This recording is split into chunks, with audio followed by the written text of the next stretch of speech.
the face of the waters. And God said, "Let there be light." And there was light.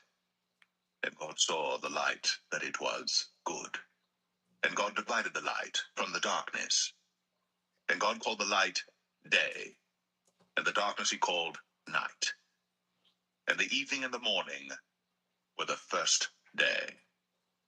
And God said, "Let there be a firmament in the midst of the waters, and let it divide the waters from the waters."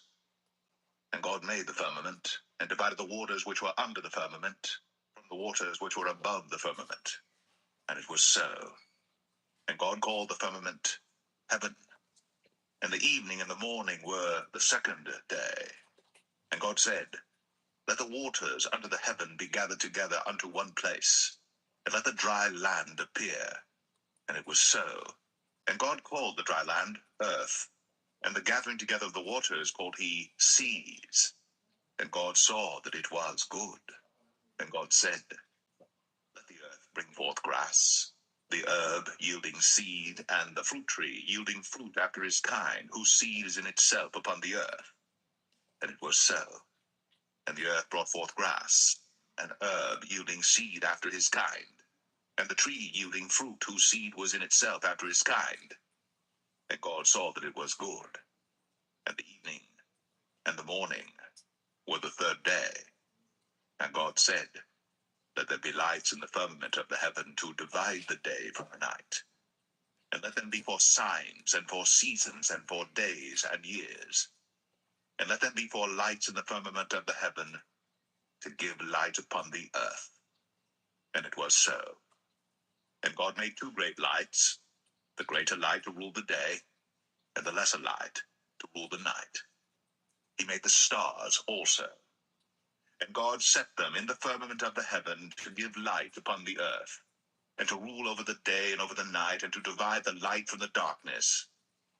And God saw that it was good.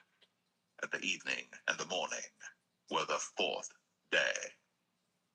And God said, "Let the waters bring forth abundantly the moving creature that hath life, and fowl that may fly above the earth in the open firmament of heaven."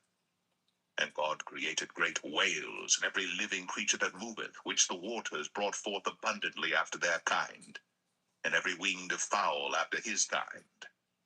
And God saw that it was good. And God blessed them, saying, "Be fruitful, and multiply, and fill the waters in the seas, and let fowl multiply in the earth." And the evening and the morning were the fifth day. And God said, "Let the earth bring forth the living creature after his kind, cattle and creeping thing, and beast of the earth after his kind." And it was so. And God made the beast of the earth after his kind, and cattle after their kind, and everything that creepeth upon the earth after his kind. And God saw that it was good. And God said, "Let us make man in our image, after our likeness, and let them have dominion over the fish of the sea, and over the fowl of the air, and over the cattle, and over all the earth, and over every creeping thing that creepeth upon the earth." So God created man in his own image. In the image of God created he him. Male and female created he them. And God blessed them. And God said unto them, "Be fruitful, and multiply, and replenish the earth, and subdue it, and have dominion over the fish of the sea, and over the fowl of the air, and over every living thing that moveth upon the earth." And God said, "Behold, I have given you every herb-bearing seed which is upon the face of all the earth, and every tree in the which is the fruit of a tree yielding seed. To you it shall be for meat, and to every beast of the earth, and to every fowl of the air, and to everything that creepeth upon the earth, wherein there is life, I have given every green herb for meat." And it was so. And God saw everything that he had made, and behold, it was very good. And the evening and the morning were the sixth day.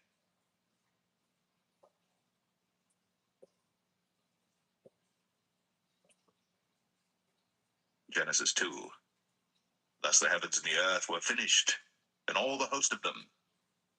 And on the seventh day God ended his work which he had made, and he rested on the seventh day from all his work which he had made. And God blessed the seventh day, and sanctified it, because that in it he had rested from all his work which God created and made. These are the generations of the heavens and of the earth when they were created, in the day that the Lord God made the earth and the heavens. And every plant of the field before it was in the earth, and every herb of the field before it grew. For the Lord God had not caused it to rain upon the earth, and there was not a man to till the ground. But there went up a mist from the earth, and watered the whole face of the ground. And the Lord God formed man of the dust of the ground, and breathed into his nostrils the breath of life. And man became a living soul. And the Lord God planted a garden eastward in Eden, and there he put the man whom he had formed. And out of the ground made the Lord God to grow every tree that is pleasant to the sight, and good for food. The tree of life also in the midst of the garden, and the tree of knowledge of good and evil. And a river went out of Eden to water the garden, and from thence it was parted, and became into 4 heads. The name of the first is Pison. That is it which compasseth the whole land of Havilah, where there is gold. And the gold of that land is good. There is bdellium, and the onyx stone. And the name of the second river is Gihon. The same is it that compasseth the whole land of Ethiopia. And the name of the third river is Hiddekel. That is it which goeth toward the east of Assyria. And the fourth river is Euphrates. And the Lord God took the man, and put him into the Garden of Eden to dress it, and to keep it. And the Lord God commanded the man, saying, Of every tree of the garden thou mayest freely eat, but of the tree of the knowledge of good and evil thou shalt not eat of it. For in the day that thou eatest thereof, thou shalt surely die. And the Lord God said, It is not good that the man should be alone. I will make him an helpmeet for him. And out of the ground the Lord God formed every beast of the field and every fowl of the air, and brought them unto Adam to see what he would call them. And whatsoever Adam called every living creature, that was the name thereof. And Adam gave names to all cattle, and to the fowl of the air, and to every beast of the field. But for Adam there was not found an helpmeet for him. And the Lord God caused a deep sleep to fall upon Adam, and he slept. And he took one of his ribs, and closed up the flesh instead thereof. And the rib which the Lord God had taken from man, made he a woman, and brought her unto the man. And Adam said, This is now bone of my bones, and flesh of my flesh.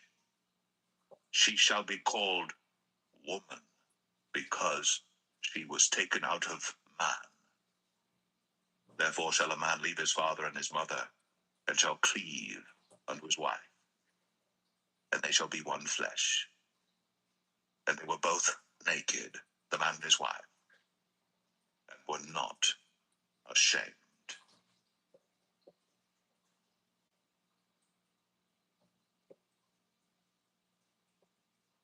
Genesis 3. Now the serpent was more subtle than any beast of the field which the Lord God had made. And he said unto the woman, Yea, hath God said, Ye shall not eat of every tree of the garden?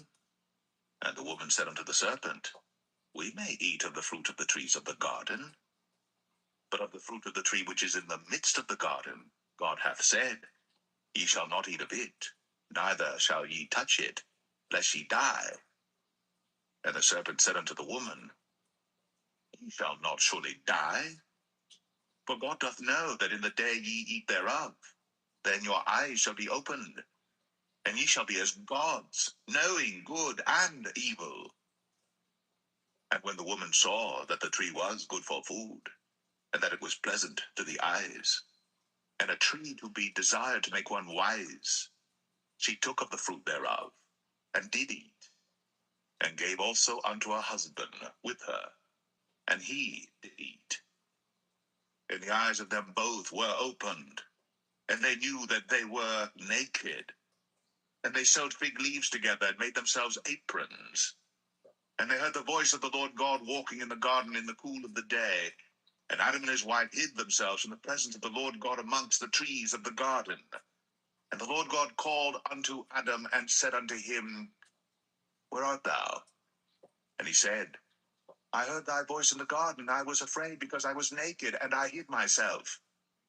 And he said, Who told thee that thou wast naked? Hast thou eaten of the tree whereof I commanded thee that thou shouldest not eat? And the man said, The woman whom thou gavest to be with me, she gave me of the tree, and I did eat. And the Lord God said unto the woman, What is this that thou hast done? And the woman said, The serpent beguiled me, and I did eat. And the Lord God said unto the serpent, Because thou hast done this, thou art cursed above all cattle, and above every beast of the field. Upon thy belly shalt thou go, and dust shalt thou eat all the days of thy life. And I will put enmity between thee and the woman, and between thy seed and her seed. It shall bruise thy head, and thou shalt bruise his heel. Unto the woman he said, I will greatly multiply thy sorrow and thy conception. In sorrow thou shalt bring forth children, and thy desire shall be to thy husband, and he shall rule over thee. And unto Adam he said, Because thou hast hearkened unto the voice of thy wife, and hast eaten of the tree of which I commanded thee, saying, Thou shalt not eat of it, cursed is the ground for thy sake. In sorrow shalt thou eat of it all the days of thy life. Thorns also and thistles shall it bring forth to thee, and thou shalt eat the herb of the field. In the sweat of thy face shalt thou eat bread, till thou return unto the ground. For out of it wast thou taken, for dust thou art, and unto dust shalt thou return. And Adam called his wife's name Eve, because she was the mother of all living. Unto Adam also, and to his wife, did the Lord God make coats of skins, and clothed them. And the Lord God said, Behold, the man is become as one of us, to know good and evil. And now, lest he put forth his hand, and take also the tree of life, and eat, and live forever. Therefore the Lord God sent him forth from the Garden of Eden, to till the ground from whence he was taken. So he drove out the man, and he placed at the east of the Garden of Eden cherubims, and a flaming sword which turned every way, to keep the way of the tree of life.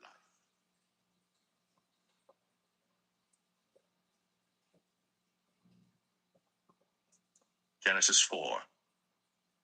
And Adam knew Eve his wife, and she conceived and bare Cain, and said, I have gotten a man from the Lord.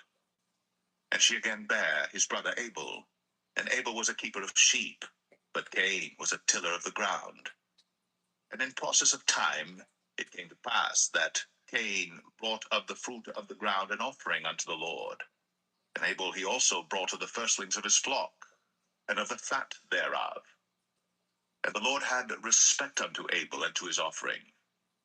But unto Cain and to his offering he had not respect. And Cain was very wroth, and his countenance fell. And the Lord said unto Cain, Why art thou wroth? And why is thy countenance fallen? If thou doest well, shalt thou not be accepted? And if thou doest not well, sin lieth at the door, and unto thee shall be his desire, and thou shalt rule over him. And Cain talked with Abel his brother.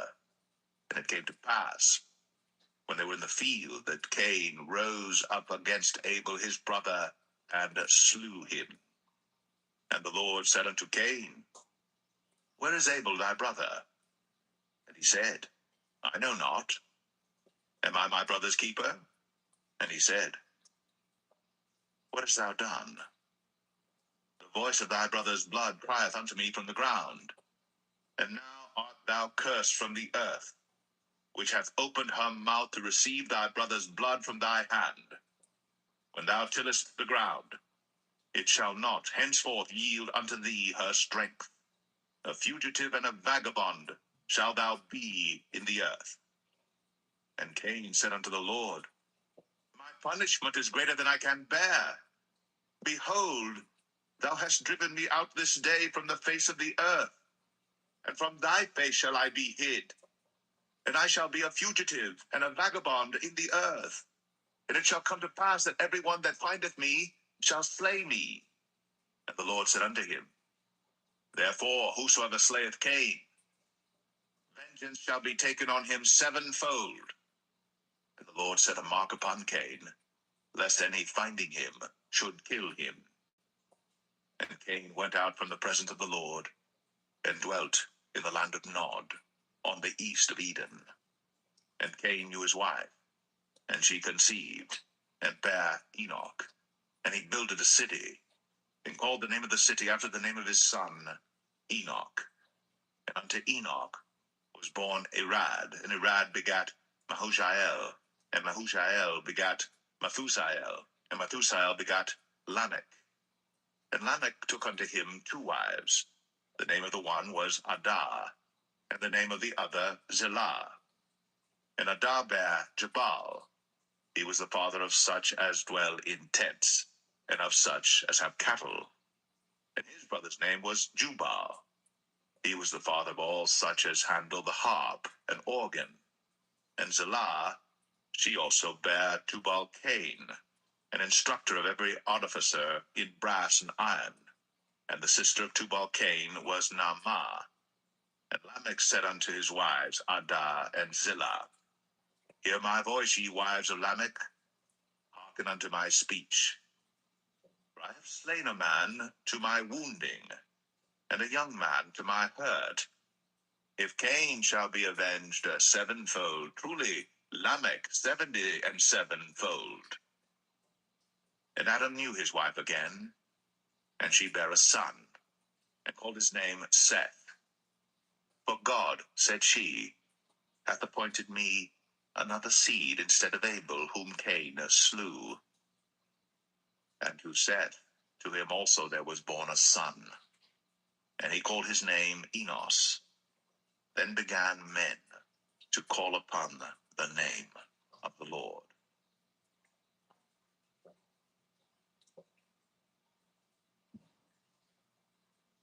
Genesis 5.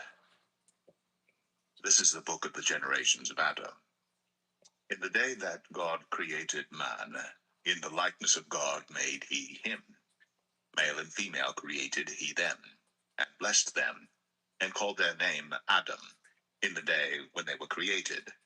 And Adam lived 130 years, and begat a son in his own likeness, after his image, and called his name Seth.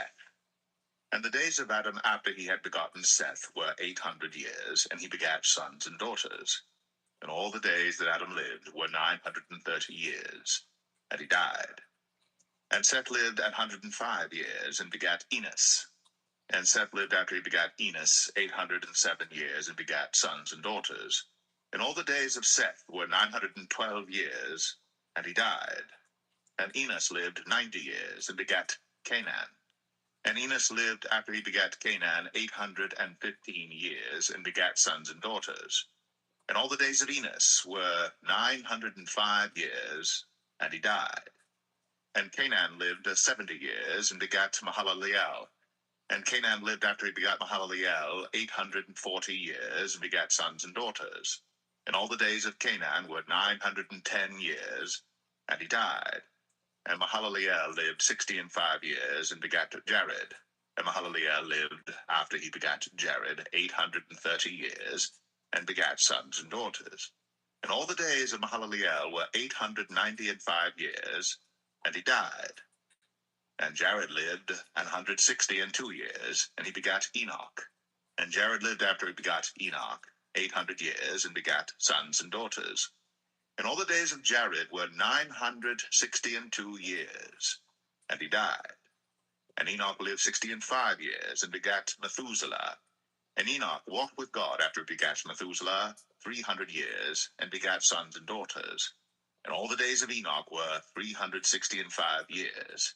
And Enoch walked with God, and he was not, for God took him. And Methuselah lived 187 years, and begat Lamech. And Methuselah lived after he begat Lamech 782 years, and begat sons and daughters. And all the days of Methuselah were 969 years, and he died. And Lamech lived 182 years, and begat a son. And he called his name Noah, saying, This same shall comfort us concerning our work and toil of our hands, because of the ground, which the Lord hath cursed. And Lamech lived after he begat Noah 595 years, and begat sons and daughters. And all the days of Lamech were 777 years, and he died. And Noah was 500 years old, and Noah begat Shem, Ham, and Japheth.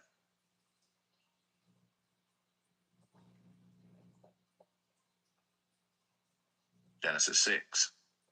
And it came to pass, when men began to multiply on the face of the earth, and daughters were born unto them, that the sons of God saw the daughters of men that they were fair, and they took them wives of all which they chose. And the Lord said, My spirit shall not always strive with man, for that he also is flesh. Yet his days shall be 120 years. There were giants in the earth in those days, and also after that, when the sons of God came in unto the daughters of men, and they bare children to them. The same became mighty men, which were of old, men of renown. And God saw that the wickedness of man was great in the earth, and that every imagination of the thoughts of his heart was only evil continually. And it repented the Lord that he had made man on the earth, and it grieved him at his heart. And the Lord said, I will destroy man whom I have created from the face of the earth, both man and beast, and the creeping thing, and the fowls of the air, for it repenteth me that I have made them. But Noah found grace in the eyes of the Lord. These are the generations of Noah.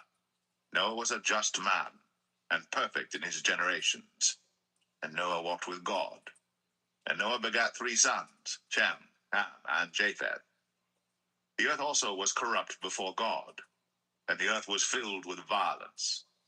And God looked upon the earth, and behold, it was corrupt, for all flesh had corrupted his way upon the earth. And God said unto Noah, The end of all flesh is come before me, for the earth is filled with violence through them, and behold, I will destroy them with the earth. Make thee an ark of gopher wood. Rooms shalt thou make in the ark, and shalt pitch it within and without with pitch. And this is the fashion which thou shalt make it of. The length of the ark shall be 300 cubits, the breadth of it 50 cubits, and the height of it 30 cubits. A window shalt thou make to the ark, and in a cubit shalt thou finish it above. And the door of the ark shalt thou set in the side thereof. With lower, second, and third stories shalt thou make it.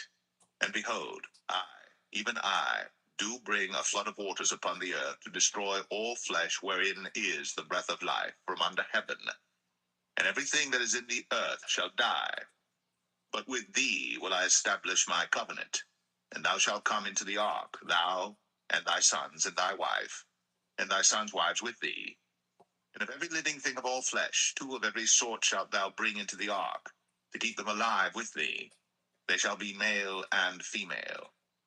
Of fowls after their kind, and of cattle after their kind, of every creeping thing of the earth after his kind, 2 of every sort shall come unto thee, to keep them alive.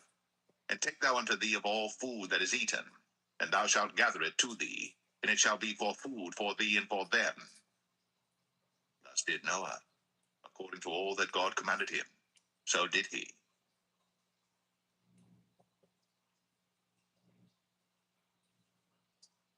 Genesis 7. And the Lord said unto Noah, Come thou and all thy house into the ark, for thee have I seen righteous before me in this generation. Of every clean beast thou shalt take to thee by sevens, the male and his female, and of beasts that are not clean by two, the male and his female. Of fowls also of the air by sevens, the male and the female, to keep seed alive upon the face of all the earth. For yet 7 days, and I will cause it to rain upon the earth 40 days and 40 nights. And every living substance that I have made will I destroy from off the face of the earth. And Noah did according unto all that the Lord commanded him. And Noah was 600 years old when the flood of waters was upon the earth. And Noah went in, and his sons and his wife, and his sons' wives with him, into the ark because of the waters of the flood, of clean beasts, and of beasts that are not clean, and of fowls, and of everything that creepeth upon the earth. There went in two and two unto Noah into the ark, the male and the female, as God had commanded Noah. And it came to pass after 7 days, that the waters of the flood were upon the earth. In the 600th year of Noah's life, in the 2nd month, the 17th day of the month, the same day, were all the fountains of the great deep broken up, and the windows of heaven were opened, and the rain was upon the earth 40 days and 40 nights. In the selfsame day entered Noah and Shem and Ham and Japheth, the sons of Noah, and Noah's wife, and the 3 wives of his sons with them, into the ark, they and every beast after his kind, and all the cattle after their kind, and every creeping thing that creepeth upon the earth after his kind, and every fowl after his kind, every bird of every sort. And they went in unto Noah into the ark, 2 and 2 of all flesh, wherein is the breath of life. And they that went in male and female of all flesh, as God had commanded him. And the Lord shut him in. And the flood was 40 days upon the earth, and the waters increased and bare up the ark, and it was lift up above the earth. And the waters prevailed, and were increased greatly upon the earth, and the ark went upon the face of the waters. And the waters prevailed exceedingly upon the earth, and all the high hills that were under the whole heaven were covered. 15 cubits upward did the waters prevail, and the mountains were covered. And all flesh died that moved upon the earth, both of fowl, and of cattle, and of beast, and of every creeping thing that creepeth upon the earth. And every man, all in whose nostrils was the breath of life, of all that was in the dry land, died. And every living substance was destroyed, which was upon the face of the ground, both man and cattle, and the creeping things, and the fowl of the heaven, and they were destroyed from the earth. And Noah only remained alive, and they that were with him in the ark. And the waters prevailed upon the earth 150 days.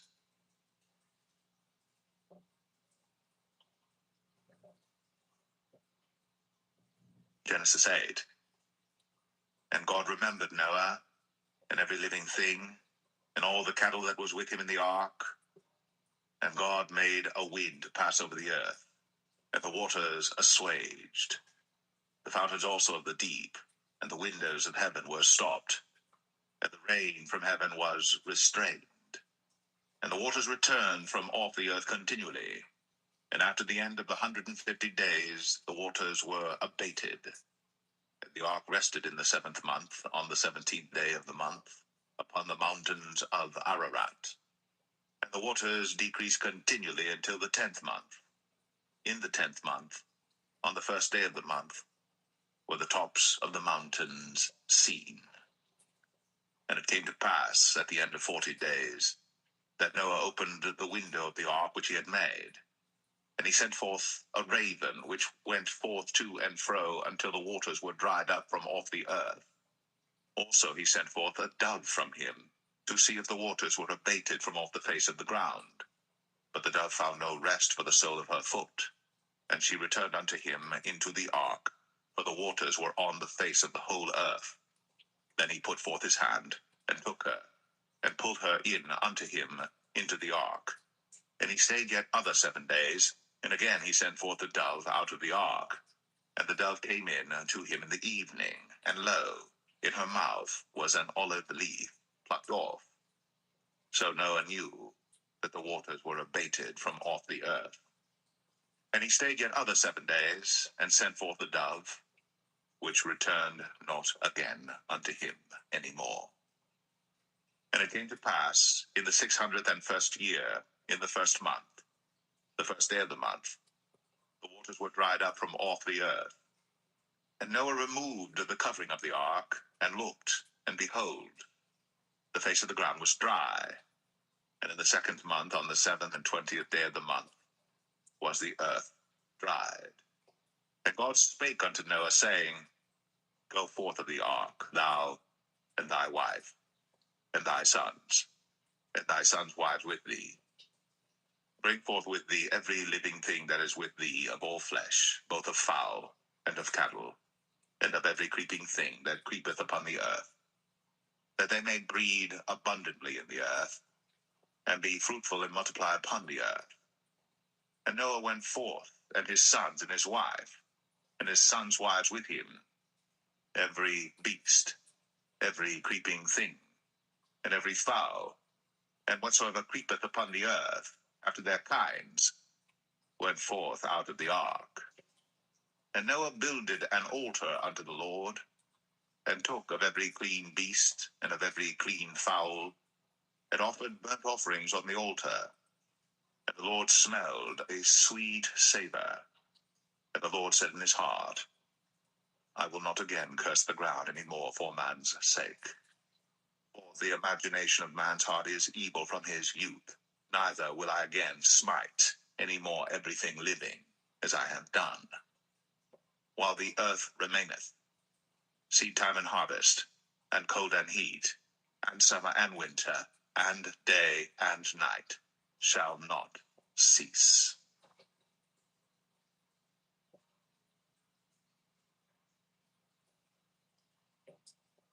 Genesis 9. And God blessed Noah and his sons, and said unto them, Be fruitful, and multiply, and replenish the earth. And the fear of you, and the dread of you shall be upon every beast of the earth, and upon every fowl of the air, upon all that moveth upon the earth, and upon all the fishes of the sea. Into your hand are they delivered. Every moving thing that liveth shall be meat for you, even as the green herb have I given you all things. But flesh, with the life thereof, which is the blood thereof, shall ye not eat. And surely your blood of your life will I require. At the hand of every beast will I require it, and at the hand of man, at the hand of every man's brother will I require the life of man. Whoso sheddeth man's blood, by man shall his blood be shed. For in the image of God made he man. And you, be fruitful and multiply, bring forth abundantly in the earth, and multiply therein.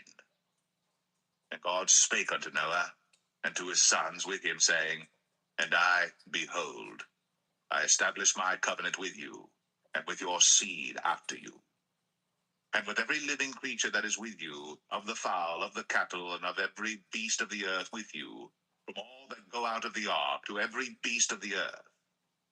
And I will establish my covenant with you.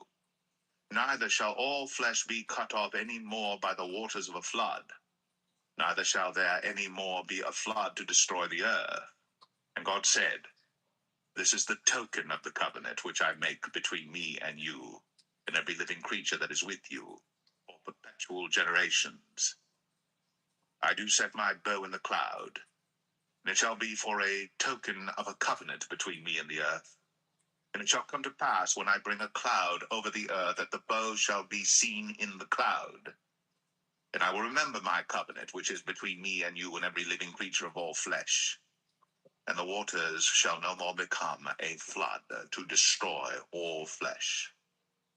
And the bow shall be in the cloud, and I will look upon it, that I may remember the everlasting covenant between God and every living creature of all flesh that is upon the earth. And God said unto Noah, This is the token of the covenant. which I have established between me and all flesh that is upon the earth. And the sons of Noah that went forth of the ark were Shem, and Ham, and Japheth. And Ham is the father of Canaan. These are the three sons of Noah, and of them was the whole earth overspread. And Noah began to be an husbandman, and he planted a vineyard. And he drank of the wine, and was drunken, and he was uncovered within his tent. And Ham, the father of Canaan, saw the nakedness of his father, and told his two brethren without. And Shem and Japheth took a garment, and laid it upon both their shoulders, and went backward, and covered the nakedness of their father. And their faces were backward, and they saw not their father's nakedness. And Noah awoke from his wine, and knew what his younger son had done unto him.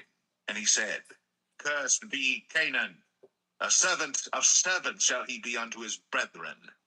And he said, Blessed be the Lord God of Shem, and Canaan shall be his servant. God shall enlarge Japheth, and he shall dwell in the tents of Shem, and Canaan shall be his servant. And Noah lived after the flood 350 years. And all the days of Noah were 950 years. And he died.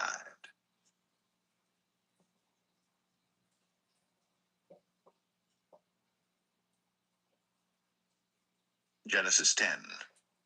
Now these are the generations of the sons of Noah, Shem, Ham, and Japheth.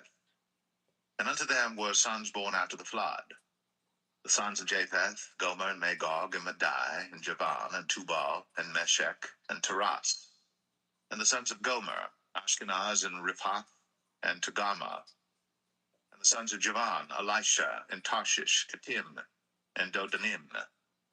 But these were the isles of the Gentiles divided in their lands, every one after his tongue, after their families, in their nations. And the sons of Ham, Cush, and Mizraim, and Phut, and Canaan. And the sons of Cush, Seba, and Havilah, and Sabta, and Ramah, and Sabteka. And the sons of Ramah, Sheba, and Dedan. And Cush begat Nimrod. He began to be a mighty one in the earth. He was a mighty hunter before the Lord. Wherefore it is said, even as Nimrod, the mighty hunter before the Lord. And the beginning of his kingdom was Babel, and Erech, and Akkad, and Calneh in the land of Shinar. Out of that land went forth Ashur, and builded Nineveh, and the city Rehoboth, and Calah. And Rezin between Nineveh and Calah, the same is a great city. And Mizraim begat Ludim, and Anamim, and Lehabim, and Naphtuhim, and Pathruzim, and Casluhim, out of whom came Philistim, and Caphtorim. And Canaan begat Sidon his firstborn, and Heth, and the Jebusite, and the Amorite, and the Girgashite, and the Hivite, and the Archite, and the Sinite, and the Arvadite, and the Zemarite, and the Hamathite. And afterward were the families of the Canaanites spread abroad.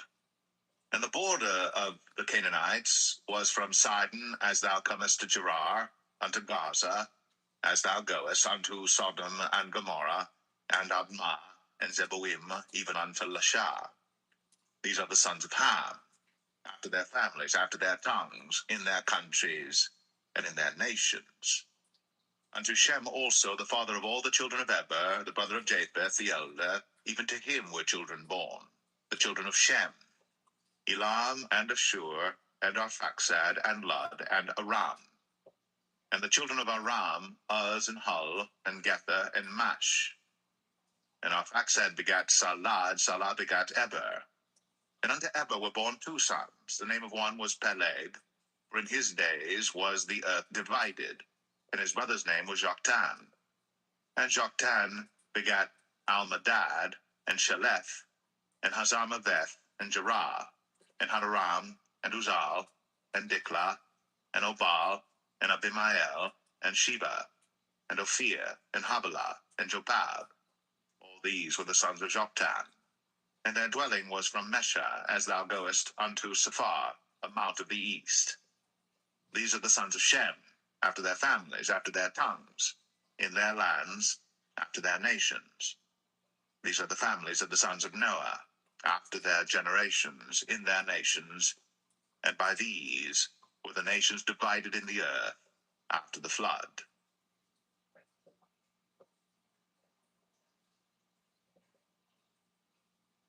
Genesis 11. And the whole earth was of one language, and of one speech. And it came to pass, as they journeyed from the east, that they found a plain in the land of Shinar, and they dwelt there.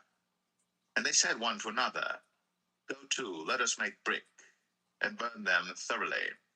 And they had brick for stone, and slime had they for mortar. And they said, Go to, let us build us a city and a tower, whose top may reach unto heaven.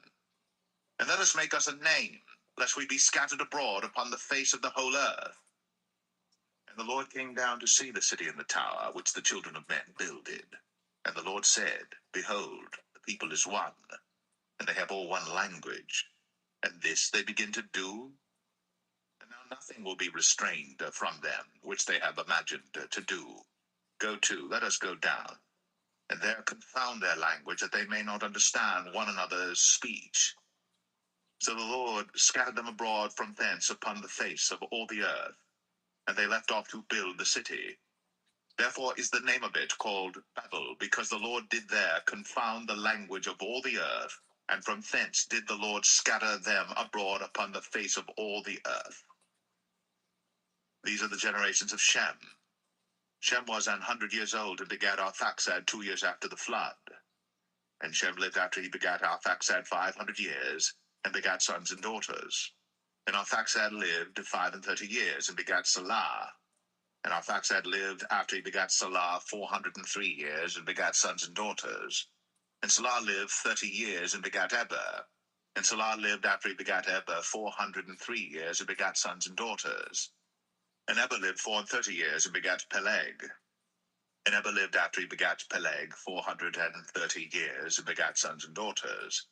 And Peleg lived 30 years, and begat Reu. And Peleg lived after he begat Reu 209 years, and begat sons and daughters. And Reu lived 32 years, and begat Serug. And Reu lived after he begat Serug 207 years, and begat sons and daughters. And Serug lived 30 years, and begat Nahor. And Serug lived after he begat Nahor 200 years, and begat sons and daughters. And Nahor lived 29 years, and begat Terah.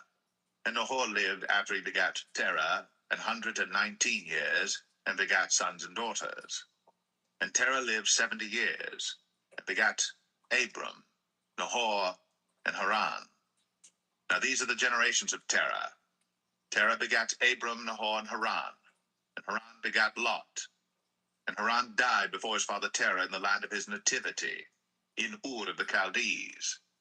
And Abram and Nahor took them wives. The name of Abram's wife was Sarai, and the name of Nahor's wife, Milcah, the daughter of Haran, the father of Milcah, and the father of Iscah.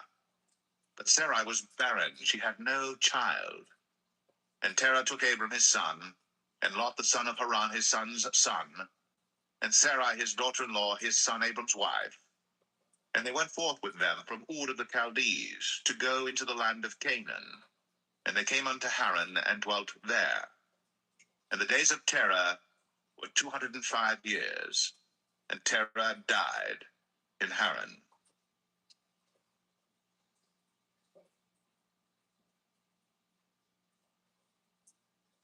Genesis 12. Now the Lord had said unto Abram, Get thee out of thy country, and from thy kindred, and from thy father's house, unto a land that I will show thee. And I will make of thee a great nation, and I will bless thee, and make thy name great, and thou shalt be a blessing. And I will bless them that bless thee, and curse him that curseth thee. And in thee shall all families of the earth be blessed. So Abram departed, as the Lord had spoken unto him, and Lot went with him. And Abram was 75 years old when he departed out of Haran. And Abram took Sarai his wife, and Lot his brother's son, and all their substance that they had gathered, and the souls that they had gotten in Haran. And they went forth to go into the land of Canaan, and into the land of Canaan they came. And Abram passed through the land unto the place of Sichem, unto the plain of Moreh. And the Canaanite was then in the land. And the Lord appeared unto Abram, and said, Unto thy seed will I give this land. And there builded he an altar unto the Lord, who appeared unto him. And he removed from thence unto a mountain on the east of Bethel, and pitched his tent, having Bethel on the west, and Ai on the east. And there he builded an altar unto the Lord, and called upon the name of the Lord. And Abram journeyed, going on still toward the south. And there was a famine in the land. And Abram went down into Egypt to sojourn there, for the famine was grievous in the land. And it came to pass, when he was come near to enter into Egypt, that he said unto Sarai his wife, Behold now, I know that thou art a fair woman to look upon. Therefore it shall come to pass, when the Egyptians shall see thee, that they shall say, This is his wife, and they will kill me, but they will save thee alive. Say, I pray thee, Thou art my sister, that it may be well with me for thy sake, and my soul shall live because of thee. And it came to pass, that when Abram was come into Egypt, the Egyptians beheld the woman that she was very fair. The princes also of Pharaoh saw her, and commended her before Pharaoh. And the woman was taken into Pharaoh's house. And he entreated Abram well for her sake. And he had sheep and oxen and he-asses, and men servants and maid servants, and she-asses, and camels. And the Lord plagued Pharaoh and his house with great plagues because of Sarai, Abram's wife. And Pharaoh called Abram and said, What is this that thou hast done unto me? Why didst thou not tell me that she was thy wife? Why saidst thou, She is my sister, so I might have taken her to be my wife? Now therefore, behold thy wife, take her, and go thy way. And Pharaoh commanded his men concerning him, and they sent him away, and his wife, and all that he had.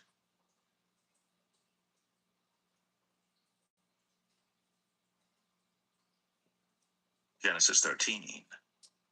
And Abram went up out of Egypt, he and his wife, and all that he had, and Lot with him, into the south. And Abram was very rich in cattle, in silver, and in gold. And he went on his journeys from the south even to Bethel, unto the place where his tent had been at the beginning, between Bethel and Ai, unto the place of the altar which he had made there at the first.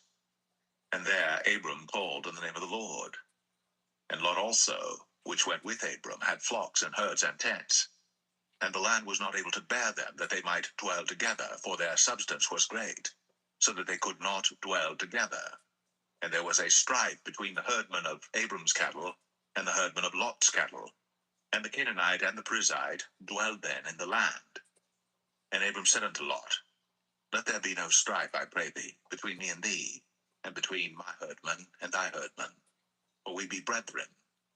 Is not the whole land before thee? Separate thyself, I pray thee, from me. If thou wilt take the left hand, then I will go to the right. Or if thou depart to the right hand, then I will go to the left. And Lot lifted up his eyes, and beheld all the plain of Jordan, that it was well watered everywhere, before the Lord destroyed Sodom and Gomorrah, even as the garden of the Lord, like the land of Egypt, as thou comest unto Zoar. Then Lot chose him all the plain of Jordan, and Lot journeyed east. And they separated themselves the one from the other. Abram dwelled in the land of Canaan, and Lot dwelled in the cities of the plain, and pitched his tent toward Sodom. But the men of Sodom were wicked and sinners before the Lord exceedingly. And the Lord said unto Abram, after that Lot was separated from him, Lift up now thine eyes, and look from the place where thou art, northward and southward, and eastward and westward. For all the land which thou seest, to thee will I give it, and to thy seed forever. And I will make thy seed as the dust of the earth, so that if a man can number the dust of the earth, then shall thy seed also be numbered. Arise, walk through the land in the length of it, and in the breadth of it, for I will give it unto thee. Then Abram removed his tent, and came and dwelt in the plain of Mamre, which is in Hebron, and built there an altar unto the Lord.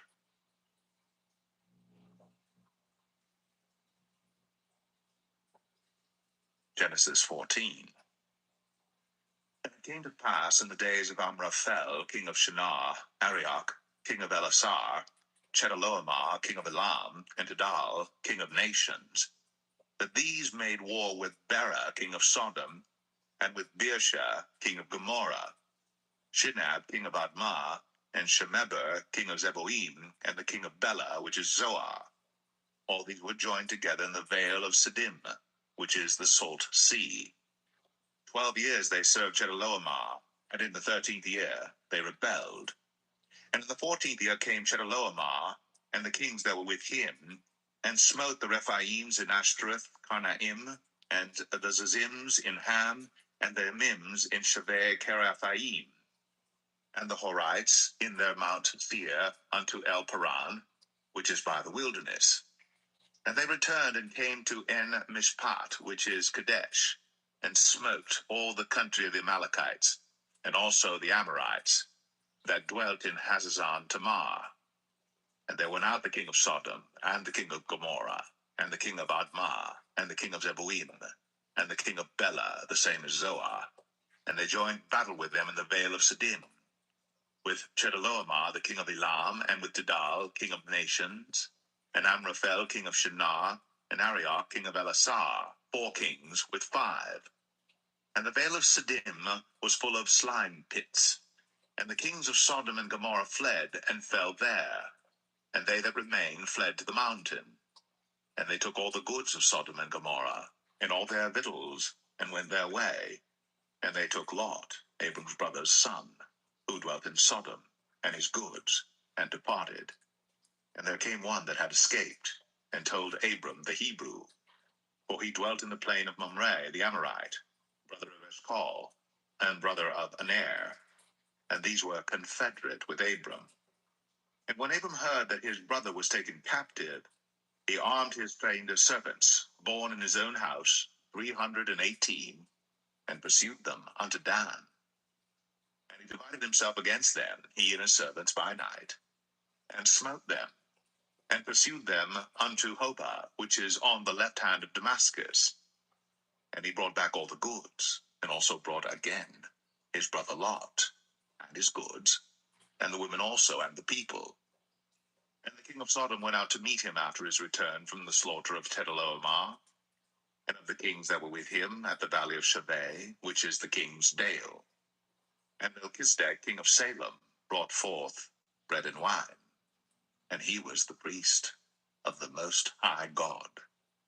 And he blessed him, and said, Blessed be Abram of the Most High God, possessor of heaven and earth.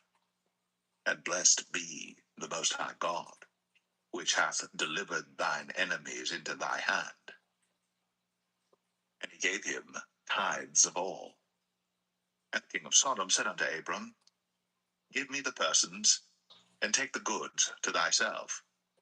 And Abram said to the king of Sodom, I have lifted up mine hand unto the Lord, the Most High God, the possessor of heaven and earth, that I will not take from a thread, even to a shoe latchet, and that I will not take anything that is thine, lest thou shouldst say, I have made Abram rich.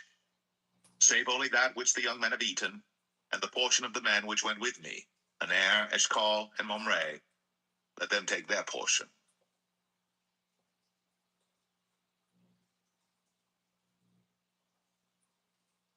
Genesis 15. After these things, the word of the Lord came unto Abram in a vision, saying, Fear not, Abram, I am thy shield, and thy exceeding great reward. And Abram said, Lord God, what wilt thou give me, seeing I go childless? And the steward of my house is this Eliezer of Damascus. And Abram said, Behold, to me thou hast given no seed, and lo, one born in my house is mine heir. And behold, the word of the Lord came unto him, saying, This shall not be thine heir, but he that shall come forth out of thine own bowels shall be thine heir.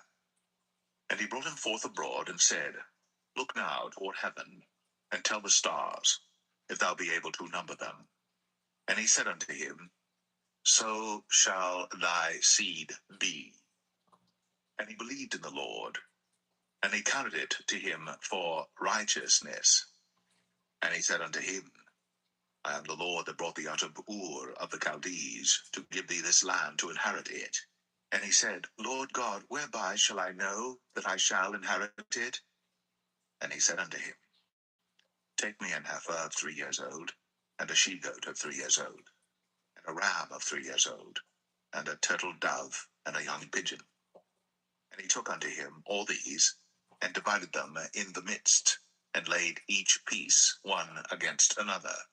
But the birds divided he not. And when the fowls came down upon the carcasses, Abram drove them away. And when the sun was going down, a deep sleep fell upon Abram, and lo, an horror of great darkness fell upon him. And he said unto Abram, Know of a surety that thy seed shall be a stranger in a land that is not theirs, and shall serve them, and they shall afflict them 400 years. And also that nation whom they shall serve will I judge, and afterward shall they come out with great substance. And thou shalt go to thy fathers in peace. Thou shalt be buried in a good old age. But in the 4th generation they shall come hither again, for the iniquity of the Amorites is not yet full.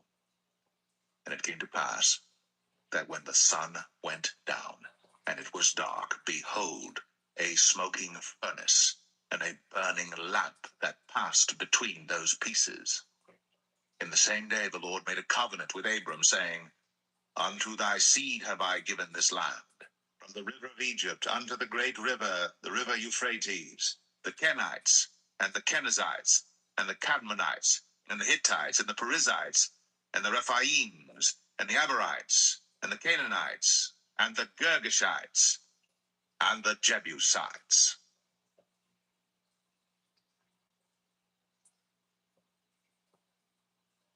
Genesis 16. Now Sarai, Abram's wife, bare him no children. And she had an handmaid, an Egyptian, whose name was Hagar.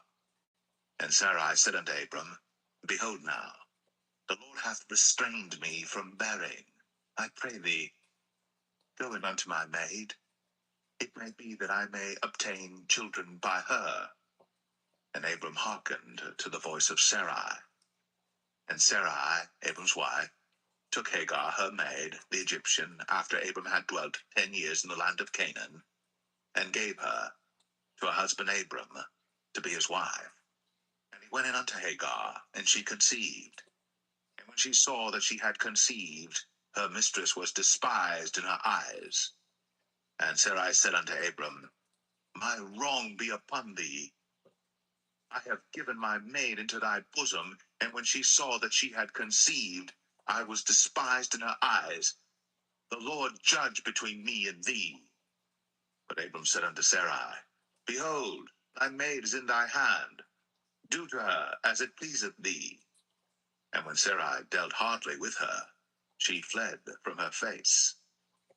And the angel of the Lord found her by a fountain of water in the wilderness, by the fountain in the way to Shur. And he said, Hagar, Sarai's maid, whence camest thou? And whither wilt thou go? And she said, I flee from the face of my mistress Sarai. And the angel of the Lord said unto her, Return to thy mistress, and submit thyself unto her hands. And the angel of the Lord said unto her, I will multiply thy seed exceedingly, that it shall not be numbered for multitude. And the angel of the Lord said unto her, Behold, thou art with child, and shalt bear a son, and shalt call his name Ishmael, because the Lord hath heard thy affliction. And he will be a wild man. His hand will be against every man, and every man's hand against him. And he shall dwell in the presence of all his brethren. And she called the name of the Lord that spake unto her, Thou God seest me. For she said, Have I also here looked after him that seeth me? Wherefore the well was called Beer Lohai Roi. Behold, it is between Kadesh and Bered. And Hagar bare Abram a son, And Abram called his son's name, which Hagar bare, Ishmael. And Abram was 86 old, when Hagar bare Ishmael to Abram.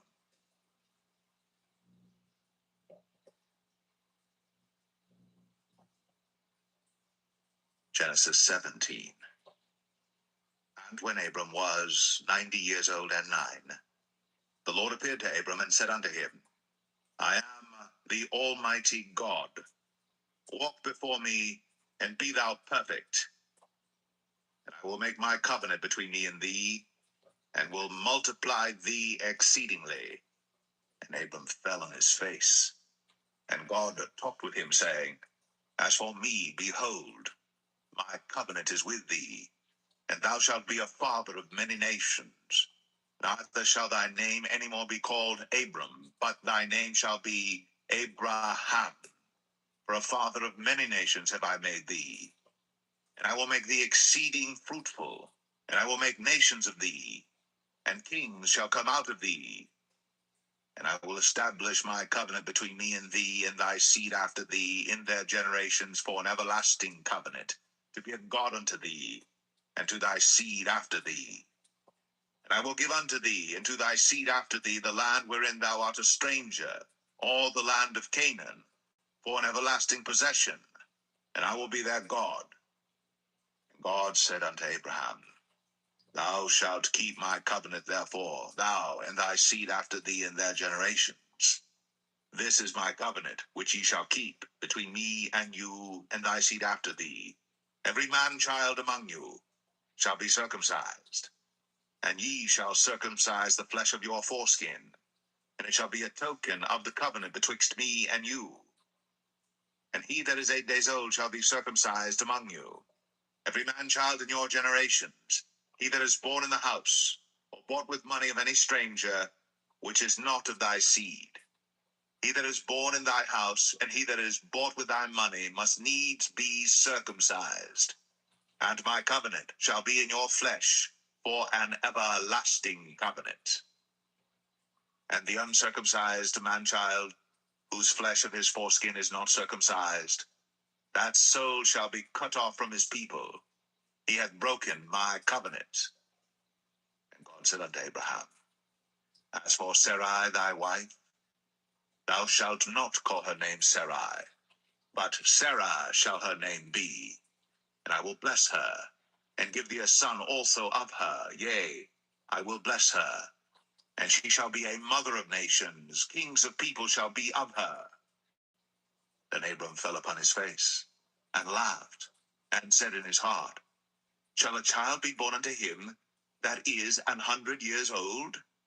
And shall Sarah, that is 90 years old, bear? And Abraham said unto God, Oh, that Ishmael might live before thee.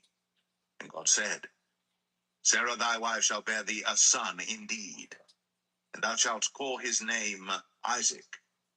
And I will establish my covenant with him for an everlasting covenant, and with his seed after him. And as for Ishmael, I have heard thee. Behold, I have blessed him, and will make him fruitful, and will multiply him exceedingly. 12 princes shall he beget, and I will make him a great nation. But my covenant will I establish with Isaac, which Sarah shall bear unto thee at this set time in the next year. And he left off talking with him, and God went up from Abraham. And Abraham took Ishmael his son, and all that were born in his house, and all that were bought with his money, every male among the men of Abraham's house, and circumcised the flesh of their foreskin in the selfsame day, as God had said unto him. And Abraham was 90 years old and 9, when he was circumcised in the flesh of his foreskin. And Ishmael his son was 13 years old, when he was circumcised in the flesh of his foreskin. In the selfsame day was Abraham circumcised, and Ishmael his son, and all the men of his house, born in the house, and bought with money of the stranger, were circumcised with him.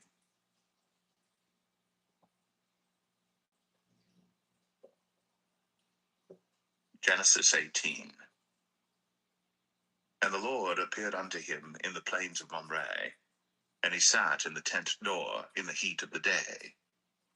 And he lifted up his eyes, and looked, and lo, 3 men stood by him. And when he saw them, he ran to meet them from the tent door, and bowed himself toward the ground, and said, My Lord, if now I have found favor in thy sight, pass not away, I pray thee, from thy servant. Let a little water, I pray you, be fetched, and wash your feet, and rest yourselves under the tree. And I will fetch a morsel of bread, and comfort ye your hearts. After that ye shall pass on, for therefore are ye come to your servant. And they said, So do, as thou hast said. And Abraham hastened into the tent unto Sarah, and said, Make ready quickly 3 measures of fine meal kneaded, and make cakes upon the hearth. And Abraham ran unto the herd, and fetched a calf tender and good, and gave it unto a young man, and he hasted to dress it. And he took butter and milk, and the calf which he had dressed, and set it before them. And he stood by them under the tree, and they did eat. And they said unto him, Where is Sarah thy wife? And he said, Behold, in the tent. And he said, I will certainly return unto thee according to the time of life. And lo, Sarah thy wife shall have a son. And Sarah heard it in the tent door, which was behind him. Now Abraham and Sarah were old, and well stricken in age, and had ceased to be with Sarah after the manner of women. Therefore Sarah laughed within herself, saying, After I have waxed old shall I have pleasure, my Lord being old also? And the Lord said unto Abraham, Wherefore did Sarah laugh, saying, Shall I of a surety bear a child, which am old? Is anything too hard for the Lord? At the time appointed, I will return unto thee according to the time of life, and Sarah shall have a son. Then Sarah denied, saying, I laugh not, for she was afraid. And he said, Nay, but thou didst laugh. And the men rose up from thence, and looked toward Sodom. And Abraham went with them to bring them on the way. And the Lord said, Shall I hide from Abraham that thing which I do? Seeing that Abraham shall surely become a great and mighty nation, and all the nations of the earth shall be blessed in him. But I know him, that he will command his children and his household after him, and they shall keep the way of the Lord to do justice and judgment, that the Lord may bring upon Abraham that which he hath spoken of him. And the Lord said, Because the cry of Sodom and Gomorrah is great, and because their sin is very grievous, I will go down now, and see whether they have done altogether according to the cry of it, which is come unto me, and if not, I will know. And the men turned their faces from thence, and went toward Sodom. But Abraham stood yet before the Lord. And Abraham drew near and said, Wilt thou also destroy the righteous with the wicked? Peradventure there be 50 righteous within the city. Wilt thou also destroy, and not spare the place, for the 50 righteous that are therein? That be far from thee to do after this manner, to slay the righteous with the wicked, and that the righteous should be as the wicked. That be far from thee. Shall not the judge of all the earth do right? And the Lord said, If I find in Sodom 50 righteous within the city, then I will spare all the place for their sakes. And Abraham answered and said, Behold now, I have taken upon me to speak unto the Lord, which am but dust and ashes. Peradventure, there shall lack 5 of the 50 righteous. Wilt thou destroy all the city for lack of 5? And he said, If I find there 40 and 5, I will not destroy it. And he spake unto him yet again, and said, Peradventure, there shall be 40 found there. And he said, I will not do it for 40's sake. And he said unto him, Oh, let not the Lord be angry, and I will speak. Peradventure, there shall 30 be found there.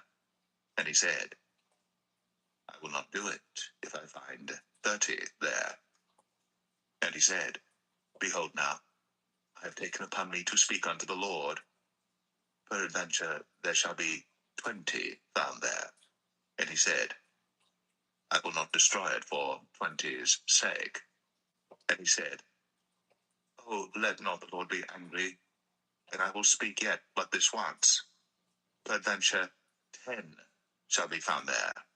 And he said, I will not destroy it for 10's sake. And the Lord went his way, as soon as he had left communing with Abraham. And Abraham returned unto his place.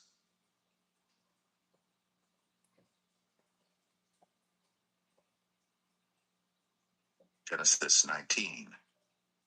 And there came 2 angels to Sodom at even, and Lot sat in the gate of Sodom. And Lot, seeing them, rose up to meet them. And he bowed himself with his face toward the ground. And he said, Behold now, my lords, turn in, I pray you, into your servant's house, and tarry all night, and wash your feet, and ye shall rise up early and go on your ways. And they said, Nay, but we will abide in the street all night. And he pressed upon them greatly. And they turned in unto him, and entered into his house. And he made them a feast, and did bake unleavened bread, and they did eat. But before they lay down, the men of the city, even the men of Sodom, compassed the house round, both old and young, all the people from every quarter.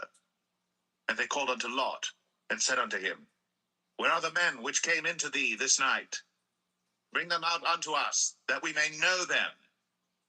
And Lot went out at the door unto them, and shut the door after him, and said, I pray you, brethren, do not so wickedly. Behold now, I have 2 daughters which have not known man. Let me, I pray you, bring them out unto you, and do ye to them as is good in your eyes. Only unto these men do nothing, for therefore came they under the shadow of my roof. And they said, Stand back. And they said again, This one fellow came in to sojourn, and he will needs be a judge. Now will we deal worse with thee than with them. And they pressed sore upon the man, even Lot, and came near to break the door. But the men put forth their hand, and pulled Lot into the house to them, and shut to the door. And they smote the men that were at the door of the house with blindness, both small and great, so that they wearied themselves to find the door. And the men said unto Lot, Hast thou here any besides, son-in-law, and thy sons and thy daughters, and whatsoever thou hast in the city, bring them out of this place. For we will destroy this place, because the cry of them is waxen great before the face of the Lord, and the Lord hath sent us to destroy it.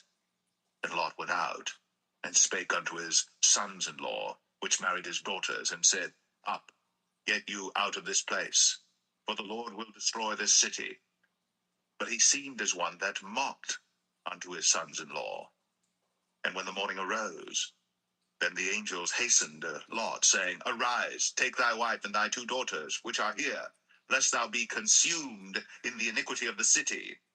And while he lingered, the man laid hold upon his hand, and upon the hand of his wife, and upon the hand of his 2 daughters, the Lord being merciful unto him. And they brought him forth, and set him without the city. And it came to pass, when they had brought them forth abroad, that he said, Escape for thy life, look not behind thee, neither stay thou in all the plain, escape to the mountain, lest thou be consumed. And Lot said unto them, Oh, not so, my lord. Behold now, thy servant hath found grace in thy sight, and thou hast magnified thy mercy, which thou hast shown unto me in saving my life. And I cannot escape to the mountain, lest some evil take me and I die. Behold now, this city is near to flee unto, and it is a little one. Oh, let me escape thither. Is it not a little one, and my soul shall live? And he said unto him, See, I have accepted thee concerning this thing also, that I will not overthrow this city, for the which thou hast spoken. Haste thee, escape thither, for I cannot do anything till thou be come thither. Therefore the name of the city was called Zoar. The sun was risen upon the earth, when Lot entered into Zoar. Then the Lord rained upon Sodom and upon Gomorrah brimstone and fire from the Lord out of heaven. And he overthrew those cities, and all the plain, and all the inhabitants of the cities, and that which grew upon the ground. But his wife looked back from behind him, and she became a pillar of salt. And Abraham got up early in the morning to the place where he stood before the Lord. And he looked toward Sodom and Gomorrah, and toward all the land of the plain, and beheld, and lo, the smoke of the country went up as the smoke of a furnace. And it came to pass, when God destroyed the cities of the plain, that God remembered Abraham, and sent Lot out of the midst of the overthrow, when he overthrew the cities in the which Lot dwelt. And Lot went up out of Zoar, and dwelt in the mountain, and his 2 daughters with him, for he feared to dwell in Zoar, and he dwelt in a cave, he and his 2 daughters.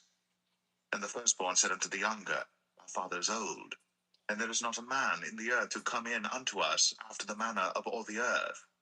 Come, let us make our father drink wine, and we will lie with him, that we may preserve seed of our father. And they made their father drink wine that night. And the firstborn went in, and lay with her father. And he perceived not when she lay down, nor when she arose.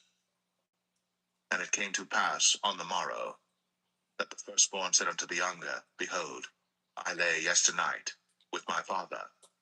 Let us make him drink wine this night also, and go thou in, and lie with him, that we may preserve seed of our father.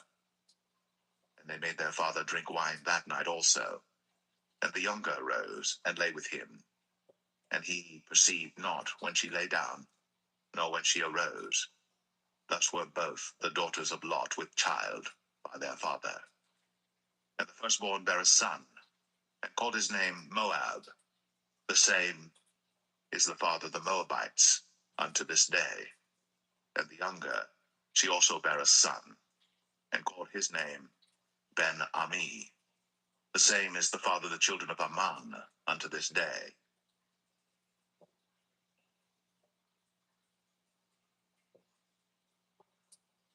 Genesis 20. And Abraham journeyed from thence toward the south country, and dwelled between Kadesh and Shur, and sojourned in Gerar.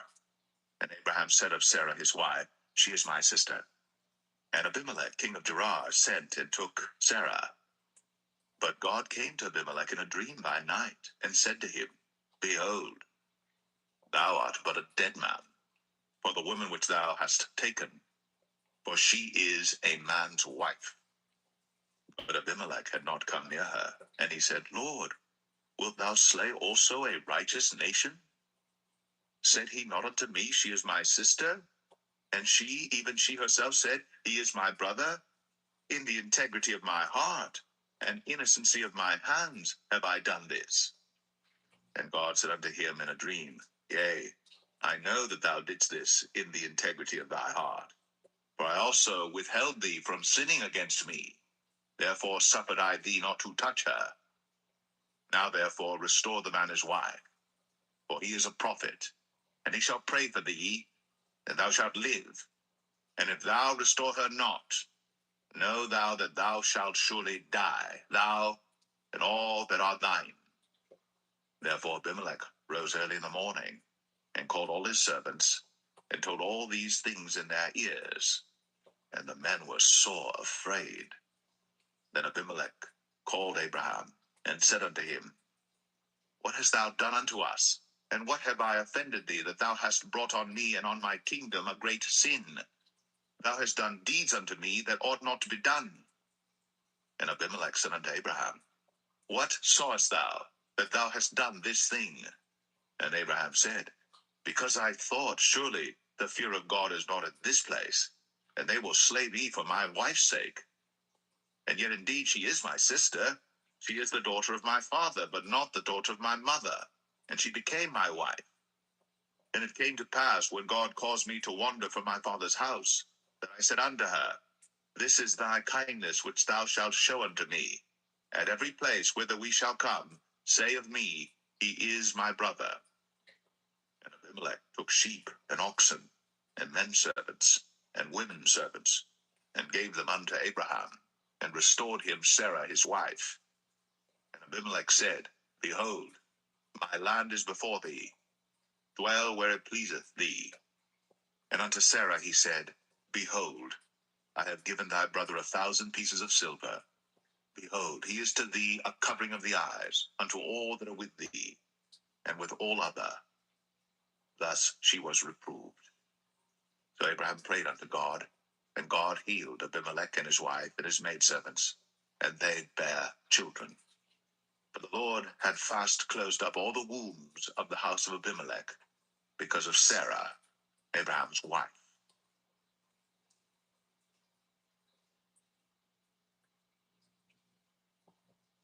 Genesis 21.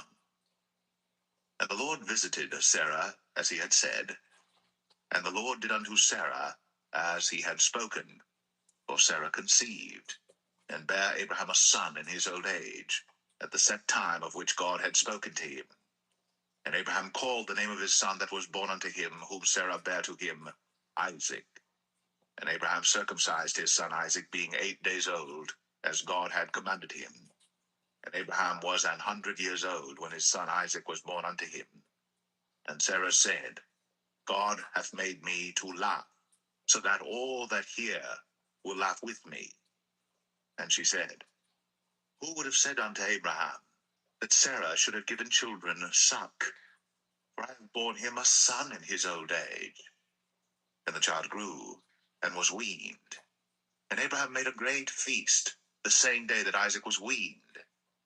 And Sarah saw the son of Hagar the Egyptian, which she had borne unto Abraham, mocking. Wherefore she said unto Abraham, Cast out this bondwoman and her son, for the son of this bondwoman shall not be heir with my son, even with Isaac. And the thing was very grievous in Abraham's sight because of his son. And God said unto Abraham, Let it not be grievous in thy sight, because of the lad, and because of thy bondwoman. In all that Sarah hath said unto thee, hearken unto her voice. For in Isaac shall thy seed be called. And also of the son of the bondwoman will I make a nation, because he is thy seed.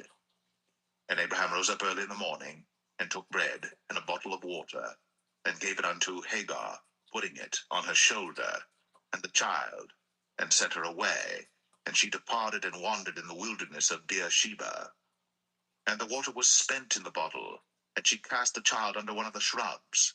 And she went and sat her down over against him a good way off, as it were a bowshot. Or she said, Let me not see the death of the child. And she sat over against him, and lifted up her voice, and wept. And God heard the voice of the lad. And the angel of God called to Hagar out of heaven, and said unto her, What aileth thee, Hagar? Fear not, for God hath heard the voice of the lad where he is. Arise, lift up the lad, and hold him in thine hand, for I will make him a great nation. And God opened her eyes, and she saw a well of water, and she went and filled the bottle with water, and gave the lad drink. And God was with the lad, and he grew, and dwelt in the wilderness, and became an archer. And he dwelt in the wilderness of Paran, and his mother took him a wife out of the land of Egypt. And it came to pass at that time that Abimelech and Phicol, the chief captain of his host, spake unto Abraham, saying, God is with thee in all that thou doest. Now therefore, swear unto me here by God that thou wilt not deal falsely with me, nor with my son, nor with my son's son. But according to the kindness that I have done unto thee, thou shalt do unto me, and to the land wherein thou hast sojourned. And Abraham said, I will swear. And Abraham reproved Abimelech because of a well of water, which Abimelech's servants had violently taken away. And Abimelech said, I wot not who hath done this thing, neither didst thou tell me, neither yet heard I of it, but today. And Abraham took sheep and oxen, and gave them unto Abimelech, and both of them made a covenant. And Abraham set 7 ewe lambs of the flock by themselves. And Abimelech said unto Abraham, What mean these 7 ewe lambs which thou hast set by themselves? And he said, For these 7 ewe lambs shalt thou take of my hand, that they may be a witness unto me that I have digged this well. Wherefore he called that place Beersheba, because there they swear both of them. Thus they made a covenant at Beersheba. Then Abimelech rose up, and Phicol the chief captain of his host, and they returned into the land of the Philistines. And Abraham planted a grove in Beersheba, and called there on the name of the Lord, the everlasting God. And Abraham sojourned in the Philistines' land many days.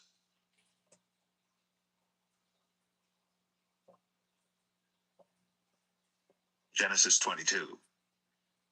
And it came to pass, after these things, that God did tempt Abraham, and said unto him, Abraham. And he said, Behold, here I am.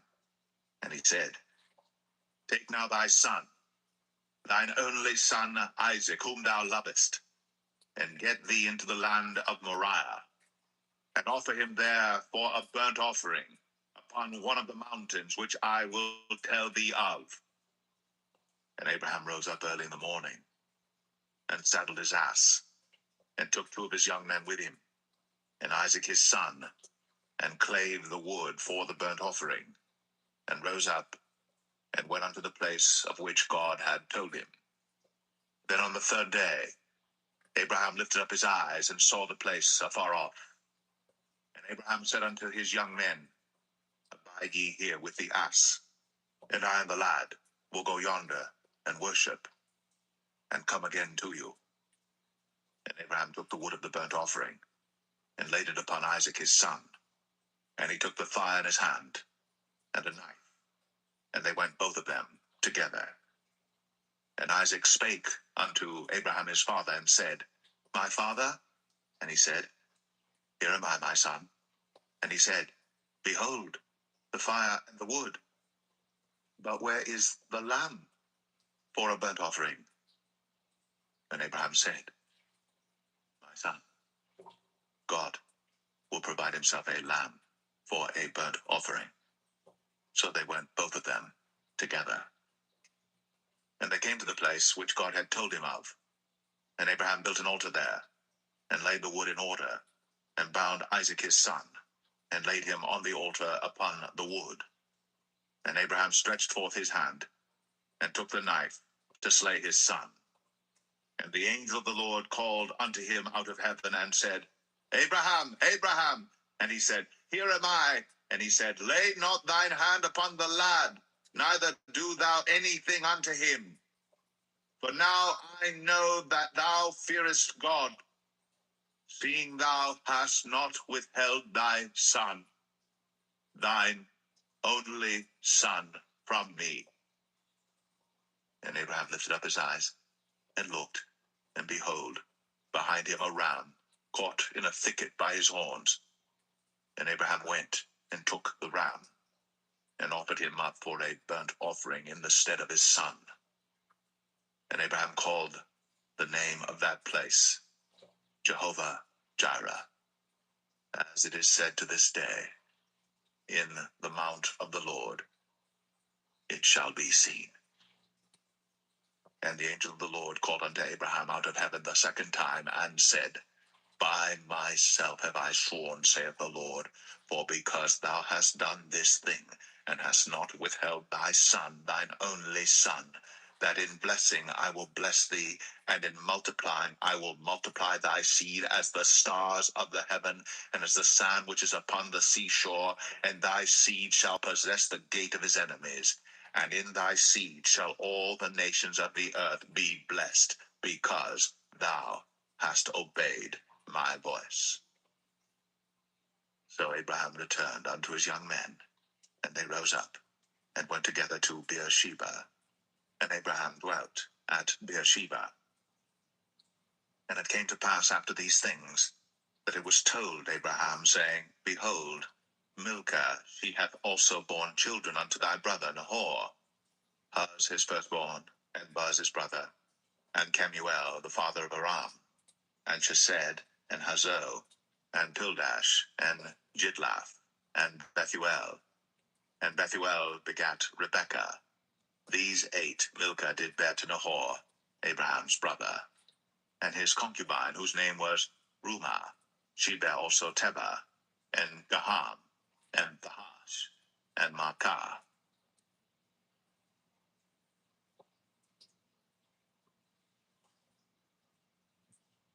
Genesis 23. And Sarah was 127 years old. These were the years of the life of Sarah. And Sarah died in Kirjath Arba, the same as Hebron in the land of Canaan. And Abraham came to mourn for Sarah, and to weep for her.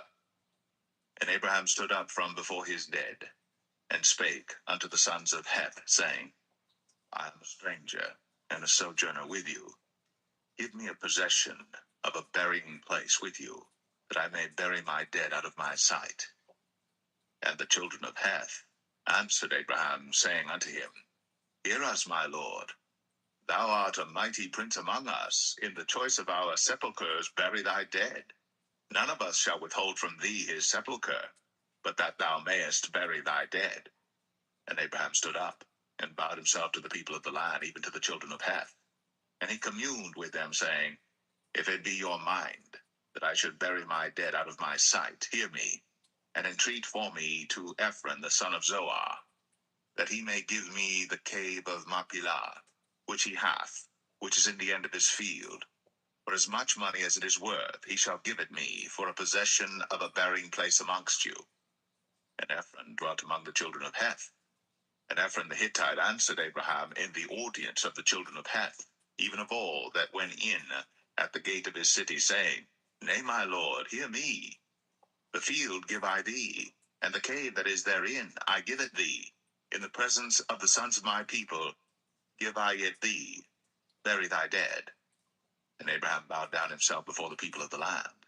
And he spake unto Ephron in the audience of the people of the land, saying, But if thou wilt give it, I pray thee, hear me. I will give thee money for the field. Take it of me, and I will bury my dead there. And Ephron answered Abraham, saying unto him, My lord, hearken unto me. The land is worth 400 shekels of silver. What is that betwixt me and thee? Bury therefore thy dead. And Abraham hearkened unto Ephron, and Abraham weighed to Ephron the silver, which he had named in the audience of the sons of Heth, 400 shekels of silver, current money, with the merchant. And the field of Ephron, which was in Machpelah, which was before Mamre, the field and the cave which was therein, and all the trees that were in the field, that were in all the borders round about, were made sure unto Abraham for a possession in the presence of the children of Heth, before all that went in at the gate of his city. And after this, Abraham buried Sarah his wife in the cave of the field of Machpelah before Mamre. The same is Hebron in the land of Canaan. And the field, and the cave that is therein, were made sure unto Abraham for a possession of a burying place by the sons of Heth.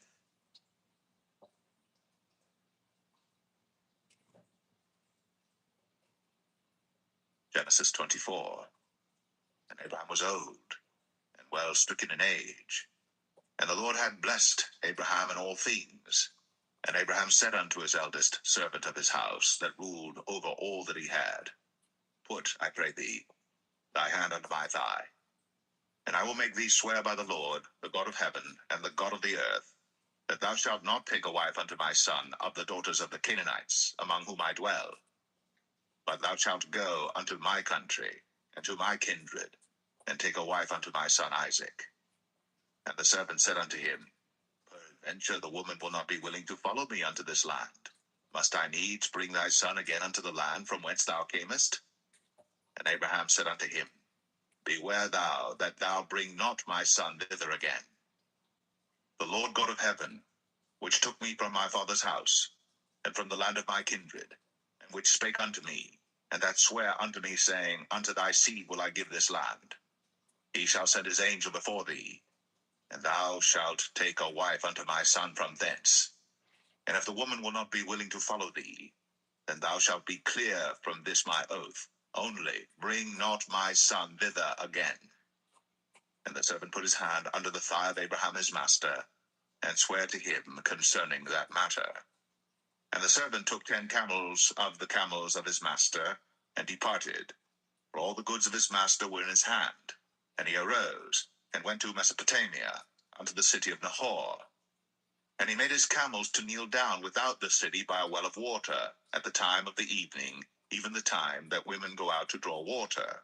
And he said, O Lord God of my master Abraham, I pray thee, send me good speed this day, and show kindness unto my master Abraham. Behold, I stand here by the well of water, and the daughters of the men of the city come out to draw water. And let it come to pass, that the damsel to whom I shall say, Let down thy pitcher, I pray thee, that I may drink. And she shall say, Drink, and I will give thy camels drink also. Let the same be she that thou hast appointed for thy servant Isaac, and thereby shall I know that thou hast shown kindness unto my master.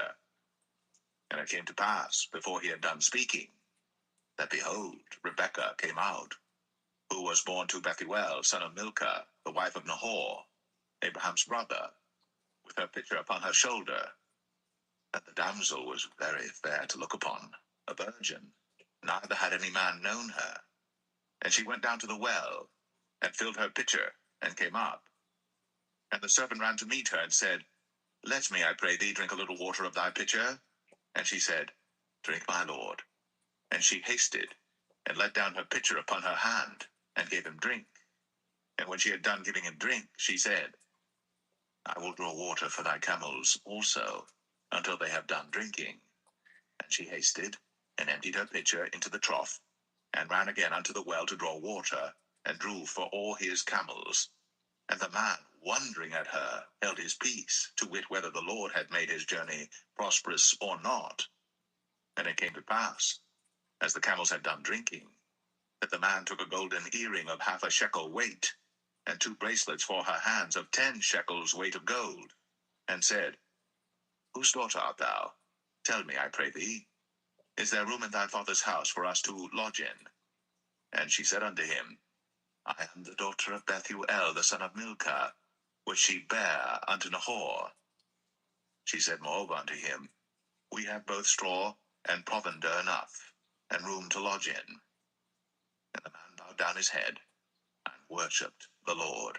And he said, Blessed be the Lord God of my master Abraham, who hath not left destitute my master of his mercy and his truth. I being in the way, the Lord led me to the house of my master's brethren. And the damsel ran, and told them of her mother's house these things. And Rebekah had a brother, and his name was Laban. And Laban ran out unto the man, unto the well.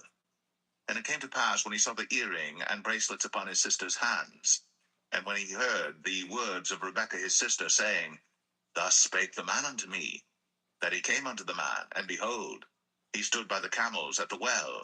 And he said, Come in, thou blessed of the Lord. Wherefore standest thou without? For I have prepared the house and room for the camels.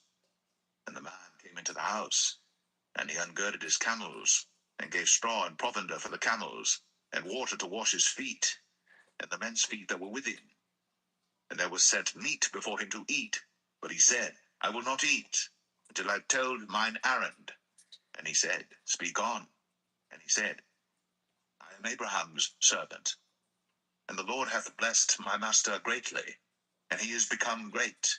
And he hath given him flocks, and herds, and silver, and gold, and men servants, and maid servants, and camels, and asses. And Sarah, my master's wife, bare a son to my master when she was old, and unto him hath he given all that he hath. And my master made me swear, saying, Thou shalt not take a wife to my son of the daughters of the Canaanites, in whose land I dwell, but thou shalt go unto my father's house, and to my kindred, and take a wife unto my son. And I said unto my master, Peradventure the woman will not follow me. And he said unto me, The Lord before whom I walk will send his angel with thee, and prosper thy way. and thou shalt take a wife for my son of my kindred, and of my father's house. Then shalt thou be clear from this my oath, when thou comest to my kindred. And if they give not thee one, thou shalt be clear from my oath. And I came this day unto the well, and said, O Lord God of my master Abraham, if now thou do prosper my way which I go, behold, I stand by the well of water. And it shall come to pass that when the virgin cometh forth to draw water, and I say to her, Give me, I pray thee, a little water of thy pitcher to drink. And she say to me, Both drink thou, and I will also draw for thy camels.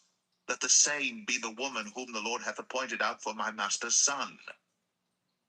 And before I had done speaking in mine heart, behold, Rebekah came forth with her pitcher on her shoulder, and she went down unto the well and drew water. And I said unto her, Let me drink, I pray thee.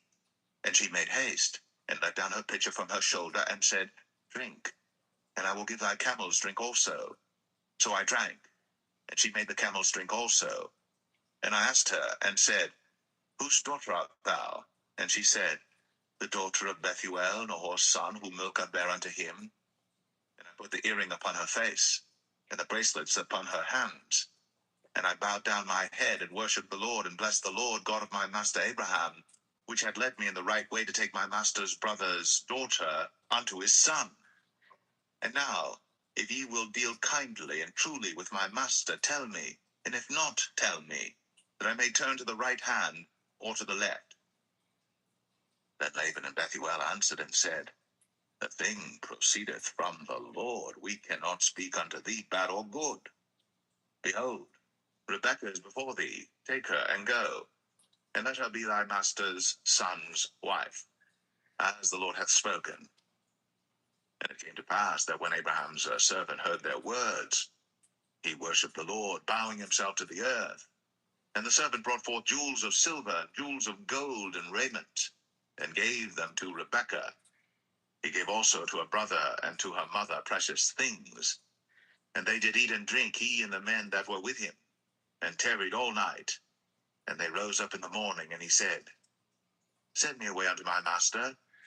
And her brother and her mother said, Let the damsel abide with us a few days, at the least 10.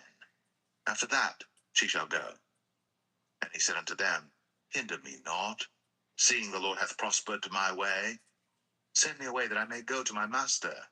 And they said, We will call the damsel, and inquire at her mouth. And they called Rebekah, and said unto her, Wilt thou go with this man? And she said, I will go. And they sent away Rebekah, their sister, and her nurse, and Abraham's servant, and his men. And they blessed Rebekah, and said unto her, Thou art our sister. Be thou the mother of thousands of millions, and let thy seed possess the gate of those which hate them. And Rebekah arose, and her damsels, and they rode upon the camels, and followed the man. And the servant took Rebekah, and went his way. And Isaac came from the way of the well, Lahai Roi, for he dwelt in the south country. And Isaac went out to meditate in the field at the eventide. And he lifted up his eyes, and saw, and behold, the camels were coming. And Rebekah lifted up her eyes, and when she saw Isaac, she lighted off the camel. For she had said unto the servant, What man is this that walketh in the field to meet us? And the servant had said, It is my master. Therefore she took a veil, and covered herself. And the servant told Isaac all things that he had done. And Isaac brought her into his mother Sarah's tent, and took Rebekah, and she became his wife, and he loved her. And Isaac was comforted after his mother's death.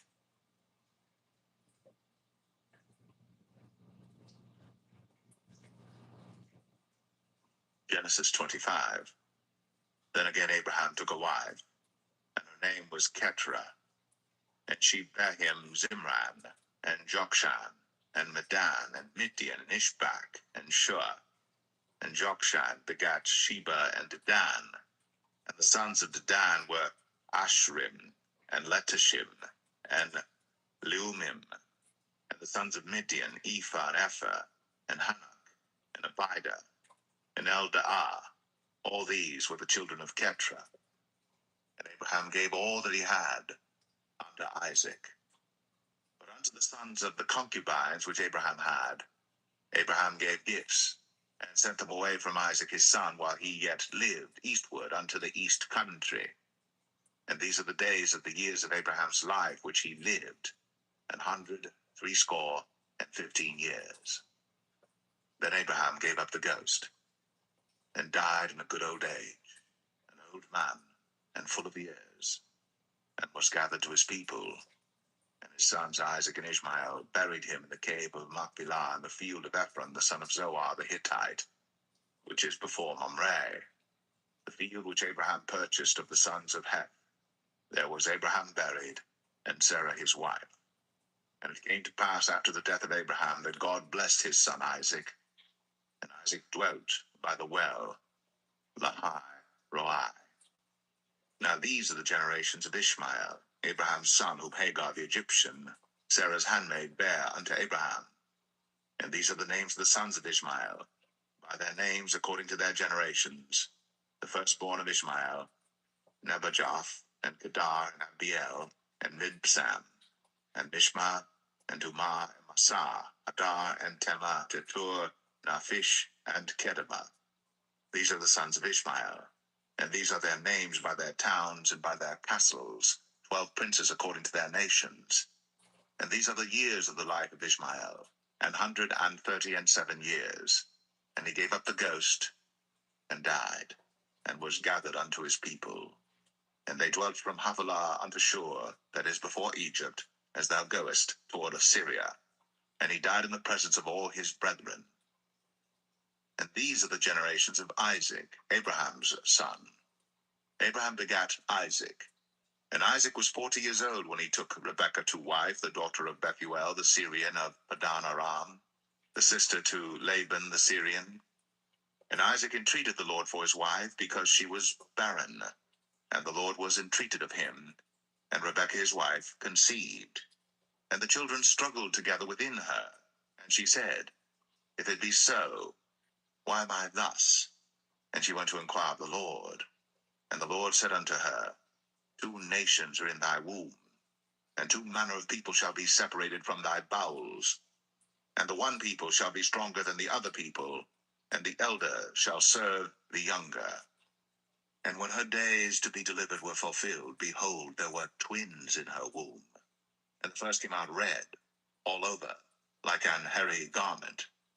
And they called his name Esau.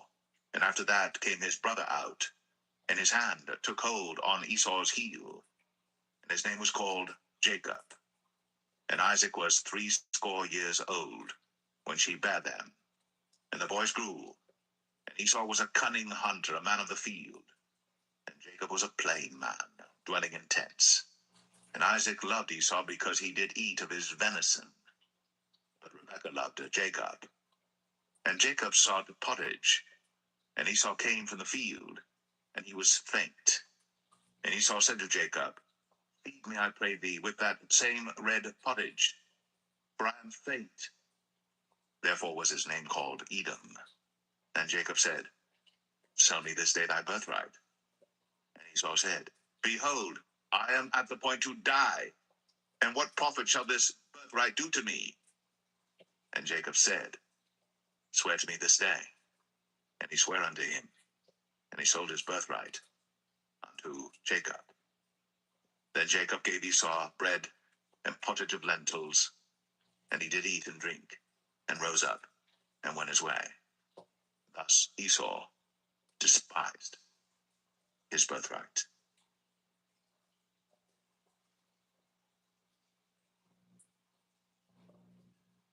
Genesis 26. And there was a famine in the land, beside the first famine that was in the days of Abraham. And Isaac went unto Abimelech king of the Philistines unto Gerar. And the Lord appeared unto him, and said, Go not down into Egypt.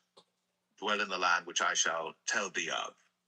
Sojourn in this land, and I will be with thee, and will bless thee. For unto thee and unto thy seed I will give all these countries, And I will perform the oath which I swear unto Abraham thy father, and I will make thy seed to multiply as the stars of heaven, and will give unto thy seed all these countries, and in thy seed shall all the nations of the earth be blessed, because that Abraham obeyed my voice, and kept my charge, my commandments, my statutes, and my laws. And Isaac dwelt in Gerar. And the men of the place asked him of his wife, and he said, She is my sister. For he feared to say, She is my wife, lest, said he, the men of the place should kill me for Rebekah, because she was fair to look upon. And it came to pass, when he had been there a long time, that Abimelech, king of the Philistines, looked out at a window, and saw, and behold, Isaac was sporting with Rebekah his wife. And Abimelech called Isaac, and said, Behold, of a surety she is thy wife. And how saidst thou, She is my sister? And Isaac said unto him, Because I said, Lest I die for her. And Abimelech said, What is this thou hast done unto us? One of the people might lightly have lain with thy wife, and thou shouldest have brought guiltiness upon us. And Abimelech charged all his people, saying, He that toucheth this man or his wife shall surely be put to death. Then Isaac sowed in that land, and received in the same year 100-fold. And the Lord blessed him. And the man waxed great, and went forward, and grew until he became very great. For he had possession of flocks, and possession of herds, and great store of servants. And the Philistines envied him. For all the wells which his father's servants had digged in the days of Abraham his father, the Philistines had stopped them, and filled them with earth. And Abimelech said unto Isaac, Go from us, for thou art much mightier than we. And Isaac departed thence, and pitched his tent in the valley of Gerar, and dwelt there. And Isaac digged again the wells of water, which they had digged in the days of Abraham his father. But the Philistines had stopped them after the death of Abraham, and he called their names after the names by which his father had called them. And Isaac's servants digged in the valley, and found there a well of springing water. And the herdmen of Gerar did strive with Isaac's herdmen, saying, The water is ours. And he called the name of the well Esek, because they strove with him. And they digged another well, and strove for that also. And he called the name of it Sitnah. And he removed from thence, and digged another well, and for that they strove not. And he called the name of it Rehoboth. And he said, For now the Lord hath made room for us, and we shall be fruitful in the land.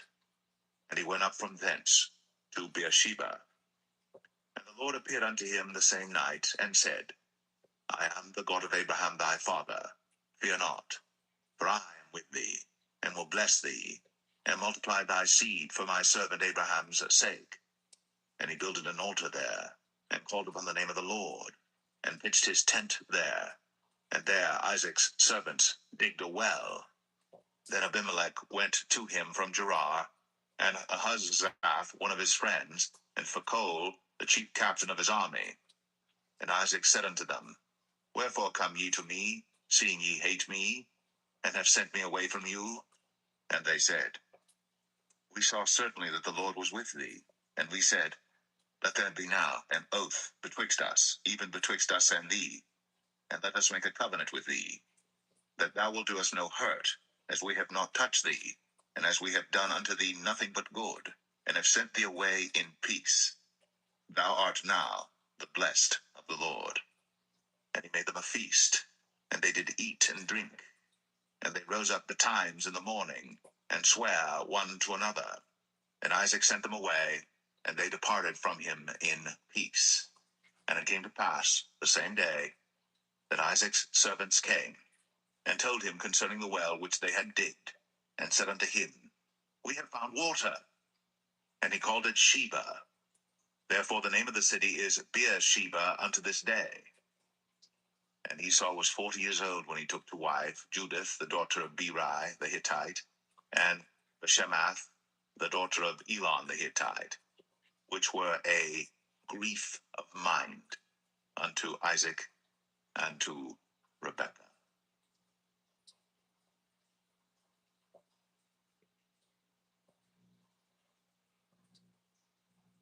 Genesis 27. came to pass that when Isaac was old, and his eyes were dim, so that he could not see, he called Esau his eldest son, and said unto him, My son. And he said unto him, Behold, here am I. And he said, Behold now, I am old, I know not the day of my death. Now therefore, take, I pray thee, thy weapons, thy quiver, and thy bow, and go out to the field, and take me some venison, and make me savory meat, such as I love, and bring it to me, that I may eat, that my soul may bless thee before I die. And Rebekah heard when Isaac spake to Esau his son. And Esau went to the field to hunt for venison, and to bring it. And Rebekah spake unto Jacob her son, saying, Behold, I heard thy father speak unto Esau thy brother, saying, Bring me venison, and make me savory meat, that I may eat, and bless thee before the Lord, before my death. Now therefore, my son, obey my voice according to that which I command thee. Go now to the flock, and fetch me from thence 2 good kids of the goats, and I will make them savory meat for thy father, such as he loveth. And thou shalt bring it to thy father, that he may eat, and that he may bless thee before his death. And Jacob said to Rebekah his mother, Behold, Esau my brother is a hairy man, and I am a smooth man. My father peradventure will feel me, and I shall seem to him as a deceiver, and I shall bring a curse upon me, and not a blessing. And his mother said unto him, Upon me be thy curse, my son. Only obey my voice, and go fetch me them. And he went, and fetched, and brought them to his mother. And his mother made savory meat, such as his father loved. And Rebekah took goodly raiment of her eldest son Esau, which were with her in the house, and put them upon Jacob her younger son. And she put the skins of the kids of the goats upon his hands, and upon the smooth of his neck. And she gave the savory meat, and the bread, which she had prepared, into the hand of her son Jacob. And he came unto his father, and said, My father. And he said, Here am I. Who art thou, my son? And Jacob said unto his father, I am Esau thy firstborn. I have done according as thou badest me. Arise, I pray thee, sit and eat of my venison, that thy soul may bless me. And Isaac said unto his son, How is it that thou hast found it so quickly, my son? And he said, Because the Lord thy God brought it to me. And Isaac said unto Jacob, Come near, I pray thee, that I may feel thee, my son, whether thou be my very son Esau or not. And Jacob went near unto Isaac his father, and he felt him, and said, The voice is Jacob's voice, but the hands are the hands of Esau. And he discerned him not, because his hands were hairy, as his brother Esau's hands. So he blessed him, and he said, Art thou my very son Esau? And he said, I am. And he said, Bring it near to me, and I will eat of my son's venison, that my soul may bless thee. And he brought it near to him, and he did eat. And he brought him wine, and he drank. And his father Isaac said unto him, Come near now, and kiss me, my son. And he came near, and kissed him. And he smelled the smell of his raiment, and blessed him, and said, See, the smell of my son is as the smell of a field which the Lord hath blessed. Therefore God give thee of the dew of heaven, and the fatness of the earth, and plenty of corn and wine, that people serve thee, and nations bow down to thee. Be Lord over thy brethren, and let thy mother's sons bow down to thee. Cursed be every one that curseth thee, and blessed be he that blesseth thee. And it came to pass, as soon as Isaac had made an end of blessing Jacob, and Jacob was yet scarce gone out from the presence of Isaac his father, that Esau his brother came in from his hunting. And he also had made savory meat, and brought it unto his father, and said unto his father, Let my father arise, and eat of his son's venison, that thy soul may bless me. And Isaac his father said unto him, Who art thou? And he said, I am thy son, thy firstborn, Esau. And Isaac trembled very exceedingly. and said, Who? Where is he that hath taken venison and brought it me? And I have eaten of all before thou camest, and have blessed him. Yea, and he shall be blessed. And when Esau heard the words of his father, he cried with a great and exceeding bitter cry, and said unto his father, Bless me, even me also, O my father. And he said, Thy brother came with subtlety, and hath taken away thy blessing.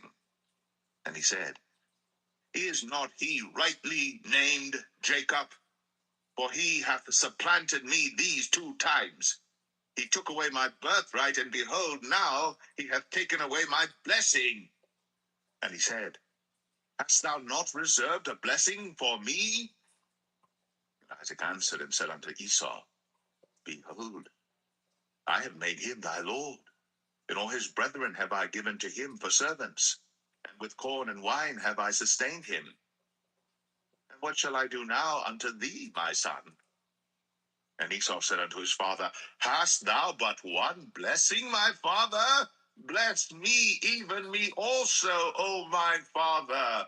And Esau lifted up his voice and wept. And Isaac his father answered and said unto him, Behold, thy dwelling shall be the fatness of the earth, and of the dew of heaven from above.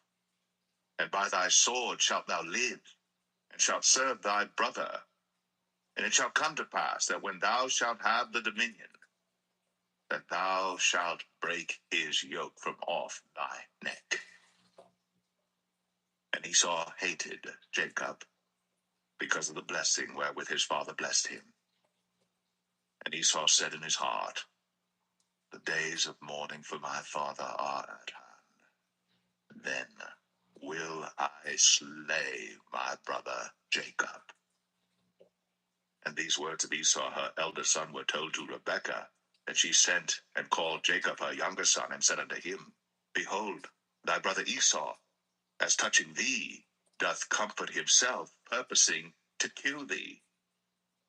Now therefore, my son, obey my voice and arise. Flee thou to Laban my brother, to Haran, and tarry with him a few days, until thy brother's fury turn away, until thy brother's anger turn away from thee, and he forget that which thou hast done to him. Then I will send and fetch thee from thence.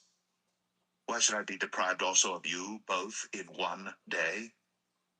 And Rebekah said to Isaac, I am weary of my life because of the daughters of Heth. If Jacob take a wife of the daughters of Heth, such as these which are of the daughters of the land, what good shall my life do me?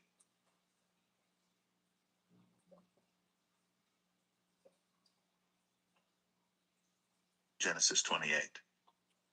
And Isaac called Jacob, and blessed him, and charged him, and said unto him, Thou shalt not take a wife of the daughters of Canaan. Arise, go to Padan Aram, to the house of Bethuel thy mother's father, and take thee a wife from thence of the daughters of Laban, thy mother's brother. And God Almighty bless thee, and make thee fruitful, and multiply thee, that thou mayest be a multitude of people, and give thee the blessing of Abraham to thee, and to thy seed with thee, that thou mayest inherit the land wherein thou art a stranger, which God gave unto Abraham. And Isaac sent away Jacob, and he went to Padan Aram unto Laban, son of Bethuel the Syrian, the brother of Rebekah, Jacob's and Esau's mother. When Esau saw that Isaac had blessed Jacob, and sent him away to Padan Aram, to take him a wife from thence, and that as he blessed him, he gave him a charge, saying, Thou shalt not take a wife of the daughters of Canaan, and that Jacob obeyed his father and his mother, and was gone to Padan Aram. And Esau, seeing that the daughters of Canaan pleased not Isaac his father, then went Esau unto Ishmael, and took unto the wives which he had Mahalath, the daughter of Ishmael, Abraham's son, the sister of Nebajoth, to be his wife. And Jacob went out from Beersheba, and went toward Haran. And he lighted upon a certain place, and tarried there all night, because the sun was set. And he took of the stones of that place, and put them for his pillows, and lay down in that place to sleep. And he dreamed, and behold, a ladder set up on the earth, and the top of it reached to heaven. And behold, the angels of God ascending and descending on it. And behold, the Lord stood above it and said, I am the Lord God of Abraham, thy father, and the God of Isaac. The land whereon thou liest, to thee will I give it, and to thy seed. And thy seed shall be as the dust of the earth. And thou shalt spread abroad to the west, and to the east, and to the north, and to the south. And in thee and in thy seed shall all the families of the earth be blessed. And behold, I am with thee, and will keep thee in all places whither thou goest, and will bring thee again into this land. For I will not leave thee until I have done that which I have spoken to thee of. And Jacob awaked out of his sleep, and he said, Surely the Lord is in this place, and I knew it not. And he was afraid, and said, How dreadful is this place! This is none other but the house of God, and this is the gate of heaven. And Jacob rose up early in the morning, and took the stone that he had put for his pillars, and set it up for a pillar, and poured oil upon the top of it. And he called the name of that place Bethel, but the name of that city was called Luz at the first. And Jacob vowed a vow, saying, If God will be with me, and will keep me in this way that I go, and will give me bread to eat, and raiment to put on, so that I come again to my father's house in peace, then shall the Lord be my God. And this stone which I have set up for a pillar shall be God's house. And of all that thou shalt give me, I will surely give the 10th unto thee.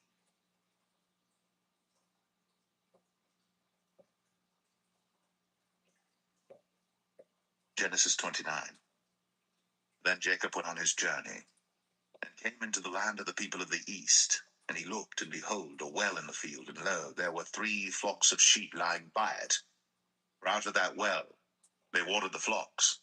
And a great stone was upon the well's mouth, and thither were all the flocks gathered.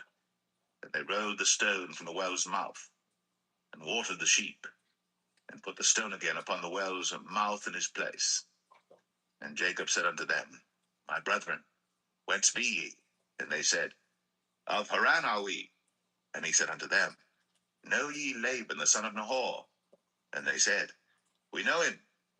And he said unto them, Is he well? And they said, He is well. And behold, Rachel his daughter cometh with the sheep. And he said, Lo, it is yet high day, neither is it time that the cattle should be gathered together. Water ye the sheep, and go and feed them. And they said, We cannot until all the flocks be gathered together, until they roll the stone from the well's mouth. Then we water the sheep. And while he yet spake with them, Rachel came with her father's sheep, for she kept them.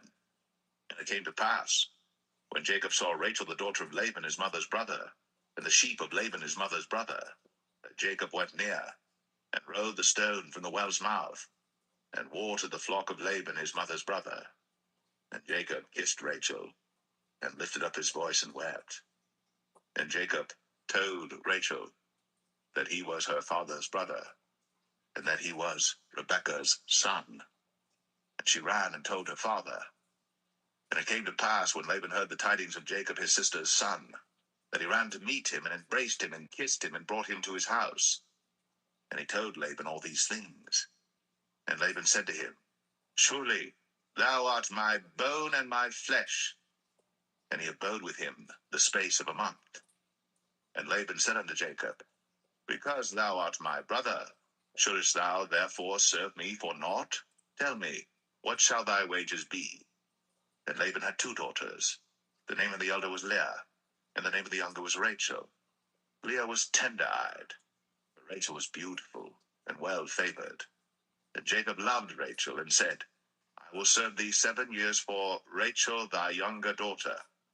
And Laban said, It is better that I give her to thee, than that I should give her to another man. Abide with me. And Jacob served 7 years for Rachel. And they seemed unto him but a few days, for the love he had to her. And Jacob said unto Laban, Give me my wife, for my days are fulfilled, that I may go in unto her. And Laban gathered together all the men of the place, and made a feast. And it came to pass in the evening, that he took Leah his daughter, and brought her to him. And he went in unto her. And Laban gave unto his daughter Leah Zilpah his maid for an handmaid. And it came to pass, that in the morning, behold, it was Leah. And he said to Laban, What is this thou hast done unto me? Did not I serve with thee for Rachel? Wherefore then hast thou beguiled me? And Laban said, It must not be so done in our country to give the younger before the firstborn. Fulfill her week, and we will give thee this also for the service which thou shalt serve with me yet 7 other years. And Jacob did so, and fulfilled her week, and he gave him Rachel his daughter to wife also. And Laban gave to Rachel his daughter Bilhah his handmaid to be her maid. And he went in also unto Rachel, and he loved also Rachel more than Leah, and served with him yet 7 other years. And when the Lord saw that Leah was hated, he opened her womb. But Rachel was barren, and Leah conceived and bare a son. And she called his name Reuben, for she said, Surely the Lord hath looked upon my affliction. Now therefore my husband will love me. And she conceived again, and bare a son, and said, Because the Lord hath heard that I was hated, he hath therefore given me this son also. And she called his name Simeon. And she conceived again, and bare a son, and said, Now this time will my husband be joined unto me, because I have borne him 3 sons. Therefore was his name called Levi. And she conceived again, and bare a son, and she said, Now will I praise the Lord. Therefore she called his name Judah, and left bearing.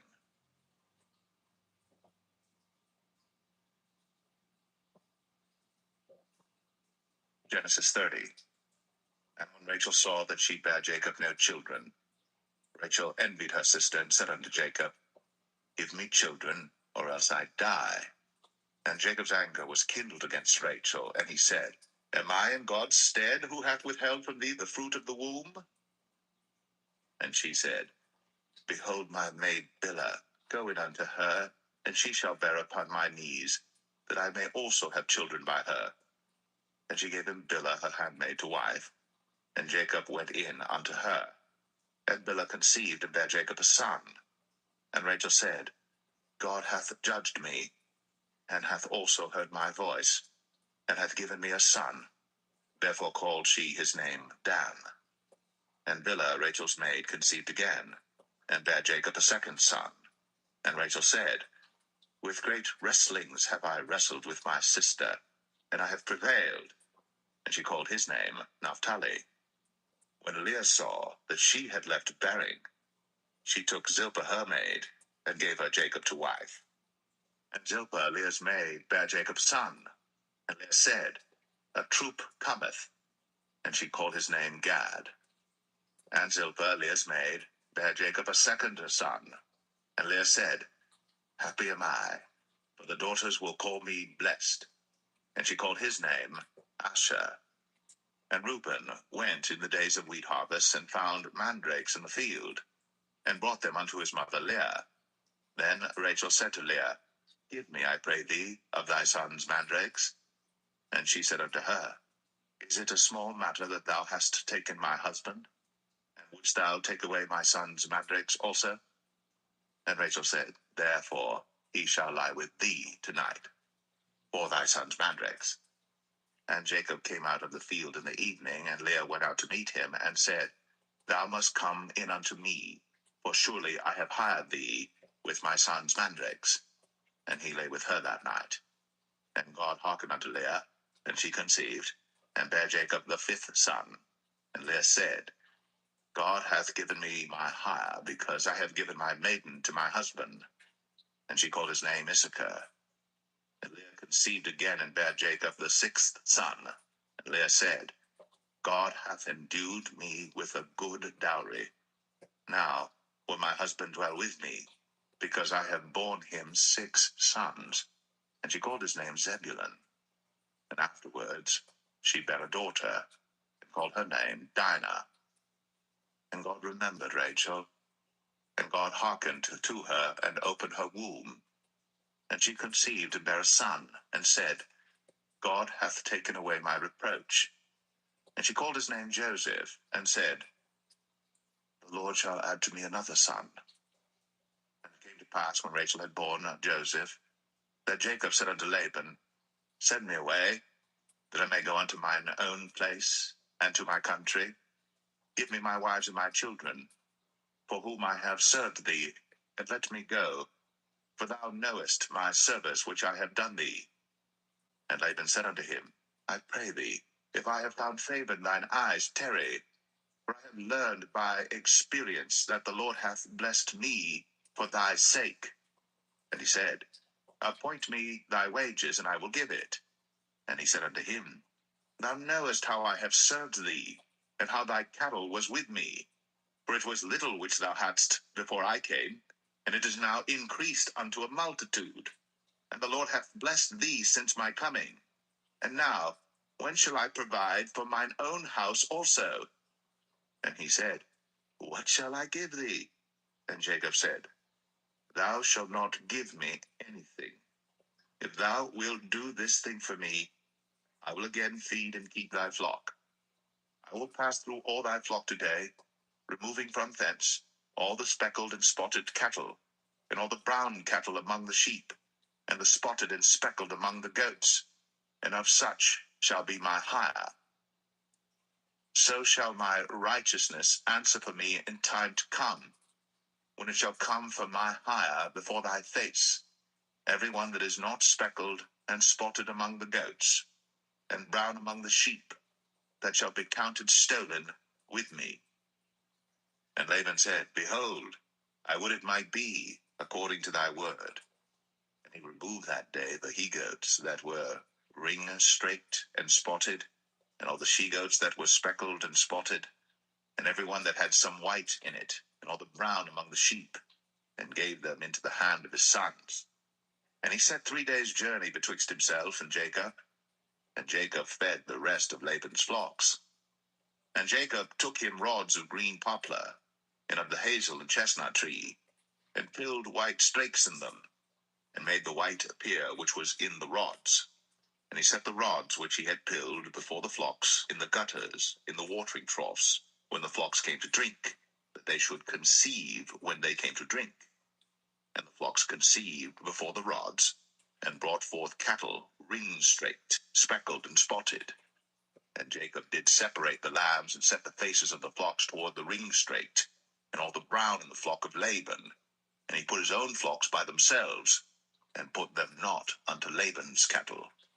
And it came to pass, whensoever the stronger cattle did conceive, that Jacob laid the rods before the eyes of the cattle in the gutters, that they might conceive among the rods.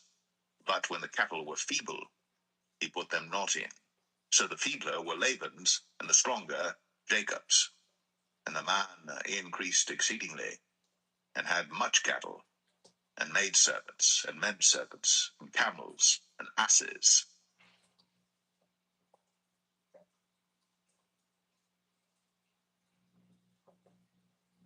Genesis 31.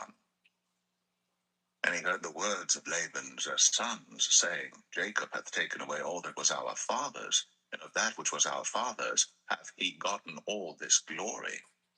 And Jacob beheld the countenance of Laban, and behold, it was not toward him as before. And the Lord said unto Jacob, return unto the land of thy fathers, and to thy kindred, and I will be with thee. And Jacob sent and called Rachel and Leah to the field unto his flock, and said unto them, I see your father's countenance, that it is not toward me as before, but the God of my father hath been with me. And ye know that with all my power I have served your father. And your father hath deceived me, and changed my wages 10 times. But God suffered him not to hurt me. If he said thus, the speckled shall be thy wages, then all the cattle bear speckled. And if he said thus, the ringstraked shall be thy hire, then bear all the cattle ringstraked. Thus God hath taken away the cattle of your father, and given them to me. And it came to pass at the time that the cattle conceived, that I lifted up mine eyes, and saw in a dream, and behold, the rams which leaped upon the cattle were ringstraked, speckled, and grizzled. And the angel of God spake unto me in a dream, saying, Jacob. And I said, Here am I. And he said, Lift up now thine eyes, and see all the rams which leap upon the cattle are ringstraked, speckled, and grizzled. For I have seen all that Laban doeth unto thee. I am the God of Bethel, where thou anointest the pillar, and where thou vowest a vow unto me. Now arise, get thee out from this land, and return unto the land of thy kindred. And Rachel and Leah answered and said unto him, Is there yet any portion or inheritance for us in our father's house?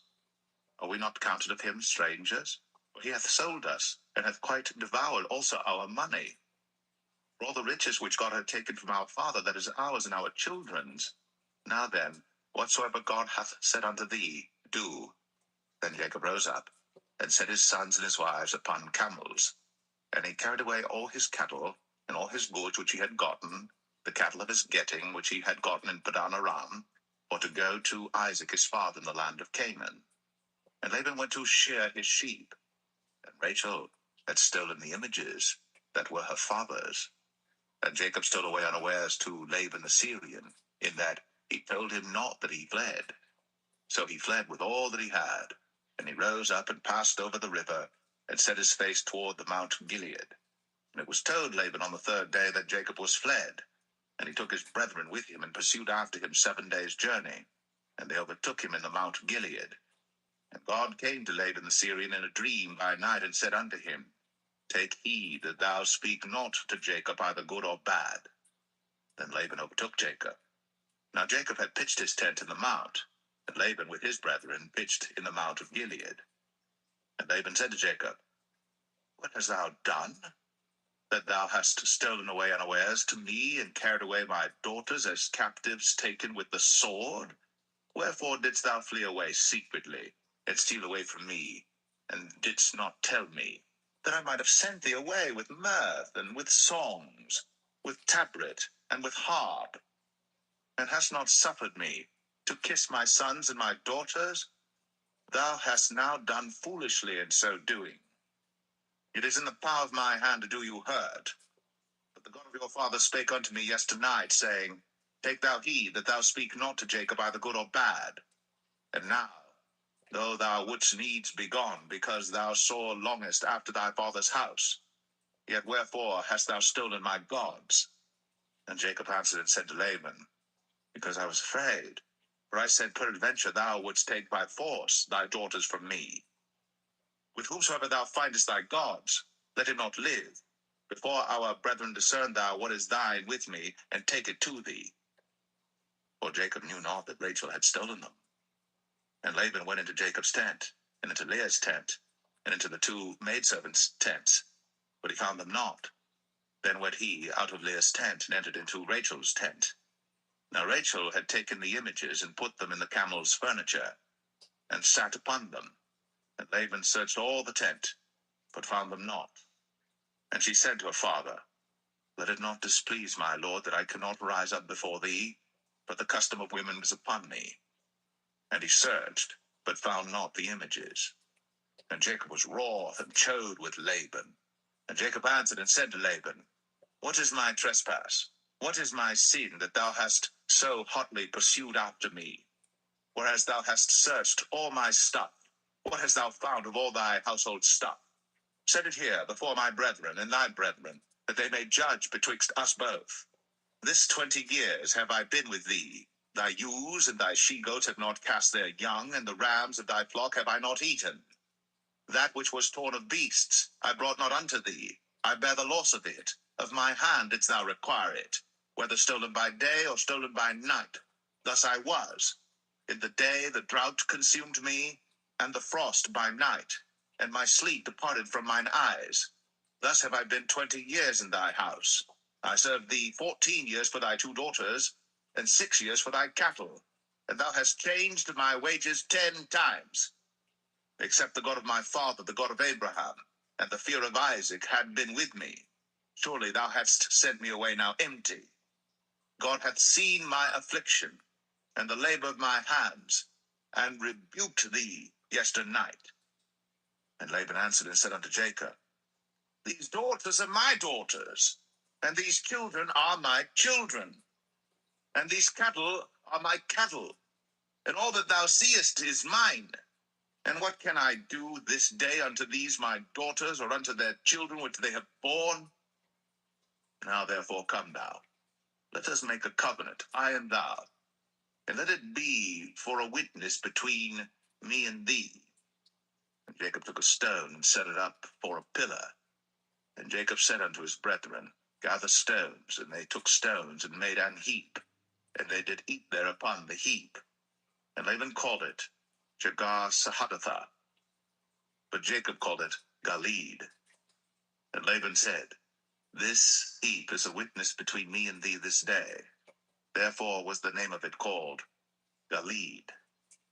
And Mizpah, for he said, The Lord watch between me and thee, when we are absent one from another. If thou shalt afflict my daughters, or if thou shalt take other wives beside my daughters, no man is with us. See, God is witness betwixt me and thee. And Laban said to Jacob, Behold this heap, and behold this pillar, which I have cast betwixt me and thee. This heap be witness, and this pillar be witness, that I will not pass over this heap to thee, and that thou shalt not pass over this heap and this pillar unto me for harm. The God of Abraham and the God of Nahor, the God of their father, judge betwixt us. And Jacob sware by the fear of his father Isaac. Then Jacob offered sacrifice upon the mount, and called his brethren to eat bread. And they did eat bread, and tarried all night in the mount. And early in the morning Laban rose up, and kissed his sons and his daughters, and blessed them. And Laban departed, and returned unto his place.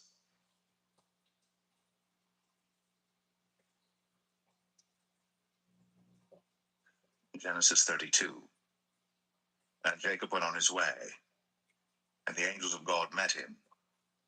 And when Jacob saw them, he said, This is God's host. And he called the name of that place Mahanaim. And Jacob sent messengers before him to Esau his brother unto the land of Seir, the country of Edom. And he commanded them, saying, Thus shall ye speak unto my lord Esau. Thy servant Jacob saith thus, I have sojourned with Laban, and stayed there till now. And I have oxen and asses, flocks and men servants and women servants. And I have sent to tell my lord that I may find grace in thy sight. And the messengers returned to Jacob, saying, We came to thy brother Esau, and also he cometh to meet thee, and 400 men with him. Then Jacob was greatly afraid and distressed. And he divided the people that was with him, and the flocks and herds, and the camels, into 2 bands, and said, If Esau come to the one company and smite it, then the other company which is left shall escape. And Jacob said, O God of my father Abraham, and God of my father Isaac, the Lord which saidest unto me, Return unto thy country, and to thy kindred, and I will deal well with thee. I am not worthy of the least of all the mercies, and of all the truth which thou hast shown unto thy servant. For with my staff I passed over this Jordan, and now I am become 2 bands. Deliver me, I pray thee, from the hand of my brother, from the hand of Esau, for I fear him, lest he will come and smite me, and the mother with the children. And thou saidest, I will surely do thee good, and make thy seed as the sand of the sea, which cannot be numbered for multitude. And he lodged there that same night, and took of that which came to his hand a present for Esau his brother, 200 she-goats, and 20 he-goats, 200 ewes, and 20 rams, 30 milch camels with their coats, 40 kine, and 10 bulls, 20 she-asses, and 10 foals. And he delivered them into the hand of his servants, every drove by themselves, and said unto his servants, Pass over before me, and put a space betwixt drove and drove, And he commanded the foremost, saying, When Esau my brother meeteth thee, and asketh thee, saying, Whose art thou? And whither goest thou? And whose are these before thee? Then thou shalt say, They be thy servant Jacob's. It is a present sent unto my lord Esau. And behold, also he is behind us. And so commanded he the second and the third, and all that followed the drove, saying, On this manner shall ye speak unto Esau, when ye find him. And say ye moreover, Behold, thy servant Jacob is behind us. For he said, I will appease him with the present that goeth before me, and afterward I will see his face. Peradventure he will accept of me. So went the present over before him, and himself lodged that night in the company. And he rose up that night, and took his 2 wives, and his 2 women servants, and his 11 sons, and passed over the ford Jabbok. And he took them, and sent them over the brook, and sent over that he had. And Jacob was left alone. And there wrestled a man with him until the breaking of the day. And when he saw that he prevailed not against him, he touched the hollow of his thigh. And the hollow of Jacob's thigh was out of joint as he wrestled with him. And he said, Let me go, for the day breaketh. And he said, I will not let thee go, except thou bless me. And he said unto him, What is thy name? And he said, Jacob. And he said, Thy name shall be called no more Jacob, but Israel. For as a prince hast thou power with God and with men, and hast prevailed. And Jacob asked him, and said, Tell me, I pray thee, thy name. And he said, Wherefore is it that thou dost ask after my name? And he blessed him there. And Jacob called the name of the place Peniel, for I have seen God face to face, and my life is preserved. And as he passed over Penuel, the sun rose upon him, and he halted upon his thigh.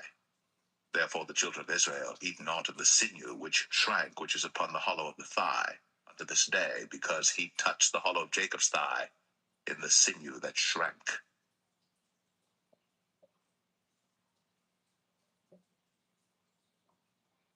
Genesis 33. And Jacob lifted up his eyes, and looked, and behold, Esau came, and with him 400 men. And he divided the children unto Leah, and unto Rachel, and unto the 2 handmaids. And he put the handmaids and their children foremost, and Leah and her children after, and Rachel and Joseph hindermost. And he passed over before them, and bowed himself to the ground 7 times, until he came near to his brother. And Esau ran to meet him, and embraced him, and fell on his neck, and kissed him, and they wept. And he lifted up his eyes, and saw the women and the children, and said, Who are those with thee? And he said, The children which God hath graciously given thy servant. Then the handmaidens came near, they and their children, and they bowed themselves. And Leah also with her children came near, and bowed themselves. And after came Joseph near, and Rachel, and they bowed themselves. And he said, What meanest thou by all this drove which I met? And he said, These are to find grace in the sight of my Lord.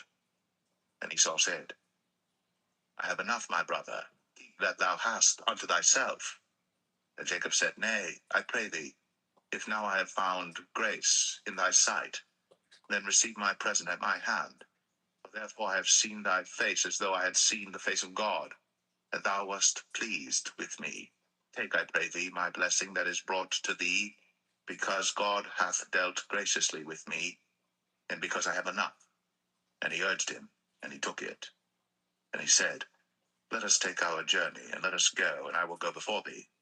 And he said unto him, My Lord knoweth that the children are tender, and the flocks and herds with young are with me. And if men should overdrive them one day, all the flock will die. Let my Lord, I pray thee, pass over before his servant, and I will lead on softly, according as the cattle that goeth before me, and the children be able to endure, until I come unto my Lord, unto Seir. And Esau said, Let me now leave with thee some of the folk that are with me. And he said, What needeth it? Let me find grace in the sight of my Lord. So Esau returned that day on his way unto Seir. And Jacob journeyed to Succoth, and built him an house, and made booths for his cattle. Therefore the name of the place is called Succoth.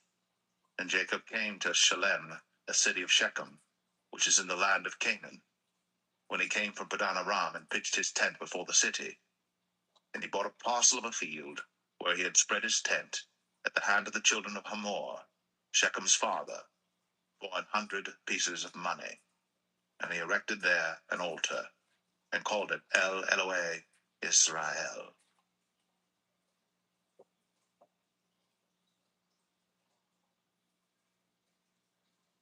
Genesis 34. And Dinah, the daughter of Leah, which she bare unto Jacob, went out to see the daughters of the land. And when Shechem, the son of Hamor the Hittite, prince of the country, saw her, he took her, and lay with her, and defiled her. And his soul clave unto Dinah the daughter of Jacob, and he loved the damsel, and spake kindly unto the damsel. And Shechem spake unto his father Hamor, saying, Get me this damsel to wife. And Jacob heard that he had defiled Dinah his daughter. Now his sons were with his cattle in the field, and Jacob held his peace until they were come. And Hamor the father of Shechem went out unto Jacob to commune with him. And the sons of Jacob came out of the field when they heard it, and the men were grieved, and they were very wroth, because he had wrought folly in Israel, in lying with Jacob's daughter, which thing ought not to be done. And Hamor communed with them, saying, The soul of my son Shechem longeth for your daughter. I pray you, give her him to wife, and make ye marriages with us, and give your daughters unto us, and take our daughters unto you. And ye shall dwell with us, and the land shall be before you. Dwell and trade ye therein, and get you possessions therein. And Shechem said unto her father and unto her brethren, Let me find grace in your eyes, and what ye shall say unto me I will give. Ask me never so much dowry and gift, and I will give according as ye shall say unto me. But give me the damsel to wife. And the sons of Jacob answered Shechem and Hamor his father deceitfully, and said, Because he had defiled Dinah their sister. And they said unto them, We cannot do this thing to give our sister to one that is uncircumcised, for that were a reproach unto us. But in this will we consent unto you. If ye will be as we be, that every male of you be circumcised, then will we give our daughters unto you, and we will take your daughters to us, and we will dwell with you, and we will become one people. But if ye will not hearken unto us to be circumcised, then we will take our daughter, and we will be gone. And their words pleased Hamor and Shechem, Hamor's son. And the young man deferred not to do the thing, because he had delight in Jacob's daughter, and he was more honorable than all the house of his father. And Hamor and Shechem his son came unto the gate of their city, and communed with the men of their city, saying, These men are peaceable with us. Therefore let them dwell in the land, and trade therein. For the land, behold, it is large enough for them. Let us take their daughters to us for wives, and let us give them our daughters. Only herein will the men consent unto us, for to dwell with us, to be one people, if every male among us be circumcised, as they are circumcised. Shall not their cattle and their substance and every beast of theirs be ours? Only let us consent unto them, and they will dwell with us. And unto Hamor and unto Shechem his son hearken all that went out of the gate of his city, and every male was circumcised, all that went out of the gate of his city. And it came to pass on the third day, when they were sore, that two of the sons of Jacob, Simeon and Levi, Dinah's brethren, took each man his sword, and came upon the city boldly, and slew all the males. And they slew Hamor and Shechem his son with the edge of the sword, and took Dinah out of Shechem's house, and went out. The sons of Jacob came upon the slain, and spoiled the city, because they had defiled their sister. They took their sheep and their oxen, and their asses, and that which was in the city, and that which was in the field, and all their wealth, and all their little ones, and their wives took they captive, and spoiled even all that was in the house. And Jacob said to Simeon and Levi, Ye have troubled me to make me to stink among the inhabitants of the land, among the Canaanites and the Perizzites. And I, being few in number, they shall gather themselves together against me and slay me, and I shall be destroyed, I and my house. And they said, should he deal with our sister as with an harlot?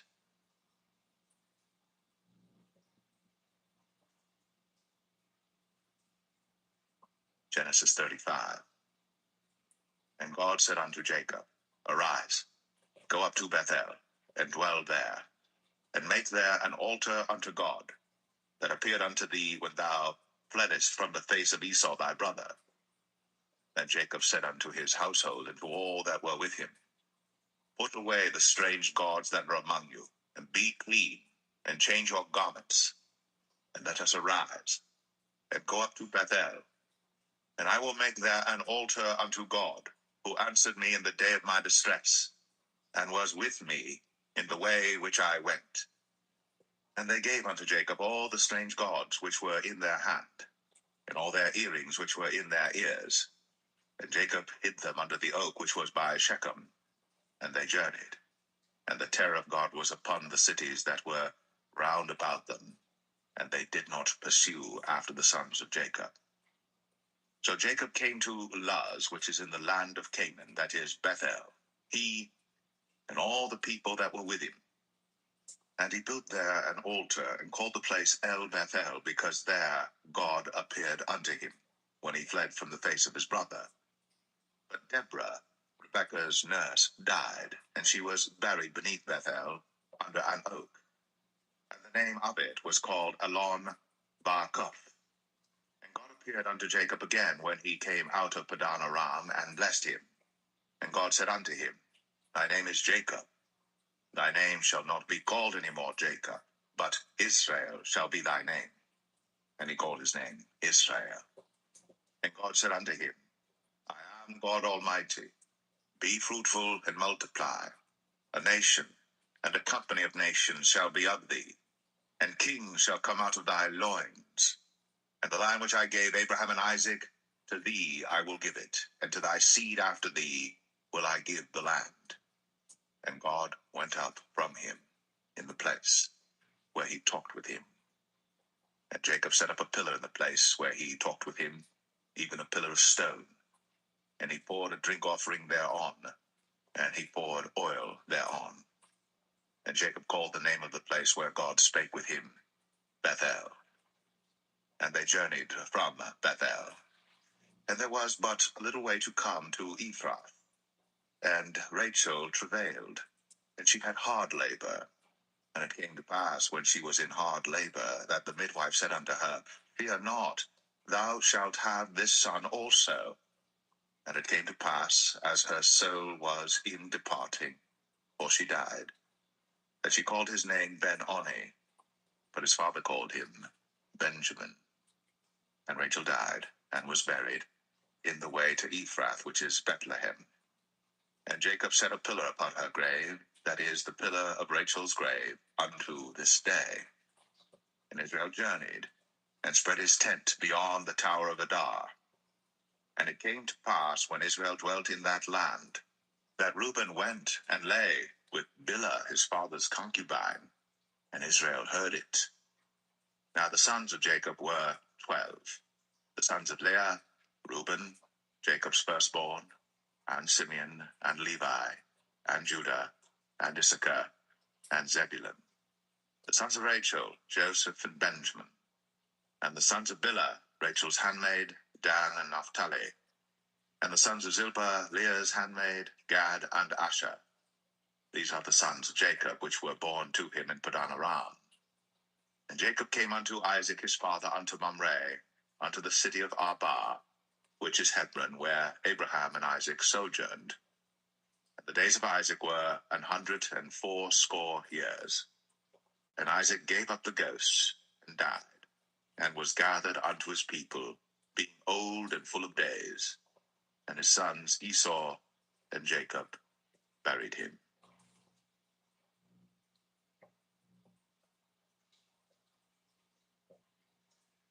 Genesis 36. Now these are the generations of Esau, who is Edom. Esau took his wives of the daughters of Canaan, Adah the daughter of Elon the Hittite, and Aholibamah, the daughter of Anah, the daughter of Zibeon the Hivite, and Bashemath, Ishmael's daughter, sister of Nabajeth.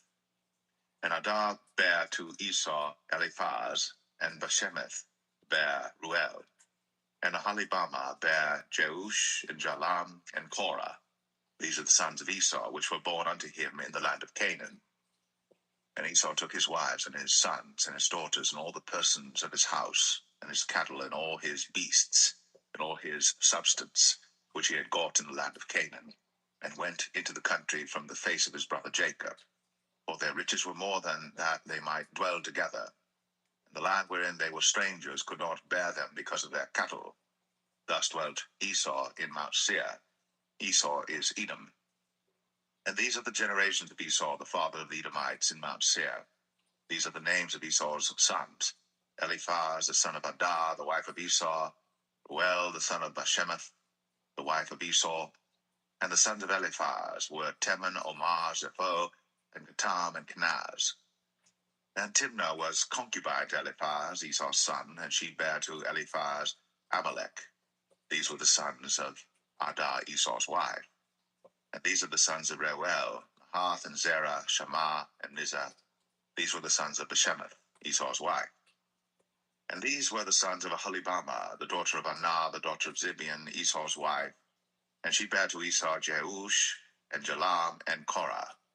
These were dukes of the sons of Esau. The sons of Eliphaz, the firstborn son of Esau: Duke Teman, Duke Omar, Duke Zepho, Duke Kenaz, Duke Korah, Duke Gatam, and Duke Amalek. These are the dukes that came of Eliphaz in the land of Edom. These were the sons of Adah.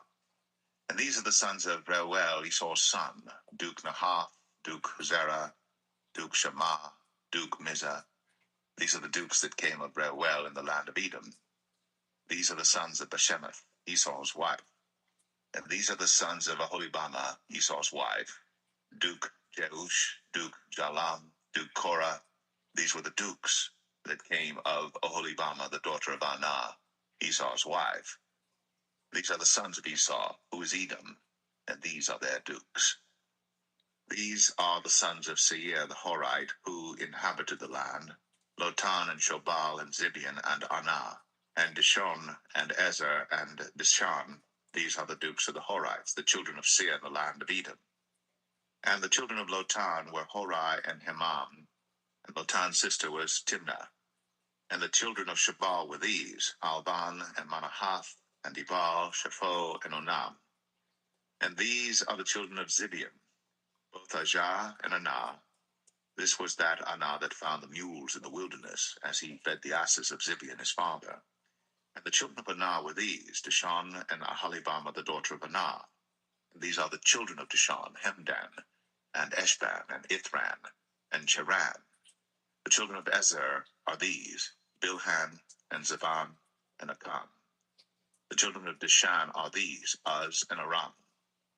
These are the dukes that came of the Horites: Duke Lotan, Duke Shobal, Duke Zibeon, Duke Anah, Duke Dishon, Duke Ezer, Duke Dishan. These are the dukes that came of Hori among their dukes in the land of Seir. And these are the kings that reigned in the land of Edom, before there reigned any king over the children of Israel. And Bela the son of Beor reigned in Edom, and the name of his city was Dinhabah. And Bela died, and Jobab the son of Zerah of Bozrah reigned in his stead. And Jobab died, and Husham of the land of Temanai reigned in his stead. And Husham died, and Hadad the son of Bedad, who smote Midian in the field of Moab, reigned in his stead. And the name of his city was Avith. And Hadad died, and Samlah of Nazrekah reigned in his stead. And Samlah died, and Saul of Rehoboth by the river reigned in his stead. And Saul died, and Baal-Hanan the son of Achbor reigned in his stead. And Baal-Hanan the son of Achbor died, and Hadad reigned in his stead. And the name of his city was Pau, and his wife's name was Mehetabel, and the daughter of Matred, the daughter of Mezahab.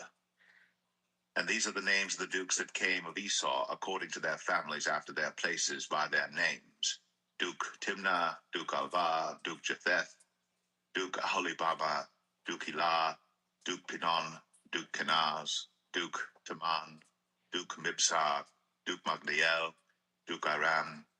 These be the dukes of Edom, according to their habitations in the land of their possession. He is Esau, father of the Edomites.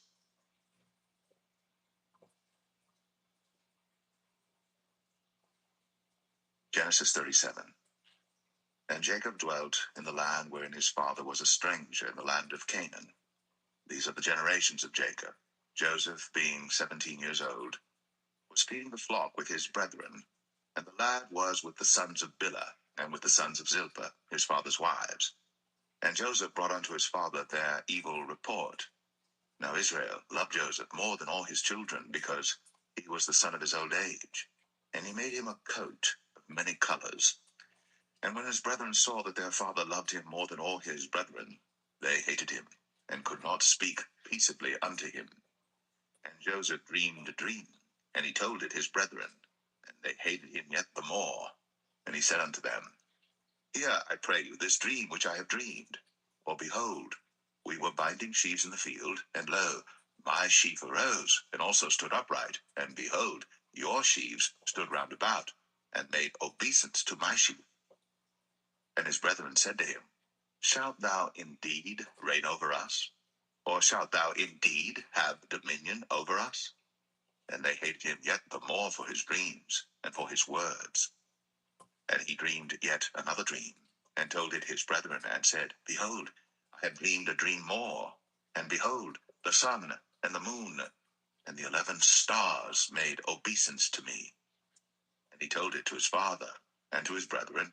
And his father rebuked him, and said unto him, What is this dream that thou hast dreamed?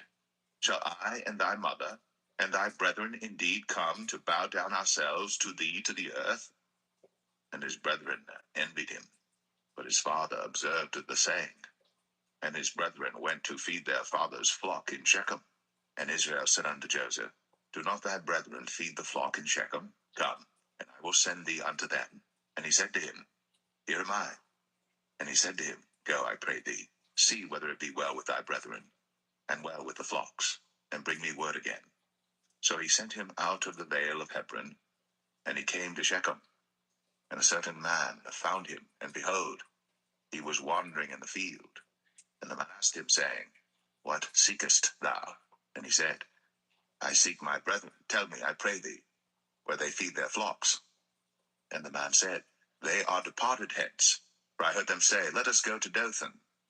And Joseph went after his brethren, and found them in Dothan. And when they saw him afar off, even before he came near unto them, they conspired against him to slay him. And they said one to another, Behold, this dreamer cometh. Come now, therefore, and let us slay him, and cast him into some pit. And we will say, Some evil beast hath devoured him, and we shall see what will become of his dreams. And Reuben heard it, and he delivered him out of their hands, and said, Let us not kill him. And Reuben said unto them, Shed no blood, but cast him into this pit that is in the wilderness, and lay no hand upon him, that he might rid him out of their hands, to deliver him to his father again. And it came to pass, when Joseph was come unto his brethren, that they stripped Joseph out of his coat of many colors that was on him, and they took him, and cast him into a pit, and the pit was empty, there was no water in it. And they sat down to eat bread, and they lifted up their eyes and looked, and behold, a company of Ishmaelites came from Gilead with their camels bearing spicery and balm and myrrh, going to carry it down to Egypt. And Judah said unto his brethren, What profit is it if we slay our brother, and conceal his blood? Come, and let us sell him to the Ishmaelites, and let not our hand be upon him, for he is our brother, and our flesh. And his brethren were content. Then there passed by Midianites, merchantmen, and they drew and lifted up Joseph out of the pit, and sold Joseph to the Ishmaelites for 20 pieces of silver, and they brought Joseph into Egypt. And Reuben returned unto the pit, and behold, Joseph was not in the pit. And he rent his clothes. And he returned unto his brethren, and said, The child is not, and I, whither shall I go?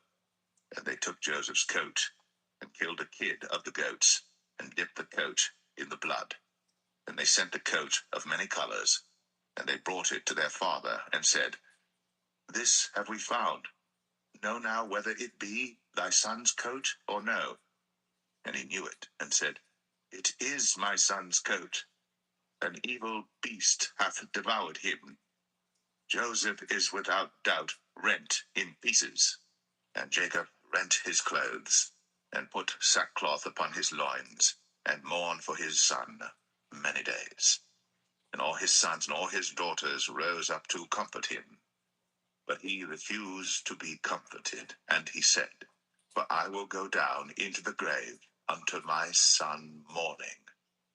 Thus his father wept for him. And the Midianites sold him into Egypt unto Potiphar, an officer of Pharaoh's, and captain of the guard.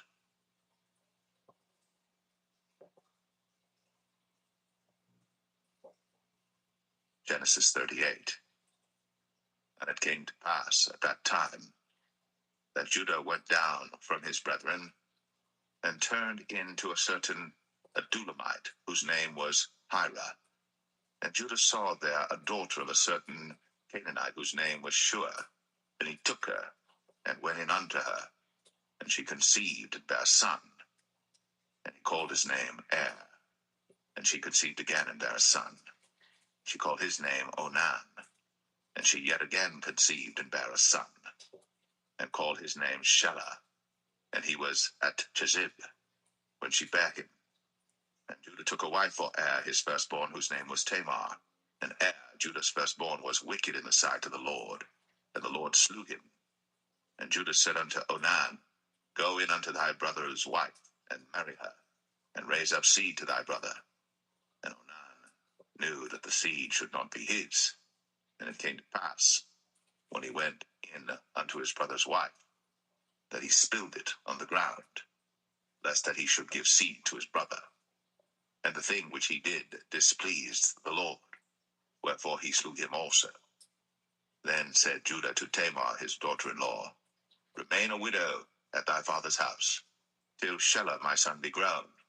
For he said, Lest peradventure he die also, as his brethren did.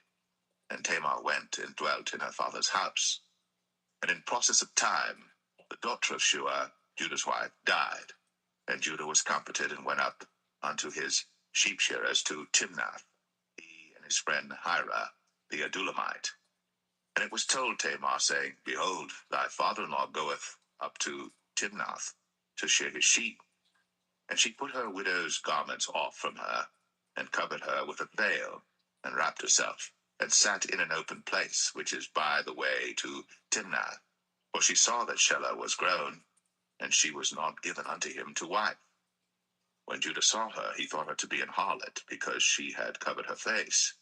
And he turned unto her by the way, and said, Go to, I pray thee, let me come in unto thee. For he knew not that she was his daughter-in-law. And she said, What wilt thou give me, that thou mayest come in unto me? And he said, I will send thee a kid from the flock. And she said, Wilt thou give me a pledge, till thou send it? And he said, What pledge shall I give thee? And she said, Thy signet, and thy bracelets, and thy staff that is in thine hand. And he gave it her, and came in unto her. And she conceived by him. And she arose and went away, and laid by her veil from her, and put on the garments of her widowhood. And Judah sent the kid by the hand of his friend the Adulamite, to receive his pledge from the woman's hand, but he found her not. Then he asked the men of that place, saying, Where is the harlot that was openly by the wayside? And they said, There was no harlot in this place. And he returned to Judah and said, I cannot find her. And also the men of the place said that there was no harlot in this place. And Judah said, Let her take it to her, lest we be shamed. Behold, I sent this kid, and thou hast not found her. And it came to pass about 3 months after, that it was told Judah, saying, Tamar, thy daughter-in-law, hath played the harlot, and also, behold, she is with child by whoredom. And Judah said, Bring her forth, and let her be burnt. When she was brought forth, she sent to her father-in-law, saying, By the man whose these are, am I with child? And she said, Discern, I pray thee, whose are these? The signet, and bracelets, and staff. And Judah acknowledged them, and said, She hath been more righteous than I, because that I gave her not to Shelah my son. And he knew her again no more. And it came to pass in the time of her travail, that, behold, twins were in her womb. And it came to pass, when she travailed, that the one put out his hand, and the midwife took and bound upon his hand a scarlet thread, saying, This came out first. And it came to pass, as he drew back his hand, that, behold, his brother came out. And she said, How hast thou broken forth? This breach be upon thee. Therefore his name was called Pharez. And afterward came out his brother, that had the scarlet thread upon his hand, and his name was called Zerah.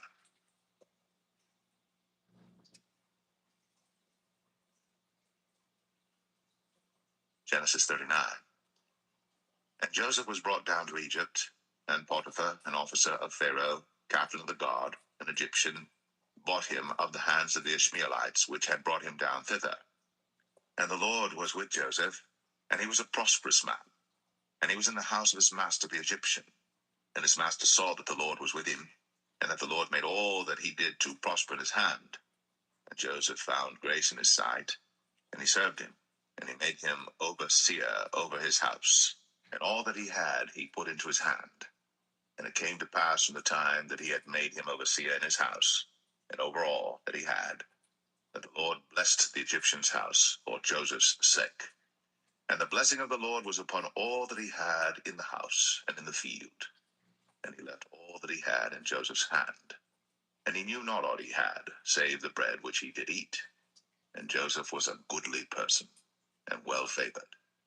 And it came to pass after these things, that his master's wife cast her eyes upon Joseph, and she said, Lie with me. But he refused, and said unto his master's wife, Behold, my master wotteth not what is with me in the house, and he hath committed all that he hath to my hand. There is none greater in this house than I, neither hath he kept back anything from me but thee, because thou art his wife. How then can I do this great wickedness and sin against God? And it came to pass, as she spake to Joseph day by day, that he hearkened not unto her, to lie by her, or to be with her. And it came to pass about this time, that Joseph went into the house to do his business, and there was none of the men of the house there within. And she caught him by his garment, saying, Lie with me. And he left his garment in her hand, and fled, and got him out. And it came to pass, when she saw that he had left his garment in her hand, and was fled forth, that she called unto the men of her house, and spake unto them, saying, See, he hath brought in an Hebrew unto us to mock us. He came in unto me to lie with me, and I cried with a loud voice. And it came to pass, when he heard that I lifted up my voice and cried, that he left his garment with me, and fled, and got him out. And she laid up his garment by her, until his Lord came home. And she spake unto him according to these words, saying, The Hebrew servant which thou hast brought unto us came in unto me to mock me. And it came to pass, as I lifted up my voice and cried, that he left his garment with me, and fled out. And it came to pass, when his master heard the words of his wife, which she spake unto him, saying, After this manner did thy servant to me, that his wrath was kindled. And Joseph's master took him, and put him into the prison, a place where the king's prisoners were bound. And he was there in the prison. But the Lord was with Joseph, and showed him mercy, and gave him favor in the sight of the keeper of the prison. And the keeper of the prison committed to Joseph's hand all the prisoners that were in the prison. And whatsoever they did there, he was the doer of it. The keeper of the prison looked not to anything that was under his hand, because the Lord was with him. And that which he did, the Lord made it to prosper.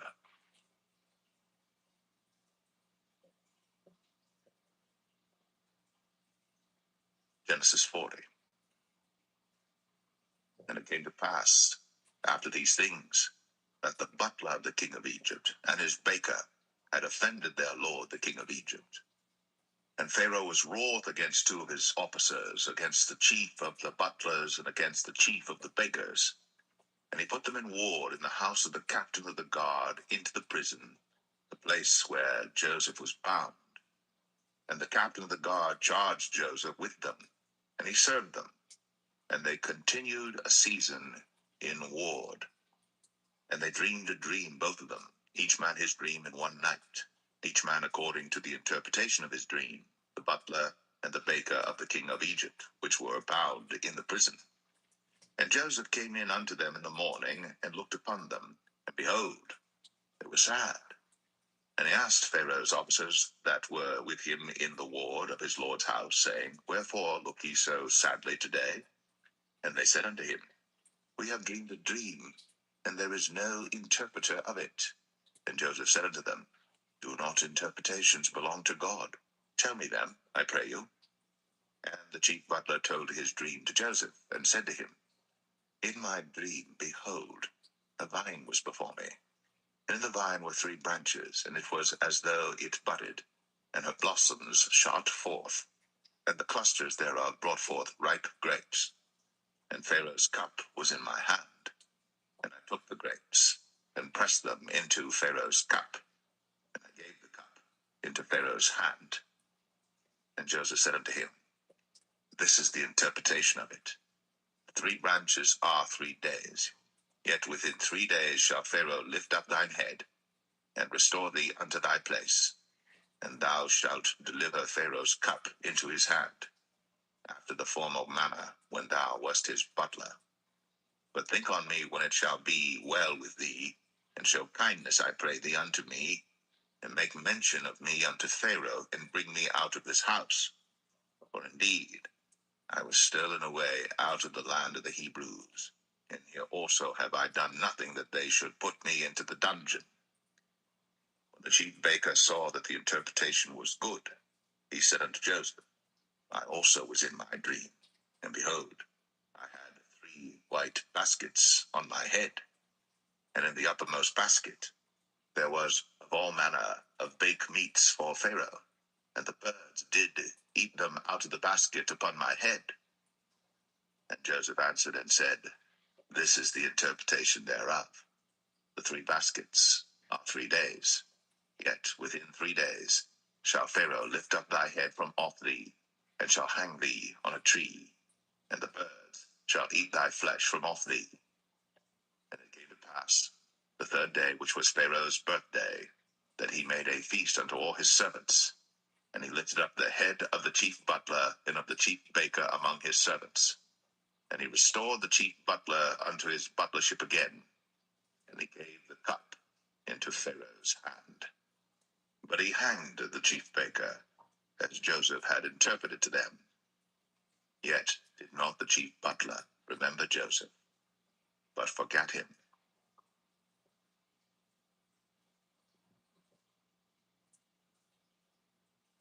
Genesis 41. And it came to pass at the end of 2 full years, that Pharaoh dreamed, and behold, he stood by the river. And behold, there came up out of the river 7 well-favored kine, and fat-fleshed, and they fed in a meadow. And behold, 7 other kine came up after them out of the river, ill-favored, and lean-fleshed, and stood by the other kine upon the brink of the river. And the ill-favored and lean-fleshed kine did eat up the 7 well-favored and fat kine. So Pharaoh awoke. And he slept and dreamed the 2nd time, and behold, 7 ears of corn came up upon one stalk, rank and good. And behold, 7 thin ears, and blasted with the east wind, sprung up after them. And the 7 thin ears devoured the 7 rank and full ears. And Pharaoh awoke, and behold, it was a dream. And it came to pass in the morning that his spirit was troubled, and he sent and called for all the magicians of Egypt, and all the wise men thereof. And Pharaoh told them his dream, but there was none that could interpret them unto Pharaoh. Then spake the chief butler unto Pharaoh, saying, I do remember my faults this day. Pharaoh was wroth with his servants, and put me in ward of the captain of the guard's house, both me and the chief baker. And we dreamed a dream in one night, I and he. We dreamed each man according to the interpretation of his dream. There was there with us a young man, an Hebrew, servant to the captain of the guard, and we told him, and he interpreted to us our dreams. To each man according to his dream he did interpret. And it came to pass, as he interpreted to us, so it was. Me he restored unto mine office, and him he hanged. Then Pharaoh sent and called Joseph, and they brought him hastily out of the dungeon. And he shaved himself, and changed his raiment, and came in unto Pharaoh. And Pharaoh said unto Joseph, I have dreamed a dream, and there is none that can interpret it. And I have heard say of thee, that thou canst understand a dream to interpret it. And Joseph answered Pharaoh, saying, It is not in me. God shall give Pharaoh an answer of peace. And Pharaoh said unto Joseph, In my dream, behold, I stood upon the bank of the river, and behold, there came up out of the river 7 kine, fat-fleshed, and well-favored, and they fed in a meadow. And behold, 7 other kine came up after them, poor, and very ill-favored, and lean-fleshed, such as I never saw in all the land of Egypt for badness. And the lean and the ill-favored kine did eat up the first 7 fat kine. And when they had eaten them up, it could not be known that they had eaten them, but they were still ill-favored, as at the beginning. So I awoke. And I saw in my dream, and behold, 7 ears came up in one stalk, full and good. And behold, 7 ears withered, thin, and blasted with the east wind, sprung up after them. And the thin ears devoured the 7 good ears. And I told this unto the magicians, but there was none that could declare it to me. And Joseph said unto Pharaoh, The dream of Pharaoh is one. God hath shown Pharaoh what he is about to do. The 7 good kine are 7 years, and the 7 good ears are 7 years. The dream is one. And the 7 thin and ill-favored kine that came up after them are 7 years. And the 7 empty ears, blasted with the east wind, shall be 7 years of famine. This is the thing which I have spoken unto Pharaoh. What God is about to do, he showeth unto Pharaoh. Behold, there come 7 years of great plenty throughout all the land of Egypt. And there shall arise after them 7 years of famine. And all the plenty shall be forgotten in the land of Egypt. And the famine shall consume the land. And the plenty shall not be known in the land by reason of that famine following. For it shall be very grievous. And for that the dream was doubled unto Pharaoh twice. It is because the thing is established by God, and God will shortly bring it to pass. Now therefore let Pharaoh look out a man discreet and wise, and set him over the land of Egypt. Let Pharaoh do this, and let him appoint officers over the land, and take up the 5th part of the land of Egypt in the 7 plenteous years, and let them gather all the food of those good years that come, and lay up corn under the hand of Pharaoh, and let them keep food in the cities. And that food shall be for store to the land against the 7 years of famine, which shall be in the land of Egypt, that the land perish not through the famine. And the thing was good in the eyes of Pharaoh, and in the eyes of all his servants. And Pharaoh said unto his servants, Can we find such a one as this is, a man in whom the Spirit of God is? And Pharaoh said unto Joseph, Forasmuch as God hath shown thee all this, there is none so discreet and wise as thou art. Thou shalt be over my house, and according unto thy word shall all my people be ruled. Only in the throne will I be greater than thou. And Pharaoh said unto Joseph, See, I have set thee over all the land of Egypt. And Pharaoh took off his ring from his hand, and put it upon Joseph's hand, and arrayed him in vestures of fine linen, and put a gold chain about his neck. And he made him to ride in the 2nd chariot which he had. And they cried before him, Bow the knee. And he made him ruler over all the land of Egypt. And Pharaoh said unto Joseph, I am Pharaoh, and without thee shall no man lift up his hand or foot in all the land of Egypt. And Pharaoh called Joseph's name Zaphnath Paneah, and he gave him to wife Asenath, the daughter of Potipharah, priest of On. And Joseph went out over all the land of Egypt. And Joseph was 30 years old when he stood before Pharaoh, king of Egypt. And Joseph went out from the presence of Pharaoh, and went throughout all the land of Egypt. And in the 7 plenteous years the earth brought forth by handfuls. And he gathered up all the food of the 7 years which were in the land of Egypt, and laid up the food in the cities, the food of the field, which was round about every city, laid he up in the same. And Joseph gathered corn, as the sand of the sea, very much, until he left numbering, for it was without number. And unto Joseph were born 2 sons before the years of famine came, which Asenath, the daughter of Potipharah, priest of Og, bare unto him. And Joseph called the name of the firstborn Manasseh, for God, said he, hath made me forget all my toil, and all my father's house. And the name of the second called he Ephraim, for God hath caused me to be fruitful in the land of my affliction. And the 7 years of plenteousness that was in the land of Egypt were ended, and the 7 years of dearth began to come, according as Joseph had said. And the dearth was in all lands, but in all the land of Egypt there was bread. And when all the land of Egypt was famished, the people cried to Pharaoh for bread. And Pharaoh said unto all the Egyptians, Go unto Joseph, what he saith to you, do. And the famine was over all the face of the earth. And Joseph opened all the storehouses, and sold unto the Egyptians, and the famine waxed sore in the land of Egypt. And all countries came into Egypt to Joseph for to buy corn, because that the famine was so sore in all lands.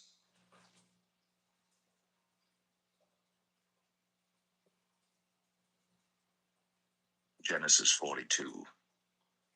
Now when Jacob saw that there was corn in Egypt, Jacob said unto his sons, Why do you look one upon another? And he said, Behold, I have heard that there is corn in Egypt. Get you down thither, and buy for us from thence, that we may live and not die. And Joseph's 10 brethren went down to buy corn in Egypt. But Benjamin, Joseph's brother, Jacob sent not with his brethren, for he said, Lest peradventure mischief befall him. And the sons of Israel came to buy corn among those that came, for the famine was in the land of Canaan. And Joseph was the governor over the land, and he it was that sold to all the people of the land. And Joseph's brethren came, and bowed down themselves before him with their faces to the earth. And Joseph saw his brethren, and he knew them, but made himself strange unto them, and spake roughly unto them. And he said unto them, Whence come ye? And they said, From the land of Canaan to buy food. And Joseph knew his brethren, but they knew not him. And Joseph remembered the dreams which he dreamed of them, and said unto them, Ye are spies, to see the nakedness of the land ye are come. And they said unto him, Nay, my lord, but to buy food are thy servants come. We are all one man's sons, we are true men, thy servants are no spies. And he said unto them, Nay, but to see the nakedness of the land ye are come. And they said, Thy servants are 12 brethren, the sons of one man in the land of Canaan. And behold, the youngest is this day with our father, and one is not. And Joseph said unto them, That is it that I spake unto you, saying, Ye are spies. Hereby ye shall be proved. By the life of Pharaoh, ye shall not go forth hence, except your youngest brother come hither. Send one of you, and let him fetch your brother, and ye shall be kept in prison, that your words may be proved, whether there be any truth in you, or else by the life of Pharaoh, surely ye are spies. And he put them all together into ward 3 days. And Joseph said unto them the 3rd day, This do and live, for I fear God. If ye be true men, let one of your brethren be bound in the house of your prison. Go ye, carry corn for the famine of your houses. But bring your youngest brother unto me, so shall your words be verified, and ye shall not die. And they did so. And they said one to another, We are verily guilty concerning our brother, in that we saw the anguish of his soul when he besought us, and we would not hear. Therefore is this distress come upon us. And Reuben answered them, saying, Spake I not unto you, saying, Do not sin against the child? And ye would not hear. Therefore, behold, also his blood is required. And they knew not that Joseph understood them, for he spake unto them by an interpreter. And he turned himself about from them, and wept, and returned to them again, and communed with them, and took from them Simeon, and bound him before their eyes. Then Joseph commanded to fill their sacks with corn, and to restore every man's money into his sack, and to give them provision for the way. And thus did he unto them. And they laded their asses with the corn, and departed thence. And as one of them opened his sack, to give his ass provender in the inn, he espied his money, for behold, it was in his sack's mouth. And he said unto his brethren, My money is restored, and lo, it is even in my sack. And their heart failed them, and they were afraid, saying one to another, What is this that God hath done unto us? And they came unto Jacob their father unto the land of Canaan, and told him all that befell unto them, saying, The man, who is the Lord of the land, spake roughly to us, and took us for spies of the country. And we said unto him, We are true men, we are no spies. We be 12 brethren, sons of our father, one is not, and the youngest is this day with our father in the land of Canaan. And the man, the Lord of the country, said unto us, Hereby shall I know that ye are true men. Leave one of your brethren here with me, and take food for the famine of your households, and be gone. And bring your youngest brother unto me. Then shall I know that ye are no spies, but that ye are true men. So will I deliver you your brother, and ye shall traffic in the land. And it came to pass, as they emptied their sacks, that behold, every man's bundle of money was in his sack. And when both they and their father saw the bundles of money, they were afraid. And Jacob their father said unto them, Me have ye bereaved my children. Joseph is not, and Simeon is not, and ye will take Benjamin away? All these things are against me. And Reuben spake unto his father, saying, Slay my 2 sons, if I bring him not to thee. Deliver him into my hand, and I will bring him to thee again. And he said, My son shall not go down with you, for his brother is dead, and he is left alone. If mischief befall him by the way, in the which ye go, then shall ye bring down my gray hairs with sorrow to the grave.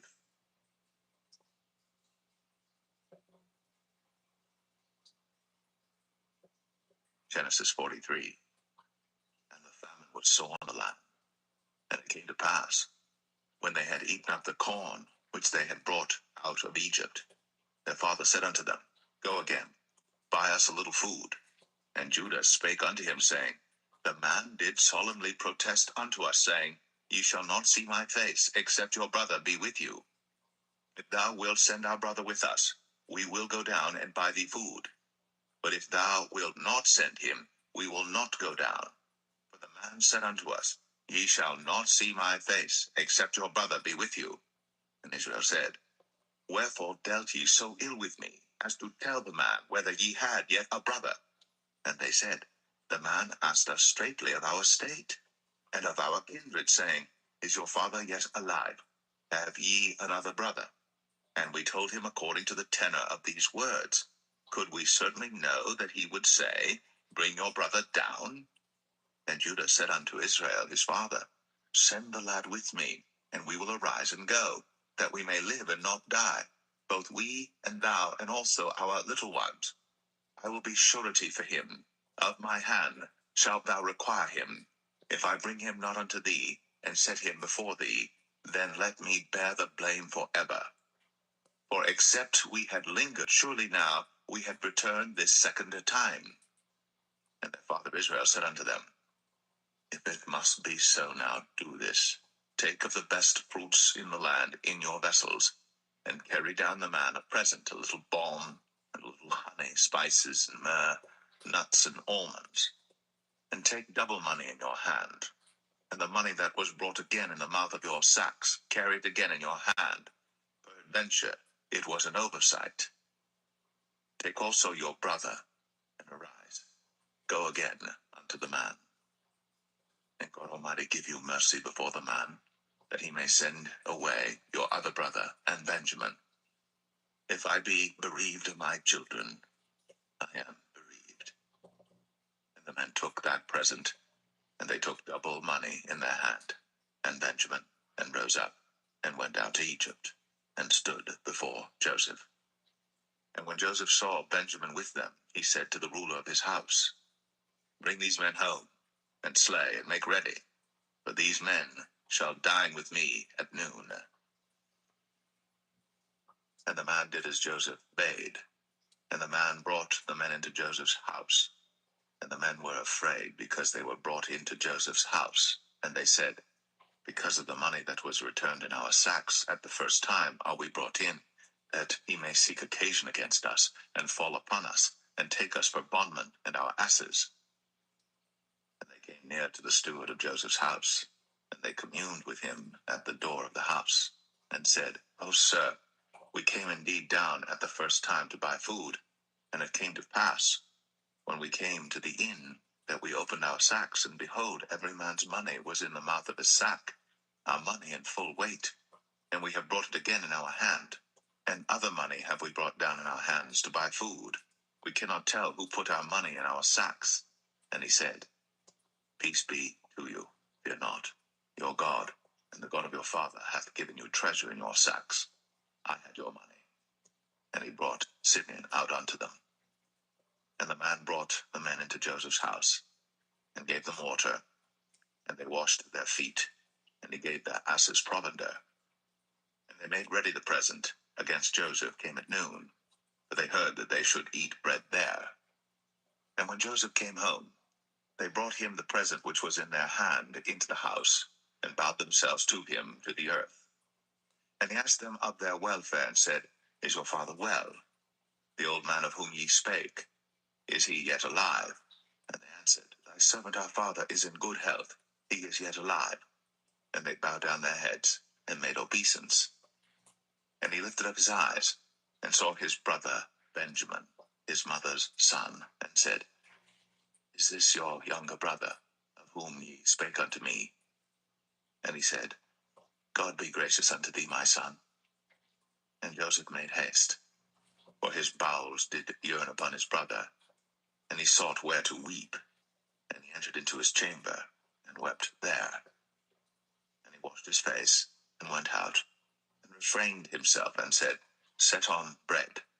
And they set on for him by himself, and for them by themselves, and for the Egyptians which did eat with him by themselves, because the Egyptians might not eat bread with the Hebrews, for that is an abomination unto the Egyptians.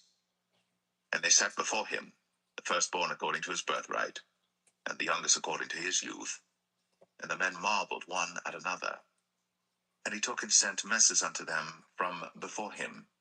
But Benjamin's mess was 5 times so much as any of theirs. And they drank, and were merry with him.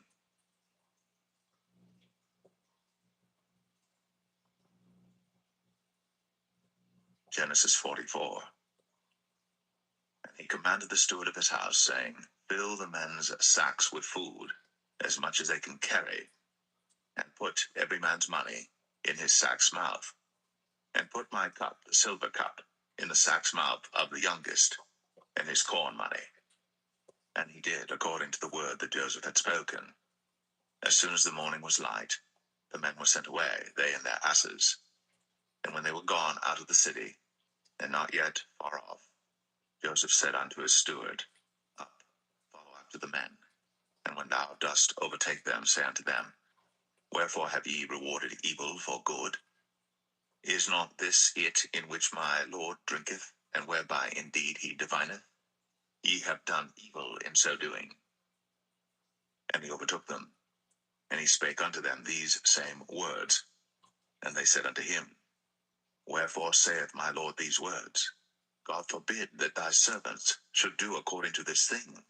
Behold, the money which we found in our sacks' mouths, we brought again unto thee out of the land of Canaan. How then should we steal out of thy Lord's house silver or gold? With whomsoever of thy servants it be found, both let him die, and we also will be my Lord's bondmen. And he said, Now also let it be according unto your words. He with whom it is found shall be my servant, and ye shall be blameless. Then they speedily took down every man his sack to the ground, and opened every man his sack. And he searched, and began at the eldest, and left at the youngest. And the cup was found in Benjamin's sack. Then they rent their clothes, and laded every man his ass, and returned to the city. And Judah and his brethren came to Joseph's house, for he was yet there. And they fell before him on the ground. And Joseph said unto them, What deed is this that ye have done? Wot ye not that such a man as I can certainly divine? And Judah said, What shall we say unto my lord? What shall we speak? Or how shall we clear ourselves? God hath found out the iniquity of thy servants. Behold, we are my Lord's servants, both we and he also with whom the cup is found. And he said, God forbid that I should do so. But the man in whose hand the cup is found, he shall be my servant. And as for you, get you up in peace unto your father. Then Judah came near unto him and said, O my lord, let thy servant, I pray thee, speak a word in my lord's ears, and let not thine anger burn against thy servant, for thou art even as Pharaoh. My lord asked his servants, saying, Have ye a father or a brother?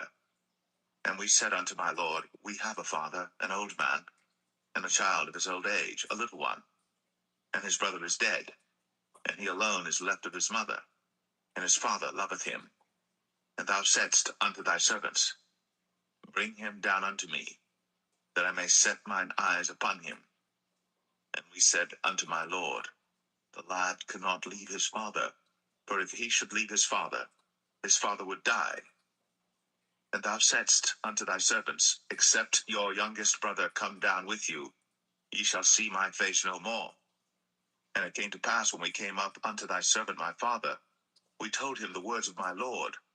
And our father said, Go again, and buy us a little food. And we said, We cannot go down. If our youngest brother be with us, then we will go down. For we may not see the man's face, except our youngest brother be with us.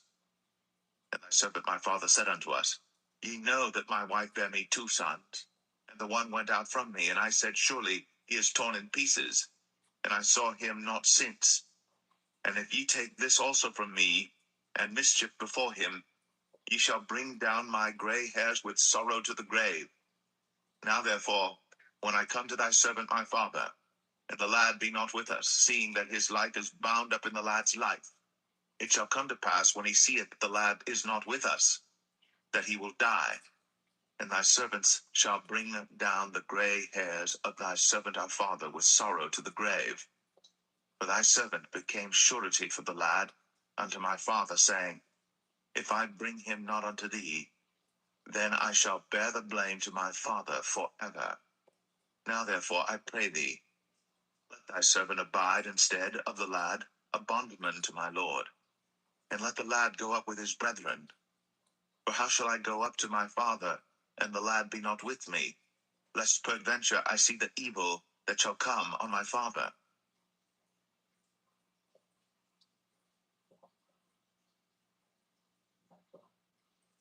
Genesis 45. Then Joseph could not refrain himself before all them that stood by him. And he cried, Cause every man to go out from me. And there stood no man with him, while Joseph made himself known unto his brethren. And he wept aloud. And the Egyptians in the house of Pharaoh heard.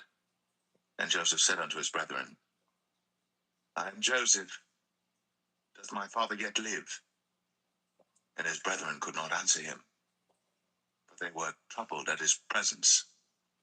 And Joseph said unto his brethren, Come near to me, I pray you. And they came near. And he said, I am Joseph your brother, whom ye sold into Egypt. Now therefore be not grieved, nor angry with yourselves, that ye sold me hither, for God did send me before you to preserve life. For these 2 years hath the famine been in the land, and yet there are 5 years, in the which there shall neither be earing nor harvest. And God sent me before you to preserve you a posterity in the earth, and to save your lives by a great deliverance. So now it was not you that sent me hither, but God, And he hath made me a father to Pharaoh, and lord of all his house, and a ruler throughout all the land of Egypt. Haste ye, and go up to my father, and say unto him, Thus saith thy son Joseph, God hath made me lord of all Egypt. Come down unto me, tarry not. And thou shalt dwell in the land of Goshen, and thou shalt be near unto me, thou and thy children, and thy children's children, and thy flocks and thy herds, and all that thou hast, and there will I nourish thee. For yet there are 5 years of famine, lest thou and thy household, and all that thou hast, come to poverty. And behold, your eyes see, in the eyes of my brother Benjamin, that it is my mouth that speaketh unto you. And ye shall tell my father of all my glory in Egypt, and of all that ye have seen. And ye shall haste, and bring down my father hither. And he fell upon his brother Benjamin's neck, and wept. And Benjamin wept upon his neck. Moreover, he kissed all his brethren, and wept upon them. And after that his brethren talked with him. And the fame thereof was heard in Pharaoh's house, saying, Joseph's brethren are come. And it pleased Pharaoh well, and his servants. And Pharaoh said unto Joseph, Say unto thy brethren, This do ye, lade your beasts, and go, get you unto the land of Canaan. And take your father and your households, and come unto me, and I will give you the good of the land of Egypt, and ye shall eat the fat of the land. Now thou art commanded, this do ye, take you wagons out of the land of Egypt, for your little ones, and for your wives, and bring your father, and come. Also regard not your stuff, for the good of all the land of Egypt is yours. And the children of Israel did so. And Joseph gave them wagons according to the commandment of Pharaoh, and gave them provision for the way. To all of them he gave each man changes of raiment, but to Benjamin he gave 300 pieces of silver, and 5 changes of raiment. And to his father he sent after this manner, 10 asses laden with the good things of Egypt, and 10 she-asses laden with corn and bread and meat for his father by the way. So he sent his brethren away, and they departed. And he said unto them, See that ye fall not out by the way. And they went up out of Egypt, and came into the land of Canaan unto Jacob their father, and told him, saying, Joseph is yet alive, and he is governor over all the land of Egypt. And Jacob's heart fainted, for he believed them not. And they told him all the words of Joseph, which he had said unto them. And when he saw the wagons which Joseph had sent to carry him, the spirit of Jacob their father revived. And Israel said, It is enough. Joseph my son is yet alive. I will go and see him before I die.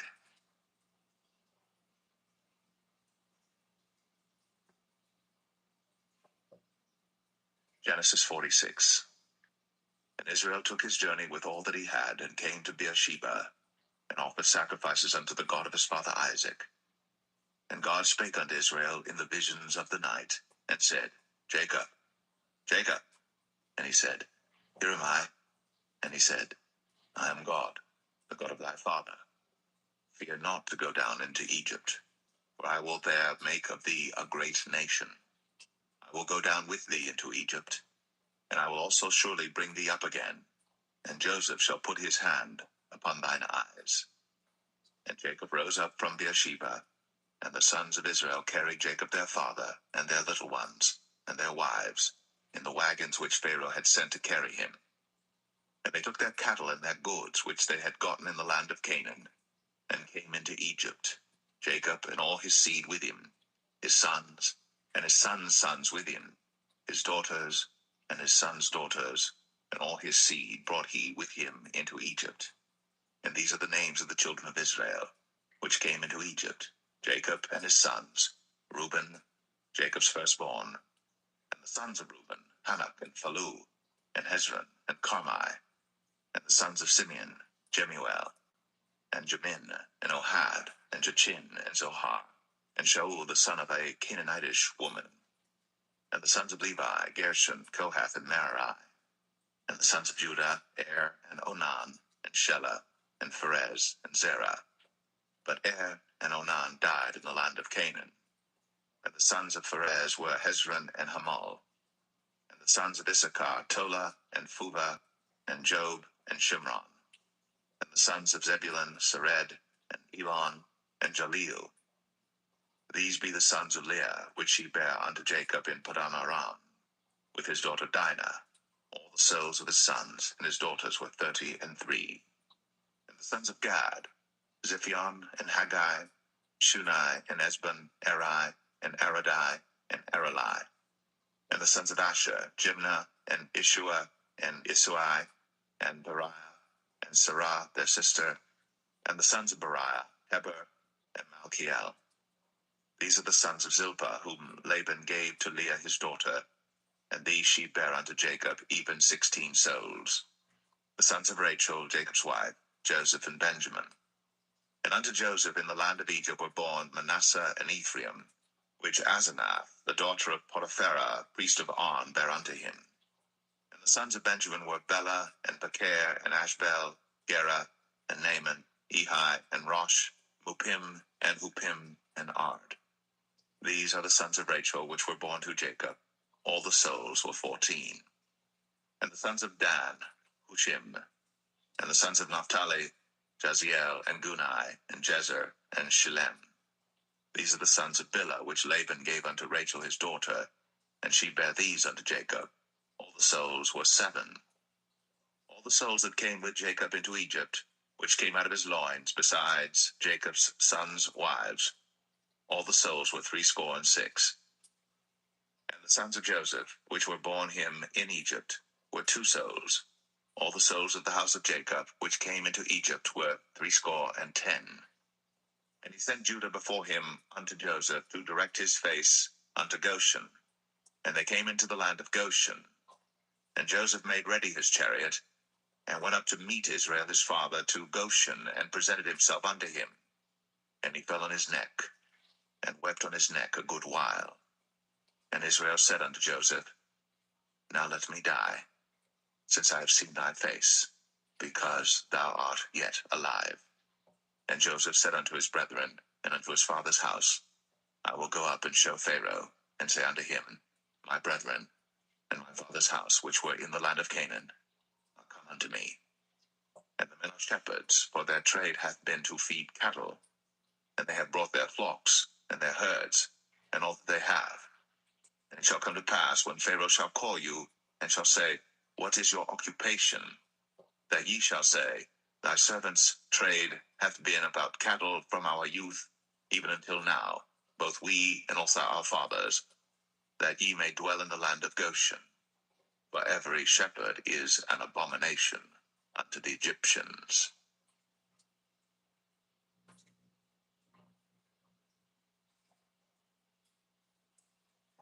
Genesis 47.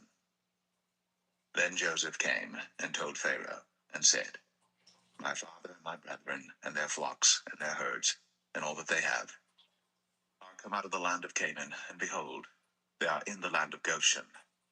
And he took some of his brethren, even 5 men, and presented them unto Pharaoh. And Pharaoh said unto his brethren, What is your occupation? And they said unto Pharaoh, Thy servants are shepherds, both we and also our fathers. They said moreover unto Pharaoh, For to sojourn in the land are we come, for thy servants have no pasture for their flocks, for the famine is sore in the land of Canaan. Now therefore we pray thee, let thy servants dwell in the land of Goshen. And Pharaoh spake unto Joseph, saying, Thy father and thy brethren are come unto thee. The land of Egypt is before thee. In the best of the land make thy father and brethren to dwell. In the land of Goshen let them dwell. And if thou knowest any men of activity among them, then make them rulers over my cattle. And Joseph brought in Jacob his father, and set him before Pharaoh. And Jacob blessed Pharaoh. And Pharaoh said unto Jacob, How old art thou? And Jacob said unto Pharaoh, The days of the years of my pilgrimage are 130 years. Few and evil have the days of the years of my life been, and have not attained unto the days of the years of the life of my fathers in the days of their pilgrimage. And Jacob blessed Pharaoh, and went out from before Pharaoh.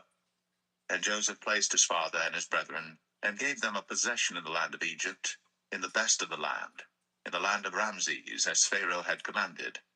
And Joseph nourished his father and his brethren, and all his father's household, with bread according to their families. And there was no bread in all the land, for the famine was very sore, so that the land of Egypt and all the land of Canaan fainted by reason of the famine. And Joseph gathered up all the money that was found in the land of Egypt and in the land of Canaan, for the corn which they bought. And Joseph brought the money into Pharaoh's house. And when money failed in the land of Egypt and in the land of Canaan, all the Egyptians came unto Joseph and said, Give us bread, for why should we die in thy presence? For the money faileth. And Joseph said, Give your cattle, and I will give you for your cattle if money fail. And they brought their cattle unto Joseph, and Joseph gave them bread in exchange for horses, and for the flocks, and for the cattle of the herds, and for the asses. And he fed them with bread for all their cattle for that year. When that year was ended, they came unto him the second year, and said unto him, We will not hide it from my lord, how that our money is spent. My lord also hath our herds of cattle. There is not aught left in the sight of my lord, but our bodies and our lands. Wherefore shall we die before thine eyes, both we and our land? Buy us now land for bread, and we and our land will be servants unto Pharaoh, and give us seed, that we may live and not die, that the land be not desolate. And Joseph bought all the land of Egypt for Pharaoh. For the Egyptians sold every man his field, because the famine prevailed over them. So the land became Pharaoh's. And as for the people, he removed them to cities from one end of the borders of Egypt even to the other end thereof. Only the land of the priests bought he not, for the priests had a portion assigned them of Pharaoh, and did eat their portion which Pharaoh gave them, wherefore they sold not their lands. Then Joseph said unto the people, Behold, I have bought you this day, and your land for Pharaoh. Lo, here is seed for you, and ye shall sow the land. And it shall come to pass in the increase, that ye shall give the fifth part unto Pharaoh, and 4 parts shall be your own, for seed of the field, and for your food, and for them of your households, and for food for your little ones. And they said, Thou hast saved our lives. Let us find grace in the sight of my Lord, and we will be Pharaoh's servants. And Joseph made it a law over the land of Egypt unto this day, that Pharaoh should have the 5th part, except the land of the priests only, which became not Pharaoh's. And Israel dwelt in the land of Egypt, in the country of Goshen. And they had possessions therein, and grew and multiplied exceedingly. And Jacob lived in the land of Egypt 17 years. So the whole age of Jacob was 147 years. And the time drew nigh that Israel must die. And he called his son Joseph, and said unto him, If now I have found grace in thy sight, put, I pray thee, thy hand under my thigh, and deal kindly and truly with me. Bury me not, I pray thee, in Egypt, but I will lie with my fathers, and thou shalt carry me out of Egypt, and bury me in their burying place. And he said, I will do as thou hast said. And he said, Swear unto me. And he sware unto him. And Israel bowed himself upon the bed's head.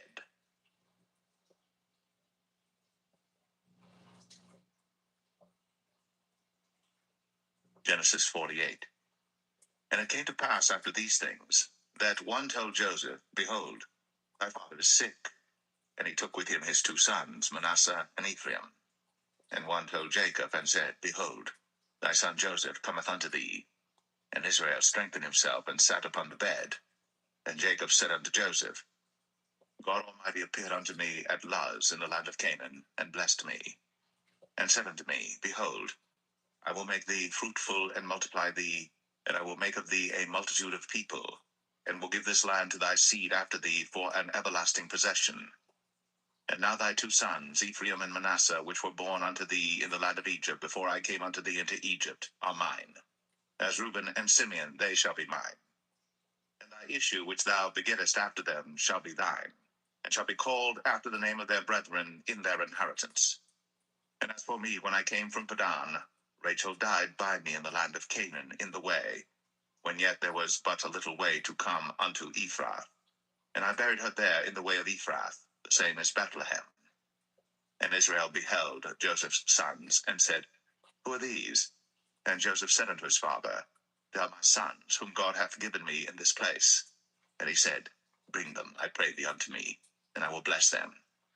Now the eyes of Israel were dim for age, so that he could not see.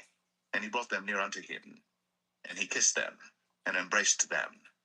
And Israel said unto Joseph, I had not thought to see thy face, and lo, God hath shown me also thy seed. And Joseph brought them out from between his knees, and he bowed himself with his face to the earth.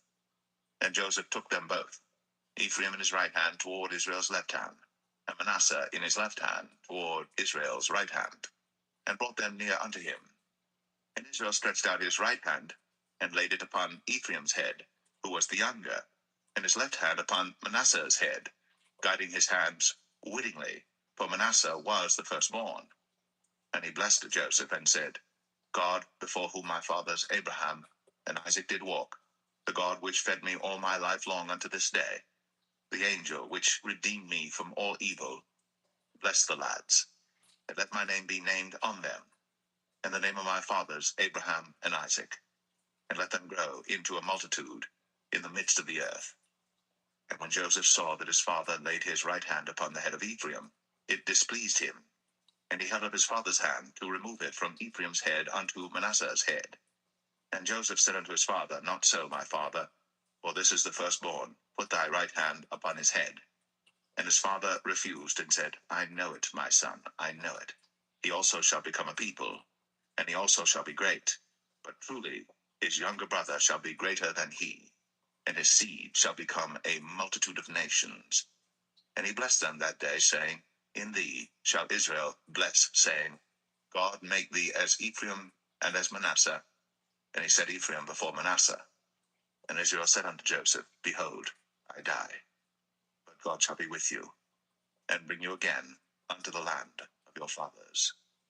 Moreover, I have given to thee one portion above thy brethren, which I took out of the hand of the Amorite with my sword and with my bow.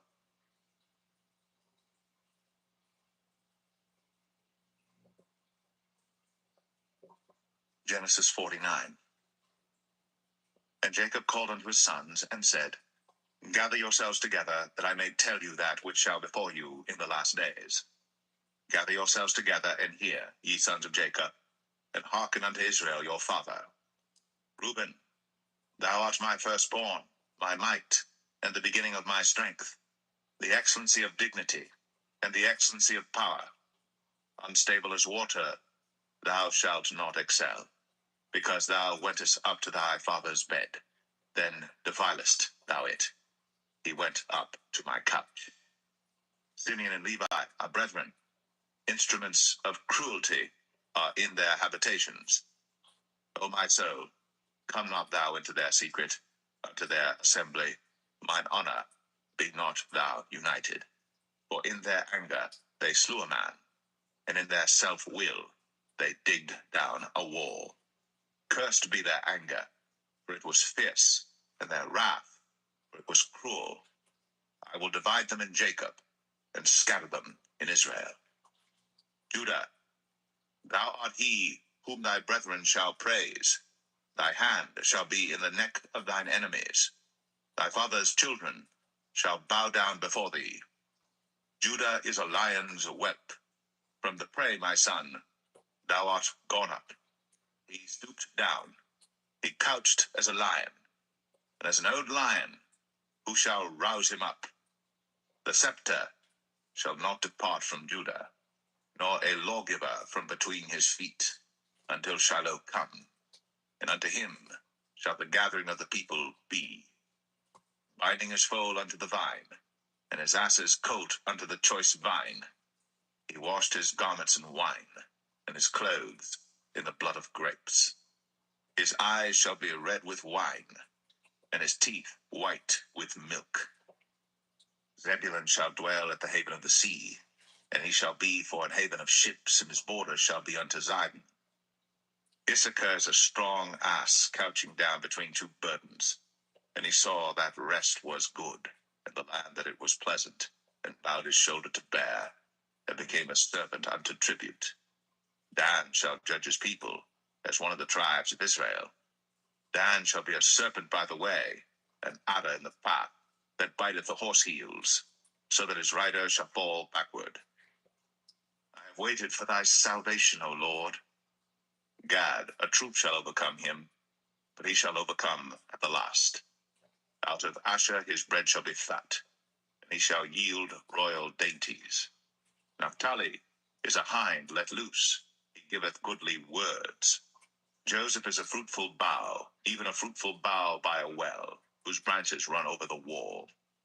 The archers have sorely grieved him, and shot at him, and hated him. But his bow abode in strength, and the arms of his hands were made strong by the hands of the mighty God of Jacob. From thence is the shepherd, the stone of Israel. Even by the God of thy father, who shall help thee, and by the Almighty, who shall bless thee with blessings of heaven above, blessings of the deep that lieth under, blessings of the breasts, and of the womb. The blessings of thy father have prevailed above the blessings of my progenitors, unto the utmost bound of the everlasting hills. They shall be on the head of Joseph, and on the crown of the head of him that was separate from his brethren. Benjamin shall raven as a wolf. In the morning he shall devour the prey, and at night he shall divide the spoil. All these are the 12 tribes of Israel. And this is it that their father spake unto them, and blessed them, every one according to his blessing, he blessed them. And he charged them, and said unto them, I am to be gathered unto my people. Bury me with my fathers in the cave that is in the field of Ephron the Hittite, in the cave that is in the field of Machpelah, which is before Mamre, in the land of Canaan, which Abraham bought with the field of Ephron the Hittite, for a possession of a burying place. There they buried Abraham and Sarah his wife. There they buried Isaac and Rebekah his wife. And there I buried Leah. The purchase of the field and of the cave that is therein was from the children of Heth. And when Jacob had made an end of commanding his sons, he gathered up his feet into the bed, and yielded up the ghost, and was gathered unto his people.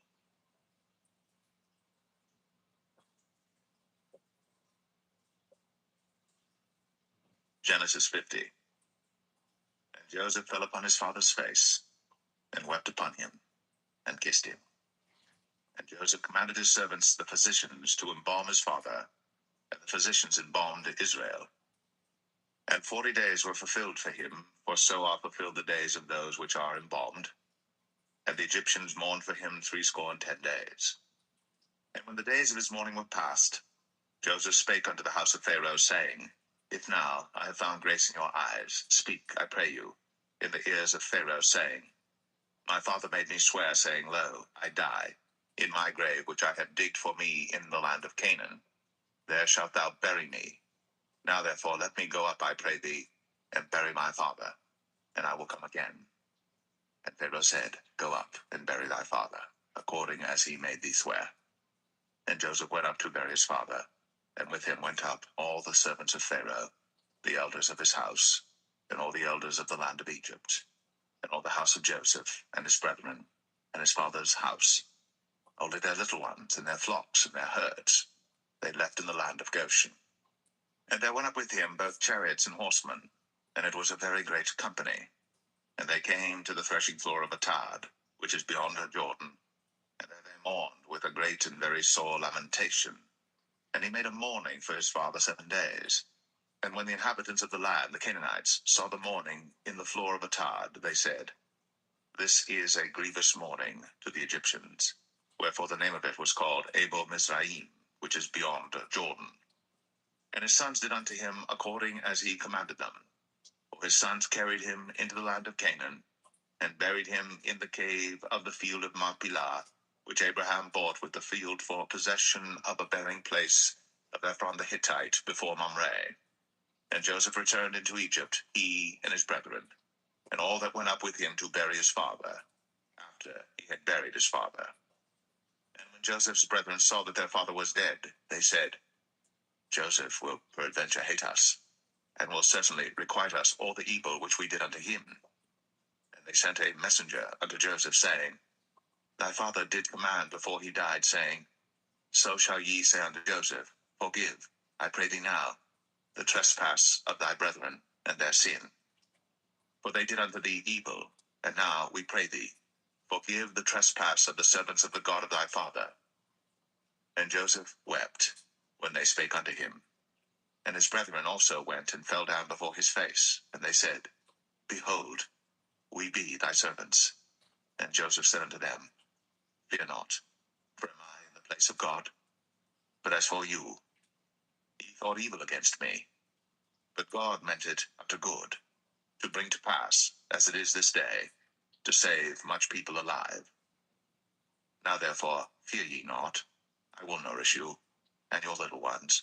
And he comforted them, and spake kindly unto them. And Joseph dwelt in Egypt, he and his father's house. And Joseph lived 110 years. And Joseph saw Ephraim's children of the third generation. The children also of Machir, the son of Manasseh, were brought up upon Joseph's knees. And Joseph said unto his brethren, I die, and God will surely visit you, and bring you out of this land, unto the land which he sware to Abraham, to Isaac, and to Jacob.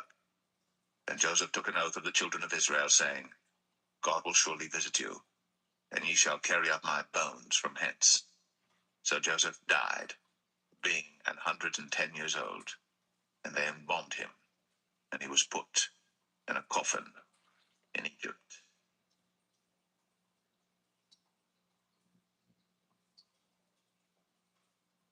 The book of Exodus, chapter 1.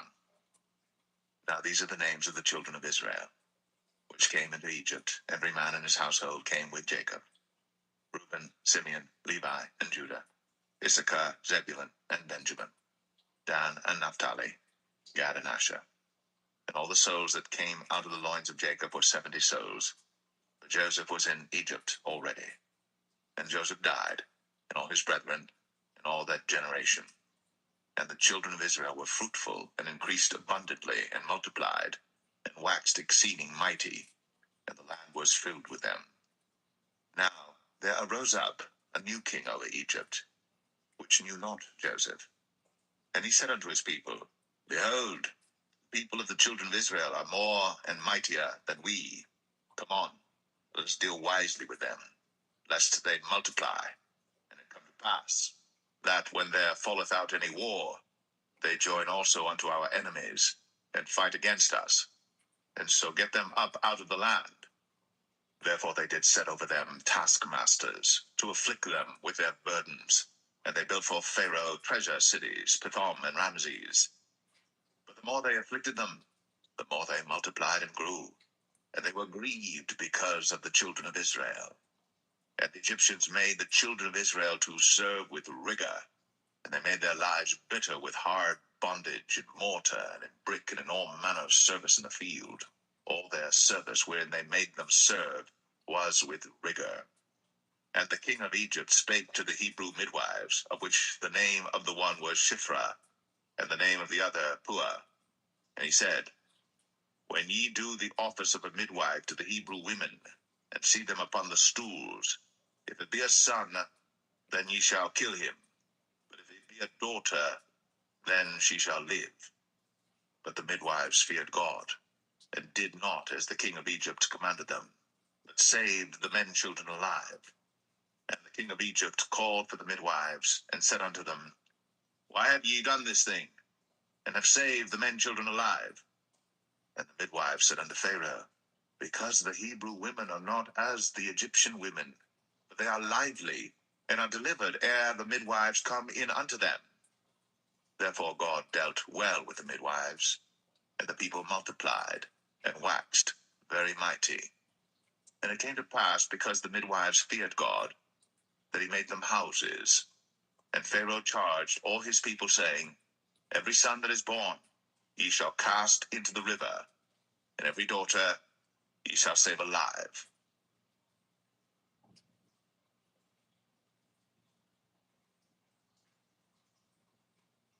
Exodus 2. And there went a man of the house of Levi, and took to wife a daughter of Levi. And the woman conceived, and bare a son. And when she saw him that he was a goodly child, she hid him 3 months.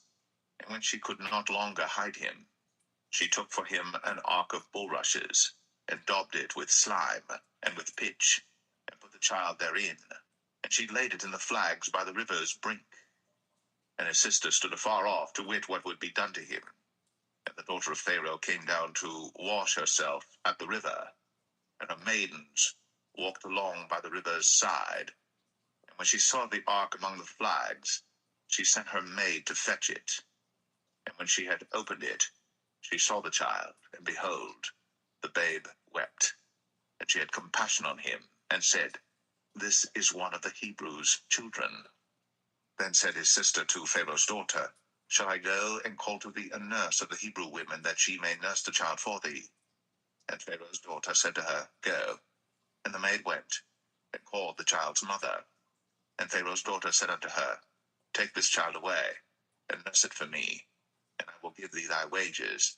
And the woman took the child, and nursed it. And the child grew, and she brought him unto Pharaoh's daughter, and he became her son. And she called his name Moses. And she said, Because I drew him out of the water. And it came to pass in those days, when Moses was grown, that he went out unto his brethren, and looked on their burdens. And he spied an Egyptian smiting an Hebrew, one of his brethren. And he looked this way and that way. And when he saw that there was no man, he slew the Egyptian, and hid him in the sand. And when he went out the second day, behold, 2 men of the Hebrews strove together. And he said to him that did the wrong, Wherefore smitest thou thy fellow? And he said, Who made thee a prince and a judge over us? Intendest thou to kill me, as thou killedst the Egyptian? And Moses feared, and said, Surely this thing is known. Now when Pharaoh heard this thing, he sought to slay Moses. But Moses fled from the face of Pharaoh, and dwelt in the land of Midian. And he sat down by a well. Now the priest of Midian had 7 daughters, and they came and drew water, and filled the troughs to water their father's flock. And the shepherds came and drove them away. But Moses stood up and helped them, and watered their flock. And when they came to Reuel their father, he said, How is it that ye are come so soon today? And they said, An Egyptian delivered us out of the hand of the shepherds, and also drew water enough for us, and watered the flock. And he said unto his daughters, And where is he? Why is it that ye have left the man? Call him, that he may eat bread. And Moses was content to dwell with the man. And he gave Moses Zipporah, his daughter, and she bare him a son. And he called his name Gershom, for he said, I have been a stranger in a strange land. And it came to pass, in process of time, that the king of Egypt died, and the children of Israel sighed by reason of the bondage, and they cried, and their cry came up unto God by reason of the bondage. And God heard their groaning, and God remembered his covenant with Abraham, with Isaac, and with Jacob. And God looked upon the children of Israel, and God had respect unto them.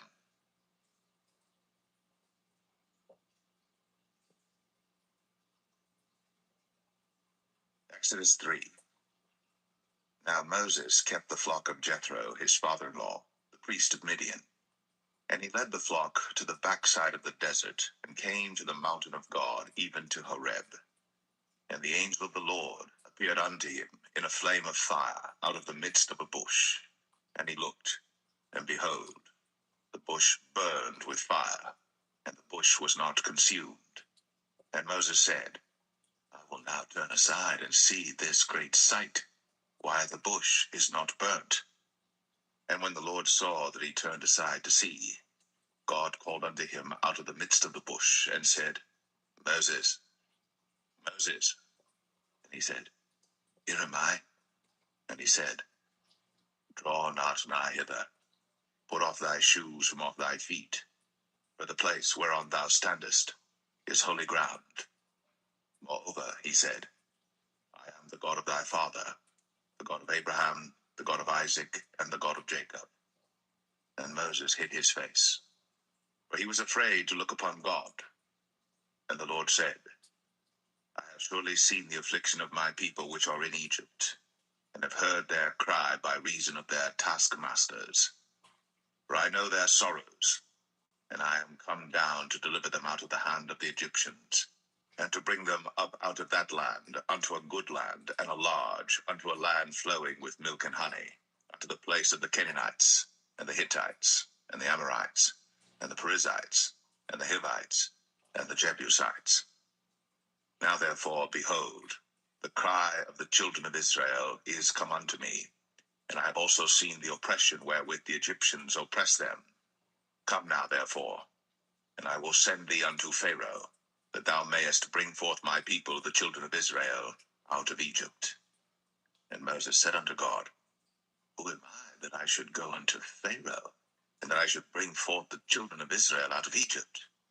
And he said, Certainly I will be with thee, and this shall be a token unto thee, that I have sent thee. When thou hast brought forth the people out of Egypt, ye shall serve God upon this mountain. And Moses said unto God, Behold, when I come unto the children of Israel, and shall say unto them, The God of your fathers has sent me unto you, and they shall say to me, What is his name? What shall I say unto them? And God said unto Moses, I am that I am. And he said, Thus shalt thou say unto the children of Israel, I am hath sent me unto you.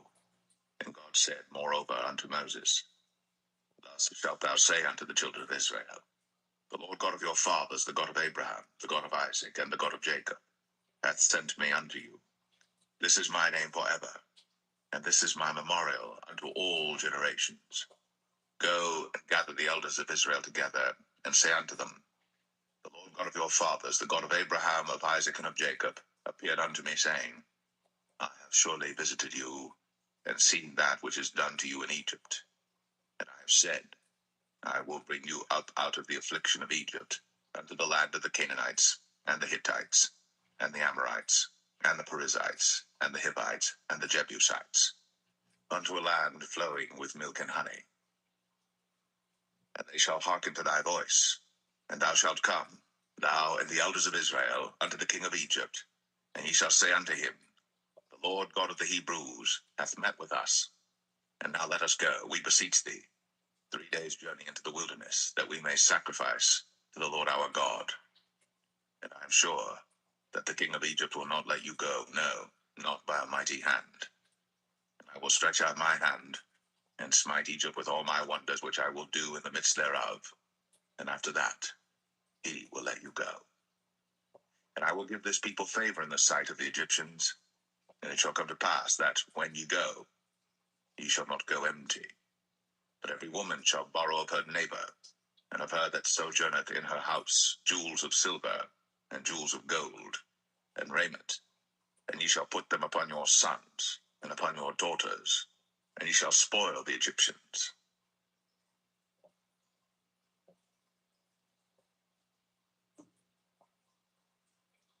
Exodus 4. And Moses answered and said, But behold, they will not believe me, nor hearken unto my voice, but they will say, The Lord hath not appeared unto thee. And the Lord said unto him, What is that in thine hand? And he said, A rod. And he said, Cast it on the ground. And he cast it on the ground, and it became a serpent. And Moses fled from before it. And the Lord said unto Moses, Put forth thine hand, and take it by the tail. And he put forth his hand, and caught it. And it became a rod in his hand, that they may believe that the Lord God of their fathers, the God of Abraham, the God of Isaac, and the God of Jacob, hath appeared unto thee. And the Lord said furthermore unto him, Put now thine hand into thy bosom. And he put his hand into his bosom, and when he took it out, behold, his hand was leprous as snow. And he said, Put thine hand into thy bosom again. And he put his hand into his bosom again, and plucked it out of his bosom. And behold, it was turned again as his other flesh. And it shall come to pass, if they will not believe thee, neither hearken to the voice of the first sign, that they will believe the voice of the latter sign. And it shall come to pass, if they will not believe also these 2 signs, neither hearken unto thy voice, that thou shalt take of the water of the river, and pour it upon the dry land. And the water which thou takest out of the river shall become blood upon the dry land.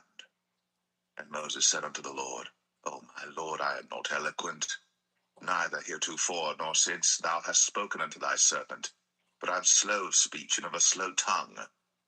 And the Lord said unto him, Who hath made man's mouth? Or who maketh the dumb, or deaf, or the seeing, or the blind? Am not I the Lord? Now therefore go, and I will be with thy mouth, and teach thee what thou shalt say. And he said, O my Lord, send, I pray thee, by the hand of him whom thou wilt send. And the anger of the Lord was kindled against Moses. And he said, Is not Aaron the Levite thy brother? I know that he can speak well, and also, behold, he cometh forth to meet thee. And when he seeth thee, he will be glad in his heart. And thou shalt speak unto him, and put words in his mouth.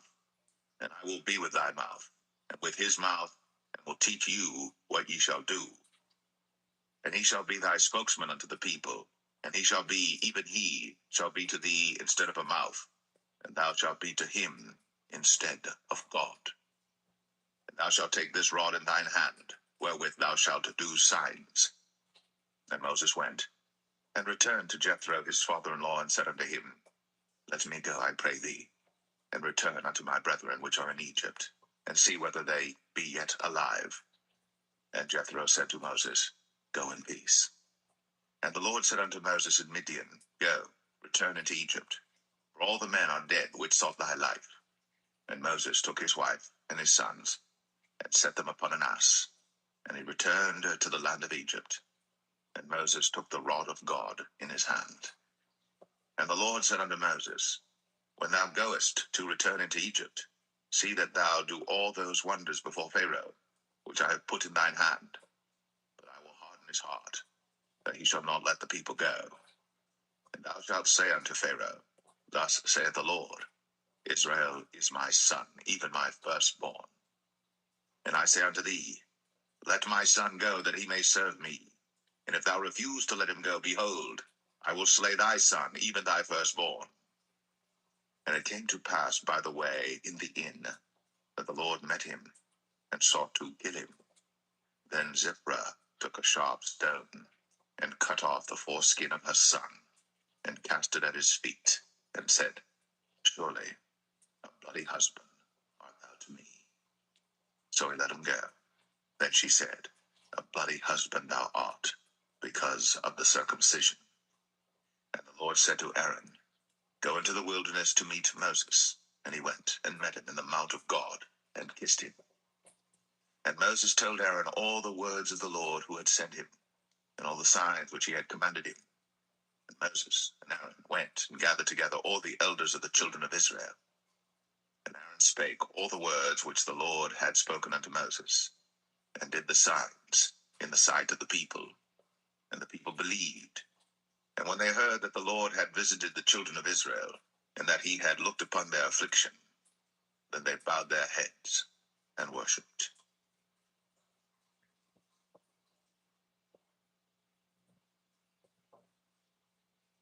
Exodus 5.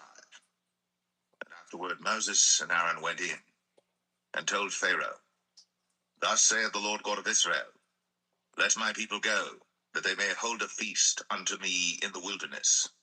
And Pharaoh said, Who is the Lord that I should obey his voice to let Israel go? I know not the Lord, neither will I let Israel go. And they said, The God of the Hebrews hath met with us. Let us go, we pray thee, 3 days' journey into the desert, and sacrifice unto the Lord our God, lest he fall upon us with pestilence, or with the sword. And the king of Egypt said unto them, Wherefore do ye, Moses and Aaron, let the people from their works get you unto your burdens? And Pharaoh said, Behold, the people of the land now are many, and ye make them rest from their burdens. And Pharaoh commanded the same day the taskmasters of the people and their officers, saying, Ye shall no more give the people straw to make brick, as heretofore. Let them go and gather straw for themselves. And the tale of the bricks which they did make heretofore, ye shall lay upon them. Ye shall not diminish aught thereof. For they be idle. Therefore they cry, saying, Let us go and sacrifice to our God. Let their more work be laid upon the men, that they may labor therein, and let them not regard vain words.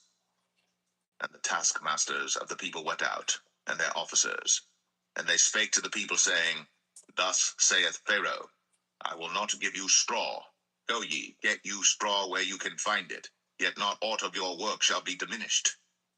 So the people were scattered abroad throughout all the land of Egypt to gather stubble instead of straw. And the taskmasters hasted them, saying, Fulfill your works, your daily tasks, as when there was straw. And the officers of the children of Israel, which Pharaoh's taskmasters had set over them, were beaten and demanded, Wherefore have ye not fulfilled your task in making brick both yesterday and today as heretofore? Then the officers of the children of Israel came and cried unto Pharaoh, saying, Wherefore dealest thou thus with thy servants? There is no straw given unto thy servants. And they say to us, Make brick. And behold, thy servants are beaten, but the fault is in thine own people. But he said, Ye are idle, ye are idle. Therefore ye say, Let us go and do sacrifice to the Lord. Go therefore now and work, for there shall no straw be given you. Yet shall ye deliver the tale of bricks. And the officers of the children of Israel did see that they were in evil case, after it was said, Ye shall not minish aught from your bricks of your daily task. And they met Moses and Aaron, who stood in the way, as they came forth from Pharaoh. And they said unto them, The Lord look upon you and judge, because ye have made our savor to be abhorred in the eyes of Pharaoh, and in the eyes of his servants, to put a sword in their hand to slay us. And Moses returned unto the Lord and said, Lord, wherefore hast thou so evil entreated this people? Why is it that thou hast sent me? For since I came to Pharaoh to speak in thy name, he hath done evil to this people, neither hast thou delivered thy people at all.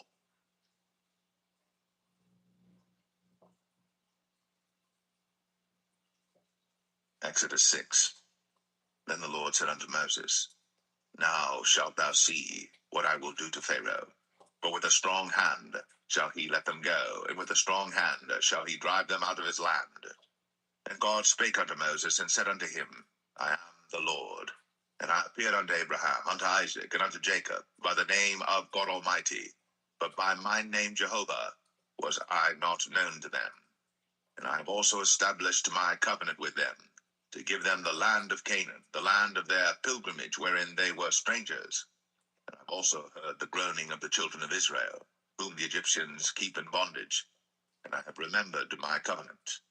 Wherefore say unto the children of Israel, I am the Lord, and I will bring you out from under the burdens of the Egyptians, and I will rid you out of their bondage, and I will redeem you with a stretched out arm and with great judgments. And I will take you to me for a people, and I will be to you a God, and ye shall know that I am the Lord your God, which bringeth you out from under the burdens of the Egyptians. And I will bring you in unto the land concerning the which I did swear to give it to Abraham, to Isaac, and to Jacob, and I will give it you for an heritage. I am the Lord. And Moses spake so unto the children of Israel, but they hearkened not unto Moses for anguish of spirit, and for cruel bondage. And the Lord spake unto Moses, saying, Go in, speak unto Pharaoh king of Egypt, that he let the children of Israel go out of his land. And Moses spake before the Lord, saying, Behold, the children of Israel have not hearkened unto me. How then shall Pharaoh hear me, who am of uncircumcised lips? And the Lord spake unto Moses and unto Aaron, and gave them a charge unto the children of Israel, and unto Pharaoh king of Egypt, to bring the children of Israel out of the land of Egypt. These be the heads of their fathers' houses, the sons of Reuben, the firstborn of Israel, Hanak and Palu, Hezron and Carmi. These be the families of Reuben. And the sons of Simeon, Jemuel and Jamin, and Ohad and Jachin, and Zohar and Shaul, the son of the Canaanitish woman. These are the families of Simeon. And these are the names of the sons of Levi according to their generations, Gershon and Kohath and Merari. And the years of the life of Levi were 137 years. The sons of Gershon, Libni and Shimei, according to their families. And the sons of Kohath, Amram and Izhar, and Hebron and Uzziel. And the years of the life of Kohath were 133 years. And the sons of Merari, Mahalai and Mushai. These are the families of Levi according to their generations. And Amram took him Jochebed, his father's sister, to wife, and she bare him, Aaron and Moses. And the years of the life of Amram were 137 years. And the sons of Izhar, Korah, and Nepheg, and Zikri. And the sons of Uzziel, Mishael, and Elzaphan, and Zithri. And Aaron took him Elisheba, daughter of Aminadab, sister of Nahshon, to wife, and she bare him Nadab and Abihu, Eleazar, and Ithamar. And the sons of Korah, Asir, and Elkanah, and Abiasaph. These are the families of the Korhites. And Eleazar, Aaron's son, took him one of the daughters of Putiel to wife, and she bare him Phinehas. These are the heads of the fathers of the Levites according to their families. These are that Aaron and Moses, to whom the Lord said, Bring out the children of Israel from the land of Egypt, according to their armies. These are they which spake to Pharaoh king of Egypt, to bring out the children of Israel from Egypt. These are that Moses and Aaron. And it came to pass on the day when the Lord spake unto Moses in the land of Egypt, that the Lord spake unto Moses, saying, I am the Lord. Speak thou unto Pharaoh king of Egypt all that I say unto thee. And Moses said before the Lord, Behold, I am of uncircumcised lips, and how shall Pharaoh hearken unto me?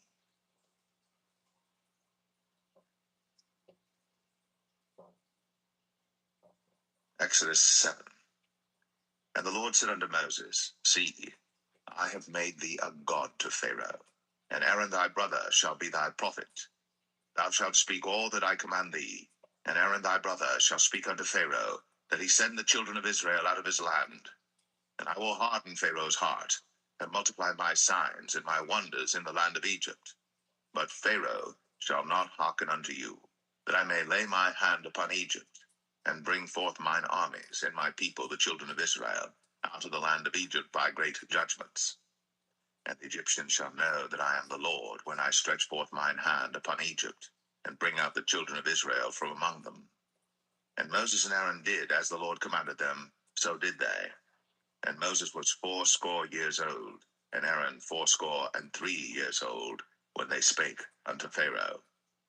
And the Lord spake unto Moses and unto Aaron, saying, When Pharaoh shall speak unto you, saying, Show a miracle for you, then thou shalt say unto Aaron, Take thy rod, and cast it before Pharaoh, and it shall become a serpent. And Moses and Aaron went in unto Pharaoh, and they did so as the Lord had commanded. And Aaron cast down his rod before Pharaoh, and before his servants, and it became a serpent. Then Pharaoh also called the wise men and the sorcerers. Now the magicians of Egypt, they also did in like manner with their enchantments. But they cast down every man his rod, and they became serpents. But Aaron's rod swallowed up their rods. And he hardened Pharaoh's heart, that he hearkened not unto them, as the Lord had said. And the Lord said unto Moses, Pharaoh's heart is hardened, he refuseth to let the people go. Get thee unto Pharaoh in the morning.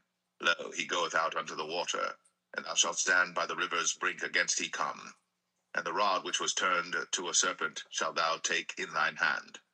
And thou shalt say unto him, The Lord God of the Hebrews hath sent me unto thee, saying, Let my people go, that they may serve me in the wilderness.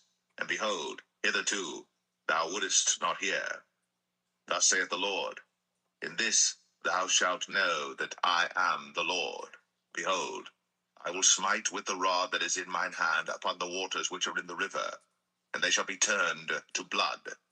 And the fish that is in the river shall die, and the river shall stink, and the Egyptians shall loathe to drink of the water of the river.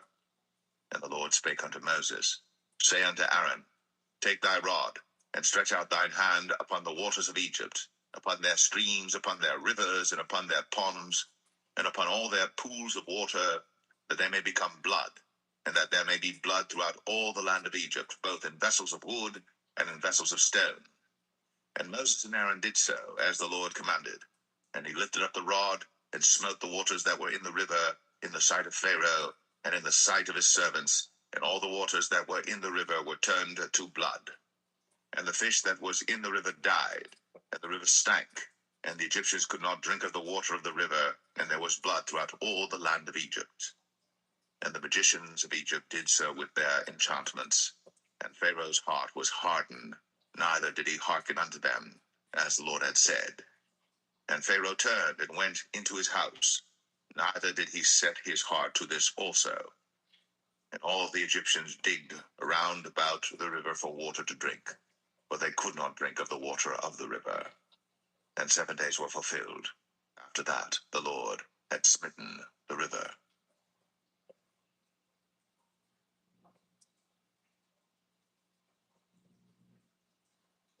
Exodus 8. And the Lord spake unto Moses, Go unto Pharaoh, and say unto him, Thus saith the Lord, Let my people go, that they may serve me. And if thou refuse to let them go, behold, I will smite all thy borders with frogs, and the river shall bring forth frogs abundantly, which shall go up and come into thine house, and into thy bedchamber, and upon thy bed, and into the house of thy servants, and upon thy people, and into thine ovens, and into thy kneading troughs. And the frogs shall come up both on thee, and upon thy people, and upon all thy servants.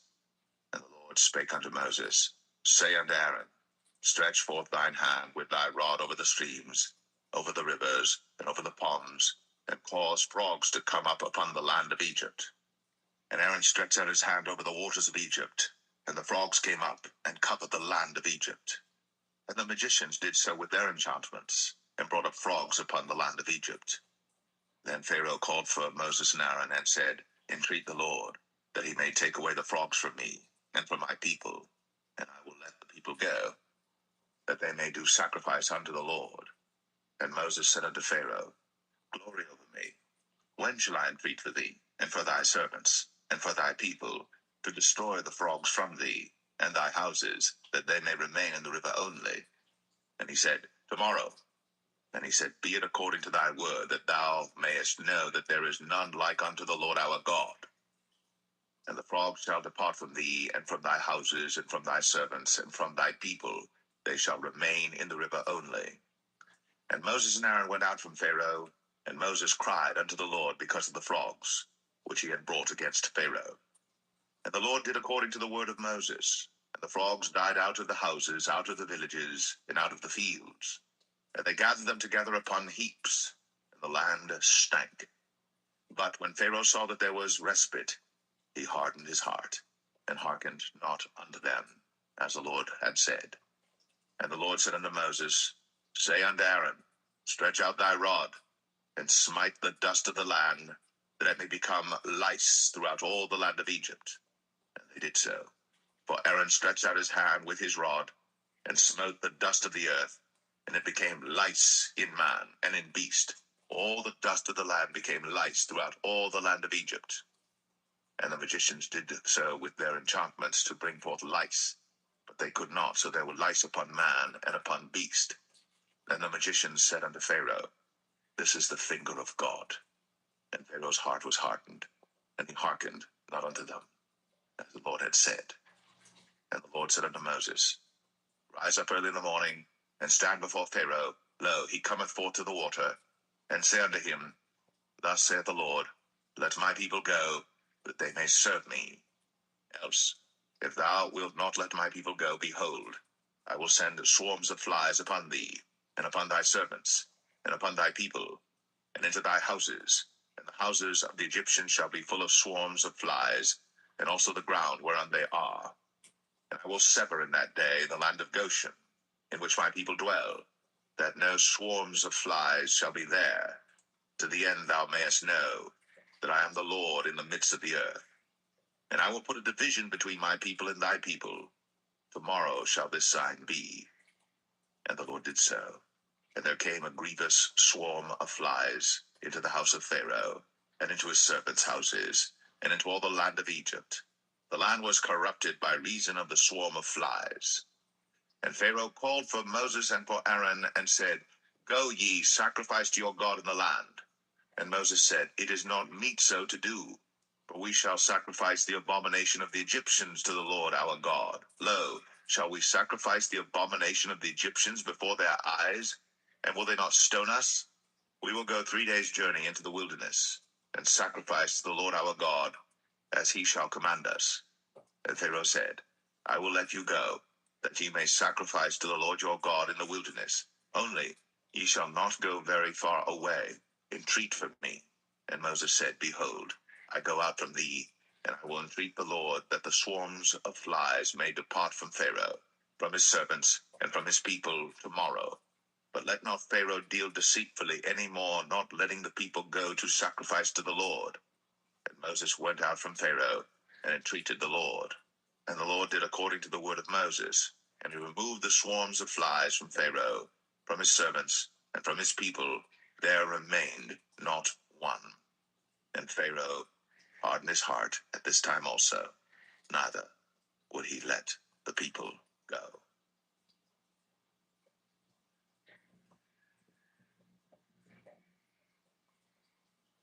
Exodus 9. Then the Lord said unto Moses, Go in unto Pharaoh, and tell him, Thus saith the Lord God of the Hebrews, Let my people go, that they may serve me. But if thou refuse to let them go, and wilt hold them still, behold, the hand of the Lord is upon thy cattle which is in the field, upon the horses, upon the asses, upon the camels, upon the oxen, and upon the sheep. There shall be a very grievous murrain. And the Lord shall sever between the cattle of Israel and the cattle of Egypt, and there shall nothing die of all that is the children's of Israel. And the Lord appointed a set time, saying, Tomorrow the Lord shall do this thing in the land. And the Lord did that thing on the morrow, and all the cattle of Egypt died. But of the cattle of the children of Israel died not one. And Pharaoh sent, and behold, there was not one of the cattle of the Israelites dead. And the heart of Pharaoh was hardened, and he did not let the people go. And the Lord said unto Moses and unto Aaron, Take to you handfuls of ashes of the furnace, and let Moses sprinkle it toward the heaven in the sight of Pharaoh, and it shall become small dust in all the land of Egypt, and shall be a boil breaking forth with blains upon man and upon beast throughout all the land of Egypt. Then they took ashes of the furnace, and stood before Pharaoh. Then Moses sprinkled it up toward heaven, and it became a boil, breaking forth with blains upon man and upon beast. And the magicians could not stand before Moses because of the boils, for the boil was upon the magicians and upon all the Egyptians. And the Lord hardened the heart of Pharaoh, and he hearkened not unto them, as the Lord had spoken unto Moses. And the Lord said unto Moses, Rise up early in the morning, and stand before Pharaoh, and say unto him, Thus saith the Lord God of the Hebrews, Let my people go, that they may serve me. For I will at this time send all my plagues upon thine heart, and upon thy servants, and upon thy people, that thou mayest know that there is none like me in all the earth. For now I will stretch out my hand, that I may smite thee and thy people with pestilence, and thou shalt be cut off from the earth. And in very deed for this cause have I raised thee up, for to show in thee my power, and that my name may be declared throughout all the earth. As yet exaltest thou thyself against my people, that thou wilt not let them go. Behold, tomorrow about this time I will cause it to rain a very grievous hail, such as hath not been in Egypt since the foundation thereof even until now. Send therefore now, and gather thy cattle, and all that thou hast in the field. For upon every man and beast which shall be found in the field, and shall not be brought home, the hail shall come down upon them, and they shall die. He that feared the word of the Lord among the servants of Pharaoh made his servants and his cattle flee into the houses. And he that regarded not the word of the Lord left his servants and his cattle in the field.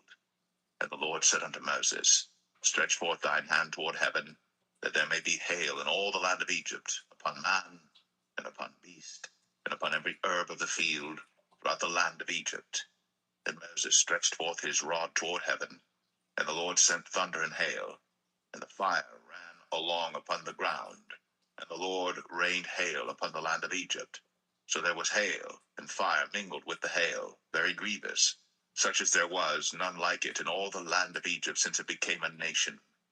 And the hail smote throughout all the land of Egypt all that was in the field, both man and beast. And the hail smote every herb of the field, and brake every tree of the field. Only in the land of Goshen, where the children of Israel were, was there no hail. And Pharaoh sent and called for Moses and Aaron, and said unto them, I have sinned at this time. The Lord is righteous, and I and my people are wicked. Entreat the Lord, for it is enough that there be no more mighty thunderings and hail, and I will let you go. and ye shall stay no longer. And Moses said unto him, As soon as I am gone out of the city, I will spread abroad my hands unto the Lord, and the thunder shall cease, neither shall there be any more hail, that thou mayest know how that the earth is the Lord's. But as for thee and thy servants, I know that ye will not yet fear the Lord God. And the flax and the barley was smitten, for the barley was in the ear, and the flax was bold. But the wheat and the rye were not smitten, for they were not grown up. And Moses went out of the city from Pharaoh, and spread abroad his hands unto the Lord. And the thunders and hail ceased, and the rain was not poured upon the earth. And when Pharaoh saw that the rain and the hail and the thunders were ceased, he sinned yet more, and hardened his heart, he and his servants. And the heart of Pharaoh was hardened, neither would he let the children of Israel go, as the Lord had spoken by Moses.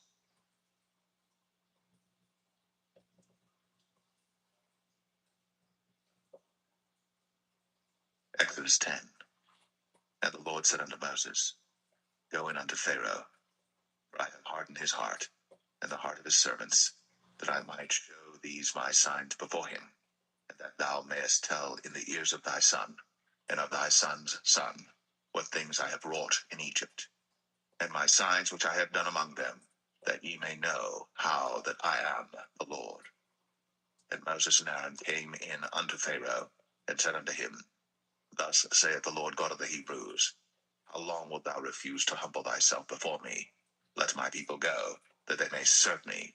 Else, if thou refuse to let my people go, behold, tomorrow will I bring the locusts into thy coast, and they shall cover the face of the earth, that one cannot be able to see the earth.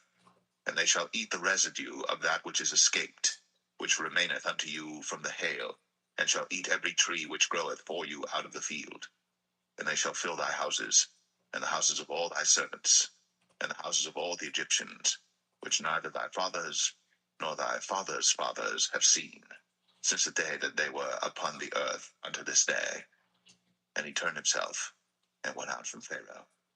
And Pharaoh's servants said unto him, How long shall this man be a snare unto us? Let the men go, that they may serve the Lord their God. Knowest thou not yet that Egypt is destroyed? And Moses and Aaron were brought again unto Pharaoh, and he said unto them, Go, serve the Lord your God. But who are they that shall go? And Moses said, We will go with our young and with our old, with our sons and with our daughters, with our flocks and with our herds will we go, for we must hold a feast unto the Lord. And he said unto them, Let the Lord be so with you, as I will let you go, and your little ones. Look to it, for evil is before you. Not so. Go now, ye that are men, and serve the Lord, for that ye did desire. And they were driven out from Pharaoh's presence. And the Lord said unto Moses, Stretch out thine hand over the land of Egypt for the locusts, that they may come up upon the land of Egypt, and eat every herb of the land, even all that the hail hath left. And Moses stretched forth his rod over the land of Egypt, and the Lord brought an east wind upon the land all that day, and all that night. And when it was morning, the east wind brought the locusts. And the locusts went up over all the land of Egypt, and rested in all the coasts of Egypt. Very grievous were they. Before them there were no such locusts as they, neither after them shall be such. But they covered the face of the whole earth, so that the land was darkened. And they did eat every herb of the land, and all the fruit of the trees which the hail had left. And there remained not any green thing in the trees, or in the herbs of the field, through all the land of Egypt. Then Pharaoh called for Moses and Aaron in haste, and he said, I have sinned against the Lord your God and against you. Now therefore forgive, I pray thee, my sin only this once, and entreat the Lord your God, that he may take away from me this death only. And he went out from Pharaoh, and entreated the Lord. And the Lord turned a mighty strong west wind, which took away the locusts, and cast them into the Red Sea. There remained not one locust in all the coasts of Egypt. But the Lord hardened Pharaoh's heart, so that he would not let the children of Israel go. And the Lord said unto Moses, Stretch out thine hand toward heaven, that there may be darkness over the land of Egypt, even darkness which may be felt. And Moses stretched forth his hand toward heaven, And there was a thick darkness in all the land of Egypt 3 days. They saw not one another, neither rose any from his place for 3 days. But all the children of Israel had light in their dwellings. And Pharaoh called unto Moses and said, Go ye, serve the Lord. Only let your flocks and your herds be stayed. Let your little ones also go with you. And Moses said, Thou must give us also sacrifices and burnt offerings, that we may sacrifice unto the Lord our God. Our cattle also shall go with us. There shall not an hoof be left behind, for thereof must we take to serve the Lord our God. And we know not with what we must serve the Lord until we come thither. But the Lord hardened Pharaoh's heart, and he would not let them go. And Pharaoh said unto him, Get thee from me, take heed to thyself, see my face no more. For in that day thou seest my face, thou shalt die. And Moses said, Thou hast spoken well. I will see thy face again no more.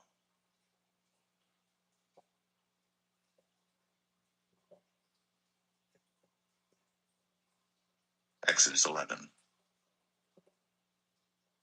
And the Lord said unto Moses, Yet will I bring one plague more upon Pharaoh and upon Egypt. Afterwards he will let you go hence. When he shall let you go, he shall surely thrust you out hence altogether. Speak now in the ears of the people, and let every man borrow of his neighbor, and every woman of her neighbor, jewels of silver and jewels of gold. And the Lord gave the people favor in the sight of the Egyptians. Moreover, the man Moses was very great in the land of Egypt, in the sight of Pharaoh's servants, and in the sight of the people. And Moses said, Thus saith the Lord, About midnight will I go out into the midst of Egypt, and all the firstborn in the land of Egypt shall die, from the firstborn of Pharaoh that sitteth upon his throne, even unto the firstborn of the maidservant that is behind the mill, and all the firstborn of beasts. And there shall be a great cry throughout all the land of Egypt, such as there was none like it, nor shall be like it any more. But against any of the children of Israel shall not a dog move his tongue, against man or beast, that ye may know how that the Lord doth put a difference between the Egyptians and Israel. And all these thy servants shall come down unto me, and bow down themselves unto me, saying, Get thee out, and all the people that follow thee. And after that I will go out. And he went out from Pharaoh in a great anger. And the Lord said unto Moses, Pharaoh shall not hearken unto you, that my wonders may be multiplied in the land of Egypt. And Moses and Aaron did all these wonders before Pharaoh. And the Lord hardened Pharaoh's heart, so that he would not let the children of Israel go out of his land.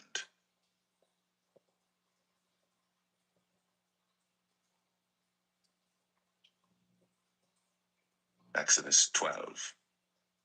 And the Lord spake unto Moses and Aaron in the land of Egypt, saying, This month shall be unto you the beginning of months. It shall be the first month of the year to you. Speak ye unto all the congregation of Israel, saying, In the 10th day of this month they shall take to them every man a lamb, according to the house of their fathers, a lamb for an house. And if the household be too little for the lamb, let him and his neighbor next unto his house take it according to the number of the souls. Every man according to his eating shall make your count for the lamb. Your lamb shall be without blemish, a male of the first year. Ye shall take it out from the sheep or from the goats. And ye shall keep it up until the 14th day of the same month. And the whole assembly of the congregation of Israel shall kill it in the evening. And they shall take of the blood and strike it on the 2 side posts and on the upper door post of the houses wherein they shall eat it. And they shall eat the flesh in that night, roast with fire and unleavened bread, and with bitter herbs they shall eat it. Eat not of it raw, nor sodden it all with water, but roast with fire, his head with his legs, and with the purtenance thereof. And ye shall let nothing of it remain until the morning. And that which remaineth of it until the morning ye shall burn with fire. And thus shall ye eat it, with your loins girded, your shoes on your feet, and your staff in your hand. And ye shall eat it in haste. It is the Lord's Passover.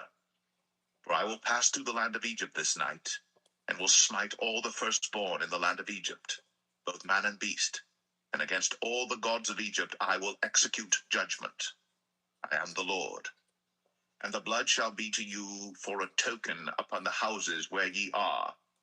And when I see the blood, I will pass over you, and the plague shall not be upon you to destroy you, when I smite the land of Egypt. And this day shall be unto you for a memorial, and ye shall keep it a feast to the Lord throughout your generations. Ye shall keep it a feast by an ordinance forever. 7 days shall ye eat unleavened bread. Even the first day ye shall put away leaven out of your houses. For whosoever eateth leavened bread from the first day until the 7th day, that soul shall be cut off from Israel. And in the first day there shall be an holy convocation. In the 7th day there shall be an holy convocation to you. No manner of work shall be done in them, save that which every man must eat. That only may be done of you. And ye shall observe the feast of unleavened bread. For in this selfsame day have I brought your armies out of the land of Egypt. Therefore shall ye observe this day in your generations by an ordinance forever. In the 1st month, on the 14th day of the month at even, ye shall eat unleavened bread, until the 21st day of the month at even. 7 days shall there be no leaven found in your houses. For whosoever eateth that which is leavened, even that soul shall be cut off from the congregation of Israel, whether he be a stranger or born in the land. Ye shall eat nothing leavened. In all your habitations shall ye eat unleavened bread. Then Moses called for all the elders of Israel, and said unto them, Draw out, and take you a lamb according to your families, and kill the Passover. And ye shall take a bunch of hyssop, and dip it in the blood that is in the basin, and strike the lintel and the 2 side posts with the blood that is in the basin, and none of you shall go out at the door of his house until the morning. For the Lord will pass through to smite the Egyptians. And when he seeth the blood upon the lintel, and on the 2 side posts, the Lord will pass over the door, and will not suffer the destroyer to come in unto your houses to smite you. And ye shall observe this thing for an ordinance to thee, and to thy sons, forever. And it shall come to pass, when ye be come to the land which the Lord will give you, according as he hath promised, that ye shall keep this service. And it shall come to pass, when your children shall say unto you, What mean ye by this service? That ye shall say, It is the sacrifice of the Lord's Passover, who passed over the houses of the children of Israel in Egypt, when he smote the Egyptians, and delivered our houses. And the people bowed the head, and worshipped. And the children of Israel went away, and did, as the Lord had commanded Moses and Aaron, so did they. And it came to pass that at midnight the Lord smote all the firstborn in the land of Egypt, from the firstborn of Pharaoh that sat on his throne unto the firstborn of the captive that was in the dungeon, and all the firstborn of cattle. And Pharaoh rose up in the night, he and all his servants and all the Egyptians. And there was a great cry in Egypt, that there was not a house where there was not one dead. And he called for Moses and Aaron by night, and said, Rise up, and get you forth from among my people, both ye and the children of Israel, and go, serve the Lord, as ye have said. Also take your flocks and your herds, as ye have said, and be gone, and bless me also. And the Egyptians were urgent upon the people, that they might send them out of the land in haste. For they said, We be all dead men. And the people took their dough before it was leavened, their kneading troughs being bound up in their clothes upon their shoulders. And the children of Israel did according to the word of Moses. And they borrowed of the Egyptians jewels of silver, and jewels of gold and raiment. And the Lord gave the people favor in the sight of the Egyptians, so that they lent unto them such things as they required, and they spoiled the Egyptians. And the children of Israel journeyed from Ramses to Succoth, about 600,000 on foot, that were men, beside children. And a mixed multitude went up also with them, and flocks and herds, even very much cattle. And they baked unleavened cakes of the dough which they brought forth out of Egypt, for it was not leavened, because they were thrust out of Egypt, and could not tarry, neither had they prepared for themselves any victual. Now the sojourning of the children of Israel, who dwelt in Egypt, was 430 years. And it came to pass at the end of the 430 years, even the selfsame day it came to pass, that all the hosts of the Lord went out from the land of Egypt. It is a night to be much observed unto the Lord for bringing them out from the land of Egypt. This is that night of the Lord to be observed of all the children of Israel in their generations. And the Lord said unto Moses and Aaron, This is the ordinance of the Passover. There shall no stranger eat thereof. But every man's servant that is bought for money, when thou hast circumcised him, then shall he eat thereof. A foreigner and an hired servant shall not eat thereof. In one house shall it be eaten. Thou shalt not carry forth aught of the flesh abroad out of the house, neither shall ye break a bone thereof. All the congregation of Israel shall keep it. And when a stranger shall sojourn with thee, and will keep the Passover to the Lord, let all his males be circumcised, and then let him come near and keep it. And he shall be as one that is born in the land. For no uncircumcised person shall eat thereof. One law shall be to him that is homeborn, and unto the stranger that sojourneth among you. Thus did all the children of Israel, as the Lord commanded Moses and Aaron, so did they. And it came to pass the selfsame day, that the Lord did bring the children of Israel out of the land of Egypt by their armies.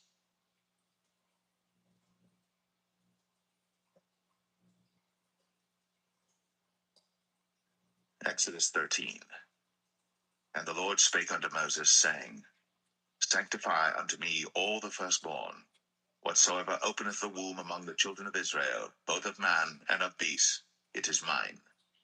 And Moses said unto the people, Remember this day in which ye came out from Egypt, out of the house of bondage.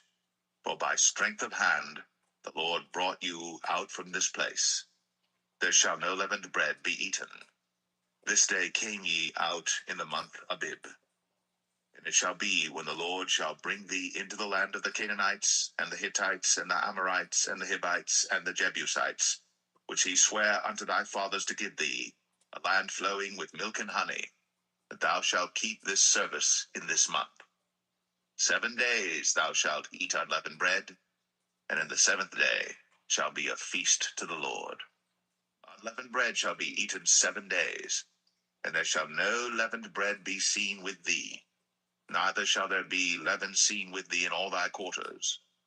And thou shalt show thy son in that day, saying, This is done because of that which the Lord did unto me, when I came forth out of Egypt. And it shall be for a sign unto thee upon thine hand, and for a memorial between thine eyes, that the Lord's law may be in thy mouth. For with a strong hand hath the Lord brought thee out of Egypt. Thou shalt therefore keep this ordinance in his season from year to year. And it shall be, when the Lord shall bring thee into the land of the Canaanites, as he sware unto thee and to thy fathers, and shall give it thee, that thou shalt set apart unto the Lord all that openeth the matrix, and every firstling that cometh of a beast which thou hast, the males shall be the Lord's. And every firstling of an ass thou shalt redeem with a lamb. And if thou wilt not redeem it, then thou shalt break his neck. And all the firstborn of man among thy children shalt thou redeem. And it shall be, when thy son asketh thee in time to come, saying, What is this? That thou shalt say unto him, By strength of hand the Lord brought us out from Egypt, from the house of bondage.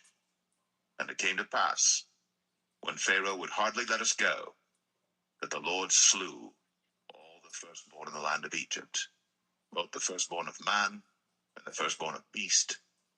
Therefore I sacrifice to the Lord all that openeth the matrix, being males, but all the firstborn of my children I redeem.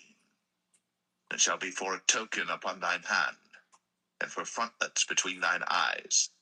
For by strength of hand the Lord brought us forth out of Egypt. And it came to pass, when Pharaoh had let the people go, that God led them not through the way of the land of the Philistines, although that was near, for God said, lest peradventure the people repent when they see war, and they return to Egypt. But God led the people about through the way of the wilderness of the Red Sea, and the children of Israel went up harnessed out of the land of Egypt. And Moses took the bones of Joseph with him, for he had straitly sworn the children of Israel, saying, God will surely visit you, and ye shall carry up my bones away hence with you. And they took their journey from Succoth, and encamped in Etham in the edge of the wilderness. And the Lord went before them by day in a pillar of a cloud, to lead them the way, and by night in a pillar of fire, to give them light, to go by day and night. He took not away the pillar of the cloud by day, nor the pillar of fire by night, from before the people.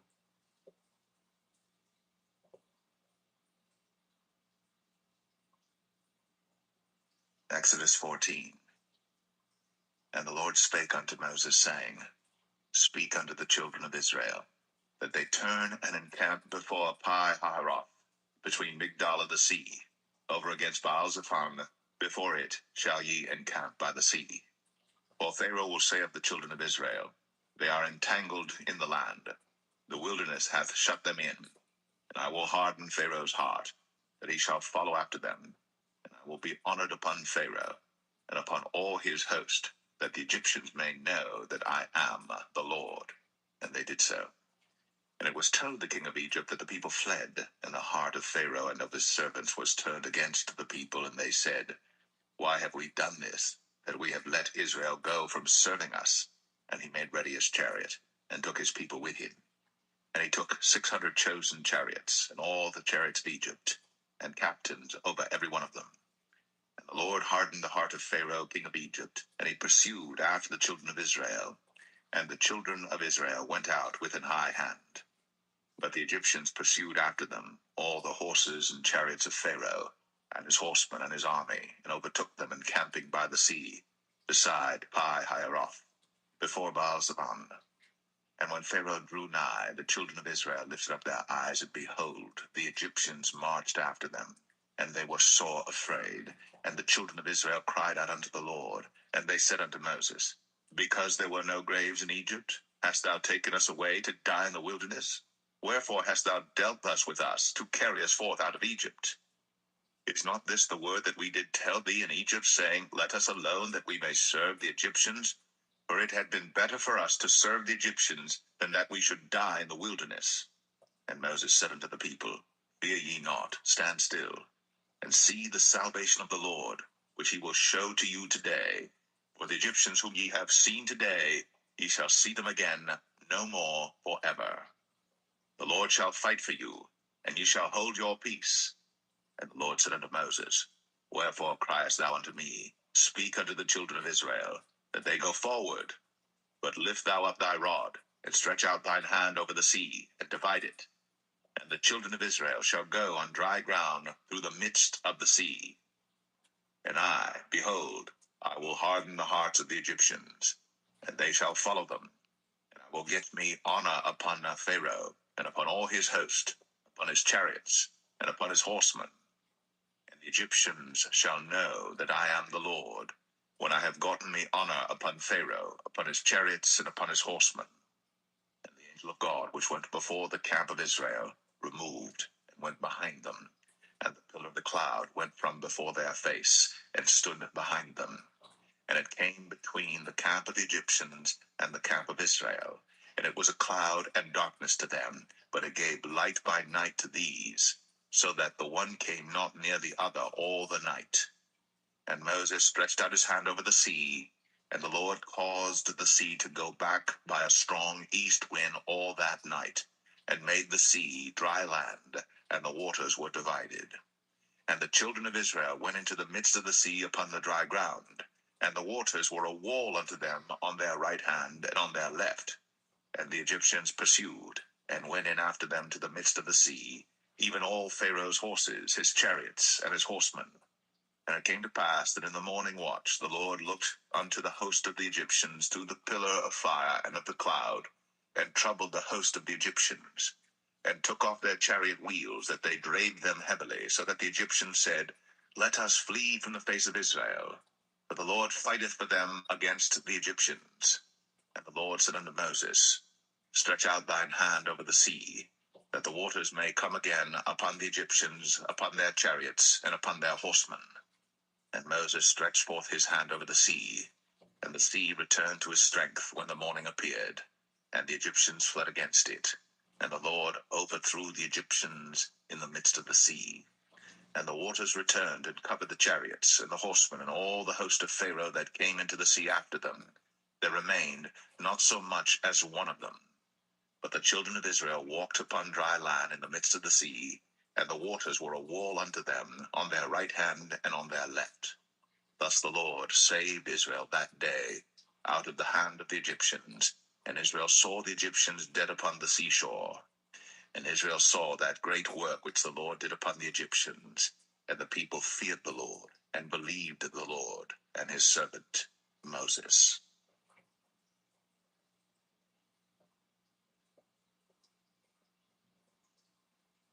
Exodus 15. Then sang Moses and the children of Israel this song unto the Lord, and spake, saying, I will sing unto the Lord, for he hath triumphed gloriously. The horse and his rider hath he thrown into the sea. The Lord is my strength and song, and he is become my salvation. He is my God, and I will prepare him an habitation, my father's God, and I will exalt him. The Lord is a man of war, the Lord is his name. Pharaoh's chariots and his host hath he cast into the sea. His chosen captains also are drowned in the Red Sea. The depths have covered them. They sank into the bottom as a stone. Thy right hand, O Lord, is become glorious in power. Thy right hand, O Lord, hath dashed in pieces the enemy. And in the greatness of thine excellency thou hast overthrown them that rose up against thee. Thou sentest forth thy wrath, which consumed them as stubble. And with the blast of thy nostrils the waters were gathered together. The floods stood upright as an heap, and the depths were congealed in the heart of the sea. The enemy said, I will pursue, I will overtake, I will divide the spoil. My lust shall be satisfied upon them. I will draw my sword, my hand shall destroy them. Thou didst blow with thy wind, the sea covered them. They sank as lead in the mighty waters. Who is like unto thee, O Lord, among the gods? Who is like thee, glorious in holiness, fearful in praises, doing wonders? Thou stretchest out thy right hand, the earth swallowed them. Thou in thy mercy hast led forth the people which thou hast redeemed. Thou hast guided them in thy strength unto thy holy habitation. The people shall hear and be afraid. Sorrow shall take hold on the inhabitants of Palestina. Then the dukes of Edom shall be amazed. The mighty men of Moab, trembling, shall take hold upon them. All the inhabitants of Canaan shall melt away. Fear and dread shall fall upon them. By the greatness of thine arm they shall be as still as a stone, till thy people pass over, O Lord, till the people pass over, which thou hast purchased. Thou shalt bring them in, and plant them in the mountain of thine inheritance, in the place, O Lord, which thou hast made for thee to dwell in the sanctuary, O Lord, which thy hands have established. The Lord shall reign for ever and ever. For the horse of Pharaoh went in with his chariots and with his horsemen into the sea, and the Lord brought again the waters of the sea upon them. But the children of Israel went on dry land in the midst of the sea. And Miriam the prophetess, the sister of Aaron, took a timbrel in her hand, and all the women went out after her with timbrels and with dances. And Miriam answered them, Sing ye to the Lord, for he hath triumphed gloriously. The horse and his rider hath he thrown into the sea. So Moses brought Israel from the Red Sea, and they went out into the wilderness of Shur. And they went 3 days in the wilderness and found no water. And when they came to Marah, they could not drink of the waters of Marah, for they were bitter. Therefore the name of it was called Marah. And the people murmured against Moses, saying, What shall we drink? And he cried unto the Lord, and the Lord showed him a tree, which when he had cast into the waters were made sweet. There he made for them a statute and an ordinance, and there he proved to them, and said, If thou wilt diligently hearken to the voice of the Lord thy God, and wilt do that which is right in his sight, and wilt give ear to his commandments, and keep all his statutes, I will put none of these diseases upon thee, which I have brought upon the Egyptians, for I am the Lord that healeth thee. And they came to Elim, where were 12 wells of water, and 60 palm trees, and they encamped there by the waters.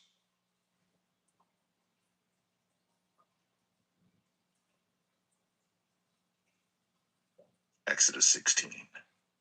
And they took their journey from Elim, and all the congregation of the children of Israel came unto the wilderness of Sin, which is between Elim and Sinai, on the 15th day of the 2nd month, after their departing out of the land of Egypt.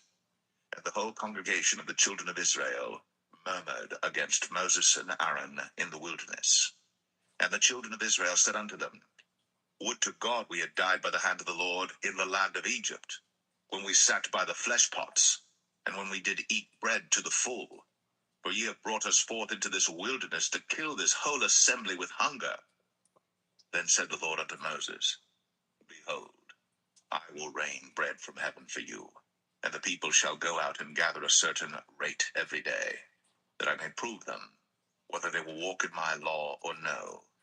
And it shall come to pass that on the 6th day they shall prepare that which they bring in, and it shall be twice as much as they gather daily. And Moses and Aaron said unto all the children of Israel, At even, then you shall know that the Lord hath brought you out from the land of Egypt. And in the morning, then ye shall see the glory of the Lord, for that he heareth your murmurings against the Lord. And what are we that ye murmur against us? And Moses said, This shall be when the Lord shall give you in the evening flesh to eat, and in the morning bread to the full. For that the Lord heareth your murmurings, which ye murmur against him. And what are we? Your murmurings are not against us, but against the Lord.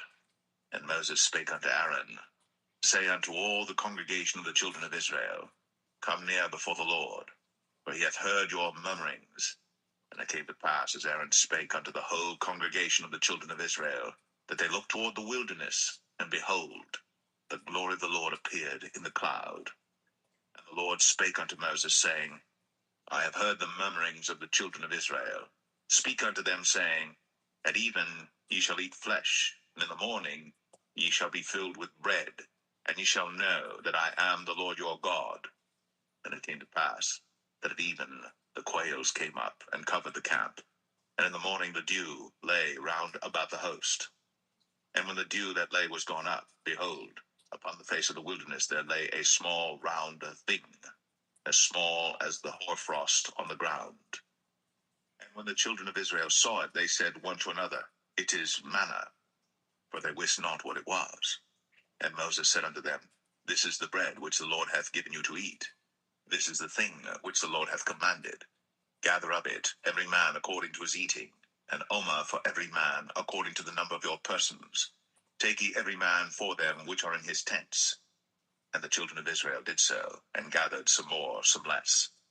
And when they did meet it with an omer, he that gathered much had nothing over, and he that gathered little had no lack. They gathered every man according to his eating. And Moses said, Let no man leave of it till the morning. Notwithstanding they hearkened not unto Moses, but some of them left of it until the morning, and it bred worms, and stank.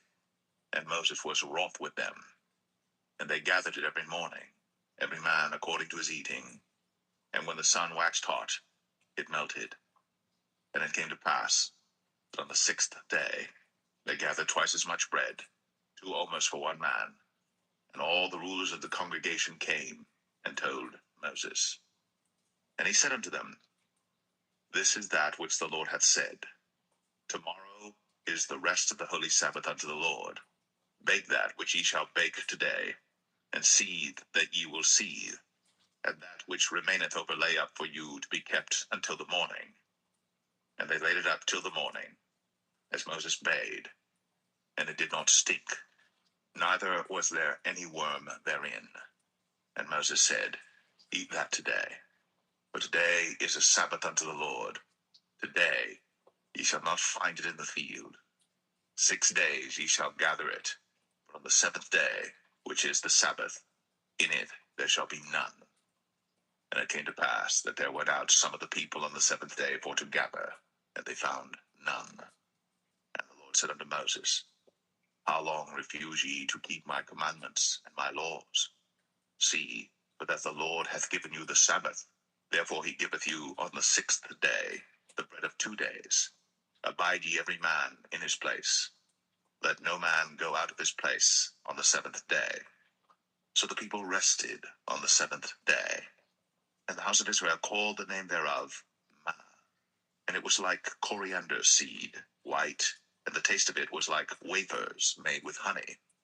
And Moses said, This is the thing which the Lord commandeth. Fill an omer of it to be kept for your generations, that they may see the bread wherewith I have fed you in the wilderness, when I brought you forth from the land of Egypt. And Moses said unto Aaron, Take a pot, and put an omer full of manna therein, and lay it up before the Lord, to be kept for your generations. As the Lord commanded Moses, so Aaron laid it up before the testimony to be kept. And the children of Israel did eat manna 40 years, until they came to a land inhabited. They did eat manna until they came unto the borders of the land of Canaan. Now an omer is the 10th part of an ephah.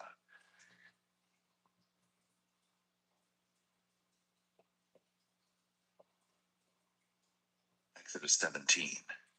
And all the congregation of the children of Israel journeyed from the wilderness of Sin after their journeys, according to the commandment of the Lord, and pitched in Rephidim. And there was no water for the people to drink. Wherefore the people did chide with Moses, and said, Give us water that we may drink. And Moses said unto them, Why chide ye with me? Wherefore do ye tempt the Lord? And the people thirsted there for water.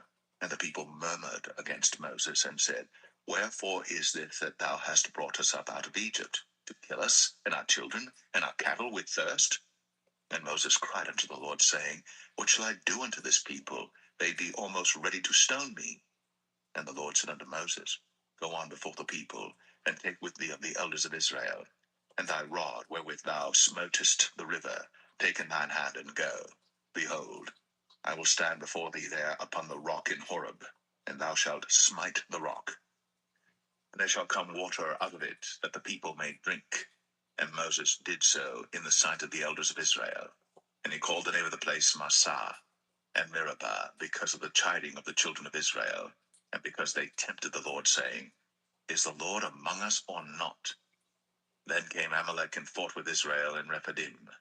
And Moses said unto Joshua, Choose us out men, and go out, fight with Amalek. Tomorrow I will stand on the top of the hill with the rod of God in mine hand. So Joshua did as Moses had said to him, and fought with Amalek. And Moses, Aaron, and Hur went up to the top of the hill. And it came to pass, when Moses held up his hand, that Israel prevailed. And when he let down his hand, Amalek prevailed.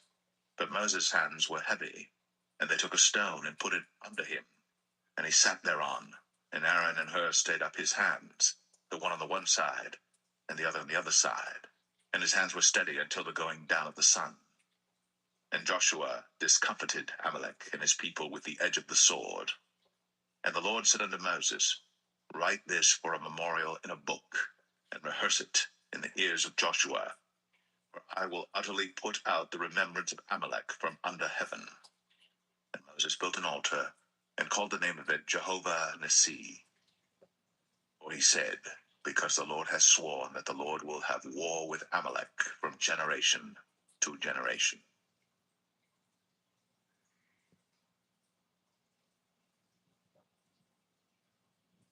Exodus 18. When Jethro, the priest of Midian, Moses' father-in-law, heard of all that God had done for Moses, and for Israel his people, and that the Lord had brought Israel out of Egypt, then Jethro, Moses' father-in-law, took Zipporah, Moses' wife, after he'd sent her back, and her 2 sons, of which the name of the one was Gershom, for he said, I have been an alien in a strange land. And the name of the other was Eleazar, for the God of my father, said he, was mine help, and delivered me from the sword of Pharaoh. And Jethro, Moses' father-in-law, came with his sons and his wife unto Moses into the wilderness, where he encamped at the mount of God. And he said unto Moses, I thy father-in-law Jethro am come unto thee, and thy wife and her 2 sons with her. And Moses went out to meet his father-in-law, and did obeisance, and kissed him. And they asked each other of their welfare. And they came into the tent. And Moses told his father-in-law all that the Lord had done unto Pharaoh and to the Egyptians for Israel's sake, and all the travail that had come upon them by the way, and how the Lord delivered them. And Jethro rejoiced for all the goodness which the Lord had done to Israel, whom he had delivered out of the hand of the Egyptians. And Jethro said, Blessed be the Lord, who hath delivered you out of the hand of the Egyptians, and out of the hand of Pharaoh, who hath delivered the people from under the hand of the Egyptians. Now I know that the Lord is greater than all gods, for in the thing wherein they dealt proudly he was above them. And Jethro, Moses' father-in-law, took a burnt offering and sacrifices for God. And Aaron came, and all the elders of Israel, to eat bread with Moses' father-in-law before God. And it came to pass on the morrow that Moses sat to judge the people, and the people stood by Moses from the morning unto the evening. And when Moses' father-in-law saw all that he did to the people, he said, What is this thing that thou doest to the people? Why sittest thou thyself alone, and all the people stand by thee from morning unto even? And Moses said unto his father-in-law, Because the people come unto me to inquire of God. When they have a matter, they come unto me, and I judge between one and another, and I do make them know the statutes of God and his laws. And Moses' father-in-law said unto him, The thing that thou doest is not good. Thou wilt surely wear away both thou and this people that is with thee. For this thing is too heavy for thee. Thou art not able to perform it thyself alone. Hearken now unto my voice. I will give thee counsel, and God shall be with thee. Be thou for the people too Godward, that thou mayest bring the causes unto God. And thou shalt teach them ordinances and laws, and shalt show them the way wherein they must walk, and the work that they must do. Moreover, thou shalt provide out of all the people able men, such as fear God, men of truth, hating covetousness, and place such over them to be rulers of thousands, and rulers of hundreds, rulers of fifties, and rulers of tens. And let them judge the people at all seasons. And it shall be that every great matter they shall bring unto thee, but every small matter they shall judge. So shall it be easier for thyself, and they shall bear the burden with thee. If thou shalt do this thing, and God command thee so, then thou shalt be able to endure, and all this people shall also go to their place in peace. So Moses hearkened to the voice of his father-in-law, and did all that he had said. And Moses chose able men out of all Israel, and made them heads over the people, rulers of thousands, rulers of hundreds, rulers of fifties, and rulers of tens. And they judged the people at all seasons.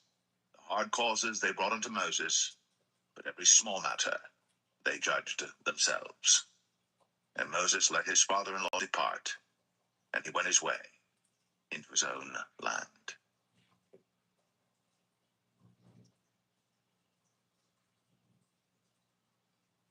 Exodus 19.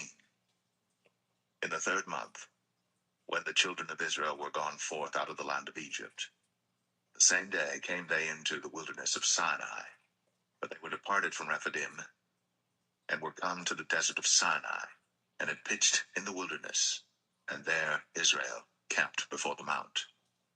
And Moses went up unto God, and the Lord called unto him out of the mountain, saying, Thus shalt thou say to the house of Jacob, and tell the children of Israel, Ye have seen what I did unto the Egyptians, and how I bare you on eagle's wings, and brought you unto myself.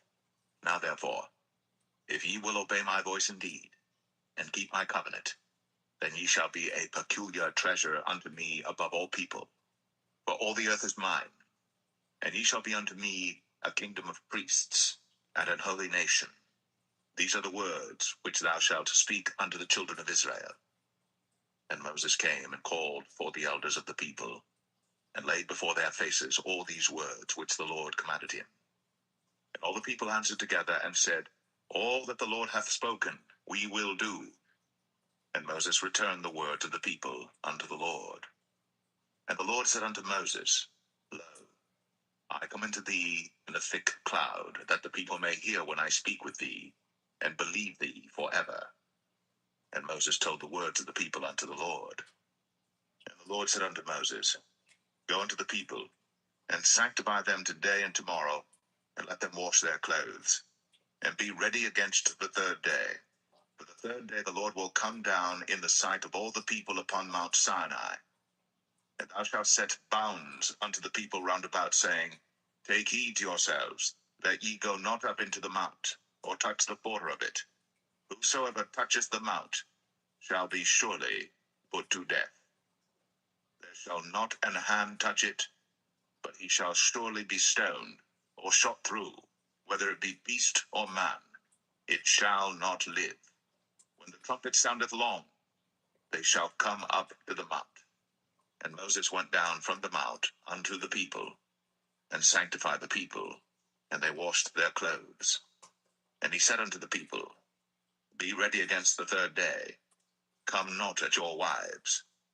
And it came to pass on the third day in the morning, that there were thunders and lightnings, and a thick cloud upon the mount, and the voice of the trumpet exceeding loud, so that all the people that was in the camp trembled. And Moses brought forth the people out of the camp to meet with God. And they stood at the nether part of the mount.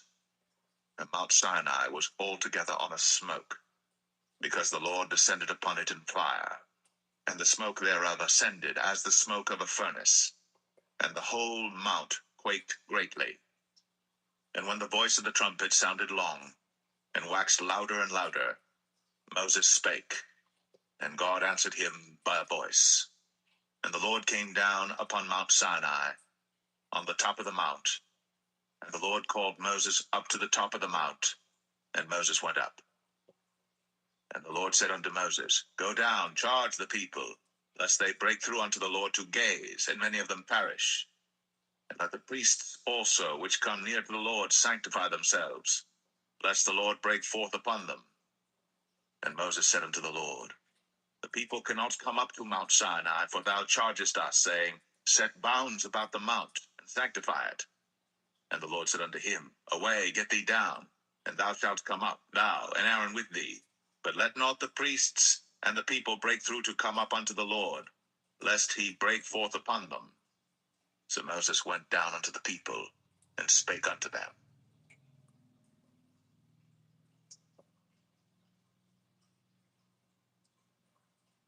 Exodus 20. And God spake all these words, saying, I am the Lord thy God, which have brought thee out of the land of Egypt, out of the house of bondage. Thou shalt have no other gods before me.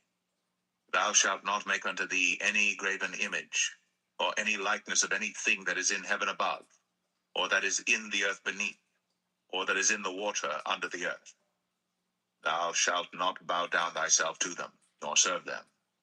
For I, the Lord thy God, am a jealous God, visiting the iniquity of the fathers upon the children unto the third and fourth generation of them that hate me, and showing mercy unto thousands of them that love me, and keep my commandments.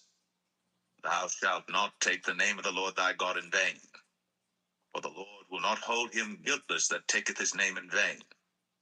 Remember the Sabbath day, to keep it holy. 6 days shalt thou labor, and do all thy work. But the seventh day is the Sabbath of the Lord thy God. In it thou shalt not do any work, thou, nor thy son, nor thy daughter, thy manservant, nor thy maidservant, nor thy cattle, nor thy stranger that is within thy gates. For in 6 days the Lord made heaven and earth, the sea, and all that in them is, and rested the seventh day. Wherefore the Lord blessed the Sabbath day, and hallowed it. Honor thy father and thy mother, that thy days may be long upon the land which the Lord thy God giveth thee. Thou shalt not kill. Thou shalt not commit adultery. Thou shalt not steal. Thou shalt not bear false witness against thy neighbor. Thou shalt not covet thy neighbor's house. Thou shalt not covet thy neighbor's wife, nor his manservant, nor his maidservant, nor his ox, nor his ass, nor anything that is thy neighbor's. And all the people saw the thunderings, and the lightnings, and the noise of the trumpet, and the mountain smoking. And when the people saw it, they removed, and stood afar off. And they said unto Moses, Speak thou with us, and we will hear. But let not God speak with us, lest we die. And Moses said unto the people, Fear not, for God is come to prove you, and that his fear may be before your faces, that ye sin not. And the people stood afar off. And Moses drew near unto the thick darkness where God was. And the Lord said unto Moses, Thus thou shalt say unto the children of Israel, Ye have seen that I have talked with you from heaven. Ye shall not make with me gods of silver, neither shall ye make unto you gods of gold. An altar of earth thou shalt make unto me, and shalt sacrifice thereon thy burnt offerings, and thy peace offerings, thy sheep and thine oxen. In all places where I record my name, I will come unto thee, and I will bless thee. And thou wilt make me an altar of stone. Thou shalt not build it of hewn stone, for if thou lift up thy tool upon it, thou hast polluted it. Neither shalt thou go up by steps unto mine altar, that thy nakedness be not discovered thereon.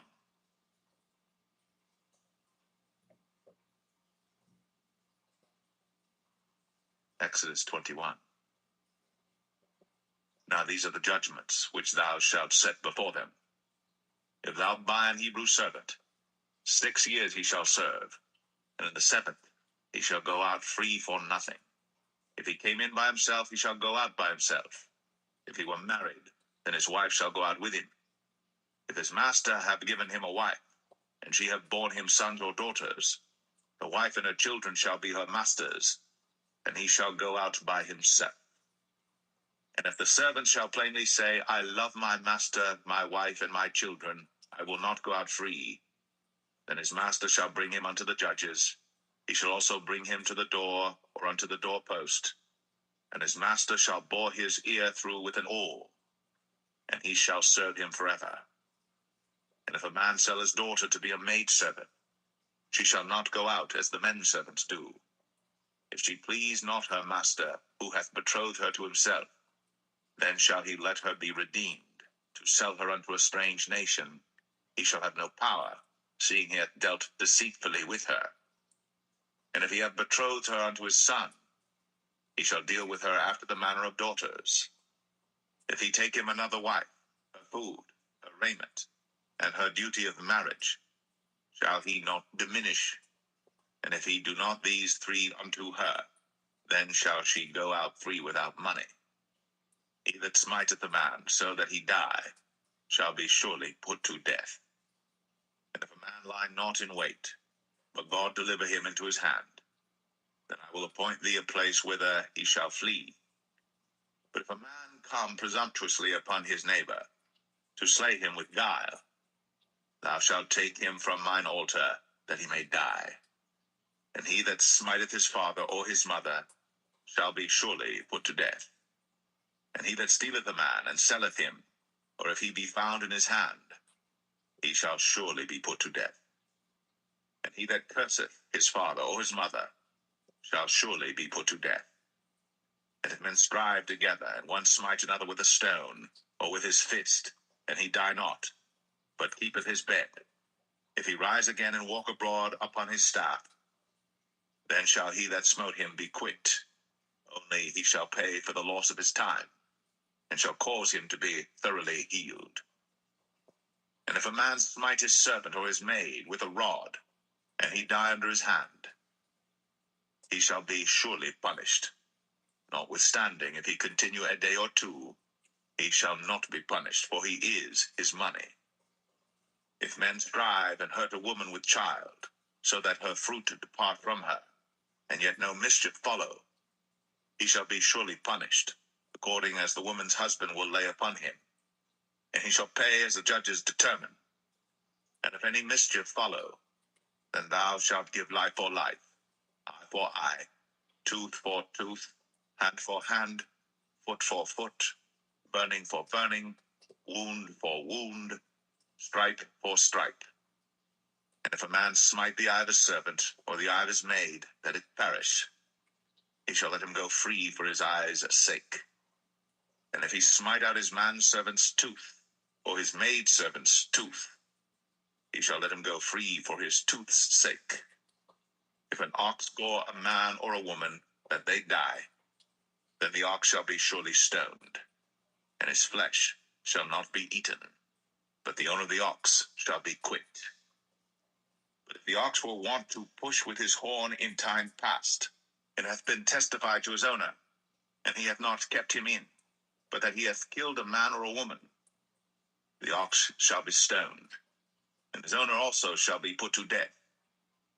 If there be laid on him a sum of money, then he shall give for the ransom of his life whatsoever is laid upon him. Whether he have gored a son, or have gored a daughter, according to this judgment shall it be done unto him. If the ox shall push a manservant or a maidservant, he shall give unto their master 30 shekels of silver, and the ox shall be stoned. And if a man shall open a pit, if a man shall dig a pit, and not cover it, and an ox or an ass fall therein, the owner of the pit shall make it good, and give money unto the owner of them, and the dead beast shall be his. And if one man's ox hurt another's, that he die, then they shall sell the live ox, and divide the money of it, and the dead ox also they shall divide. For if it be known that the ox hath used to push in time past, and his owner hath not kept him in, he shall surely pay ox for ox, and the dead shall be his own.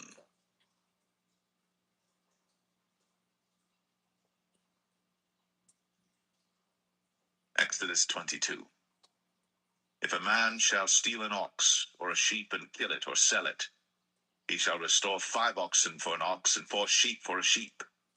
If a thief be found breaking up, and be smitten that he die, there shall no blood be shed for him. If the sun be risen upon him, there shall be blood shed for him, for he should make full restitution. If he have nothing, then he shall be sold for his theft. If the theft be certainly found in his hand alive, whether it be ox or ass or sheep, he shall restore double. If a man shall cause a field or vineyard to be eaten, and shall put in his beast, and shall feed in another man's field, of the best of his own field and of the best of his own vineyard, shall he make restitution. If fire break out and catch in thorns, so that stacks of corn or the standing corn of the field be consumed therewith, he that kindled the fire shall surely make restitution. If a man shall deliver unto his neighbor money or stuff to keep, and it be stolen out of the man's house, if the thief be found, let him pay double. If the thief be not found, then the master of the house shall be brought unto the judges to see whether he have put his hand unto his neighbor's goods. For all manner of trespass, whether it be for ox, for ass, for sheep, for raiment, or for any manner of lost thing, which another challengeth to be his, the cause of both parties shall come before the judges, and whom the judges shall condemn, he shall pay double unto his neighbor. If a man deliver unto his neighbor an ass, or an ox, or a sheep, or any beast to keep, and it die, or be hurt, or driven away, no man seeing it, then shall an oath of the Lord be between them both, that he hath not put his hand unto his neighbor's goods, and the owner of it shall accept thereof, and he shall not make it good. And if it be stolen from him, he shall make restitution unto the owner thereof. If it be torn in pieces, then let him bring it for witness, and he shall not make good that which was torn. And if a man borrow aught of his neighbor, and it be hurt or die, the owner thereof being not with it, he shall surely make it good. But if the owner thereof be with it, he shall not make it good. If it be an hired thing, it came for his hire. And if a man entice a maid that is not betrothed, and lie with her, he shall surely endow her to be his wife. If her father utterly refuse to give her unto him, he shall pay money according to the dowry of virgins. Thou shalt not suffer a witch to live. Whosoever lieth with a beast shall surely be put to death. He that sacrificeth unto any god, save unto the Lord only, he shall be utterly destroyed. Thou shalt neither vex a stranger nor oppress him, for ye were strangers in the land of Egypt. Ye shall not afflict any widow or fatherless child. If thou afflict them in any wise, and they cry at all unto me, I will surely hear their cry, and my wrath shall wax hot, and I will kill you with the sword, and your wives shall be widows, and your children fatherless. If thou lend money to any of my people that is poor by thee, thou shalt not be to him as an usurer, neither shalt thou lay upon him usury. If thou at all take thy neighbor's raiment to pledge, thou shalt deliver it unto him by that the sun goeth down. For that is his covering only, it is his raiment for his skin. Wherein shall he sleep? And it shall come to pass, when he crieth unto me, that I will hear, for I am gracious. Thou shalt not revile the gods, nor curse the ruler of thy people. Thou shalt not delay to offer the first of thy ripe fruits, and of thy liquors, the firstborn of thy sons shalt thou give unto me. Likewise shalt thou do with thine oxen, and with thy sheep. 7 days it shall be with his dam. On the 8th day thou shalt give it me. And ye shall be holy men unto me. Neither shall ye eat any flesh that is torn of beasts in the field. Ye shall cast it to the dogs.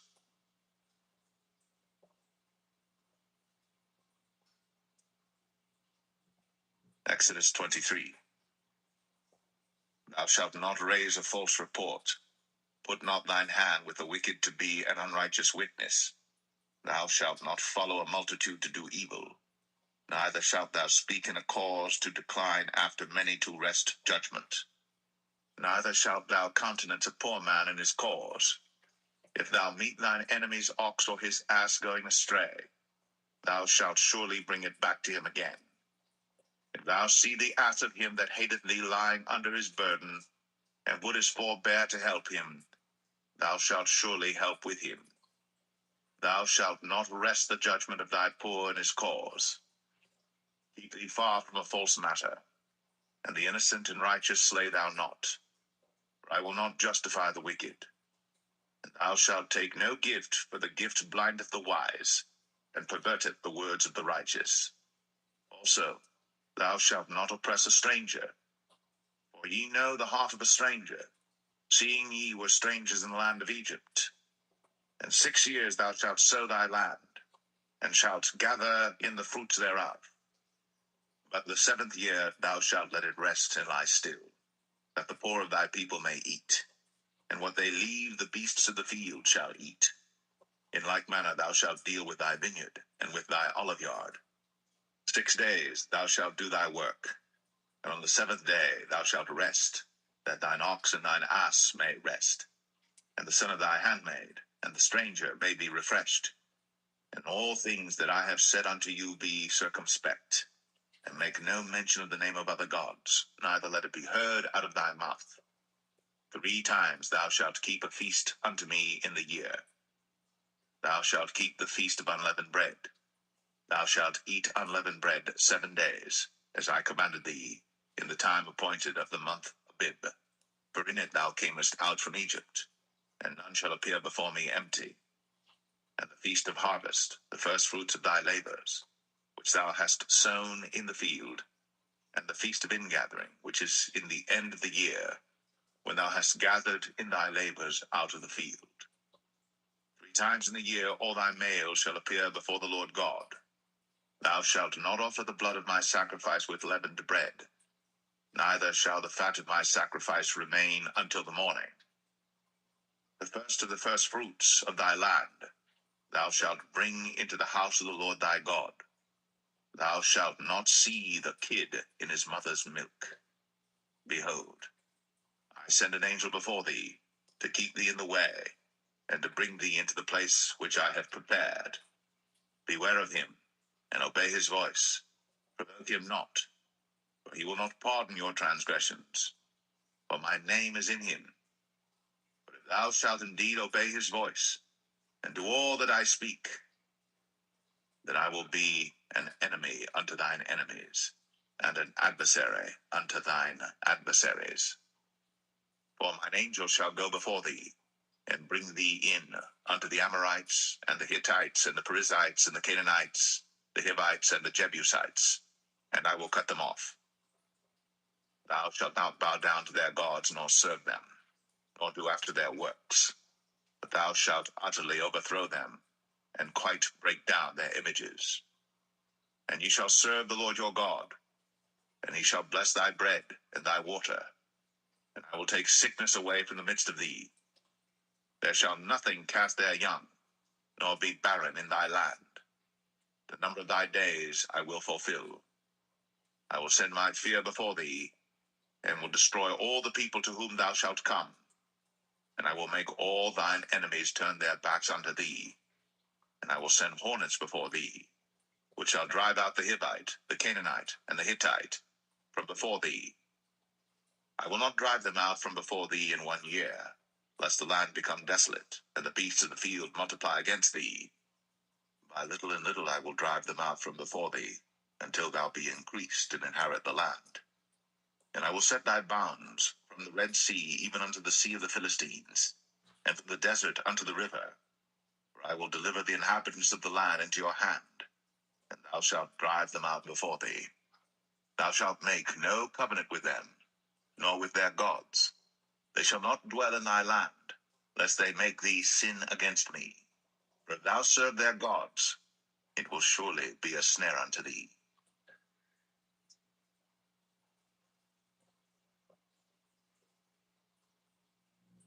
Exodus 24. And he said unto Moses, Come up unto the Lord, thou and Aaron, Nadab and Abihu, and 70 of the elders of Israel, and worship ye afar off. And Moses alone shall come near the Lord, but they shall not come nigh, neither shall the people go up with him. And Moses came, and told the people all the words of the Lord, and all the judgments. And all the people answered with one voice, and said, All the words which the Lord hath said will we do.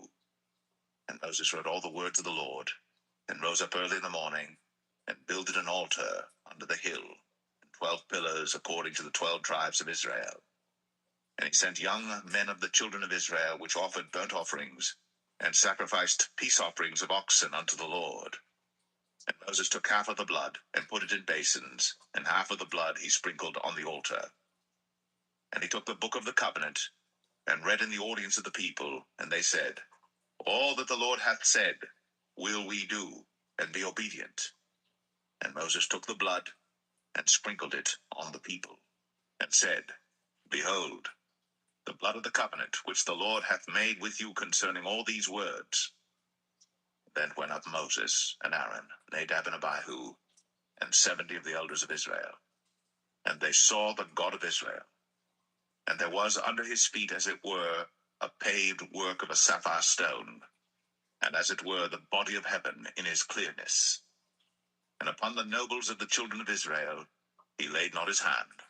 Also they saw God, and did eat and drink.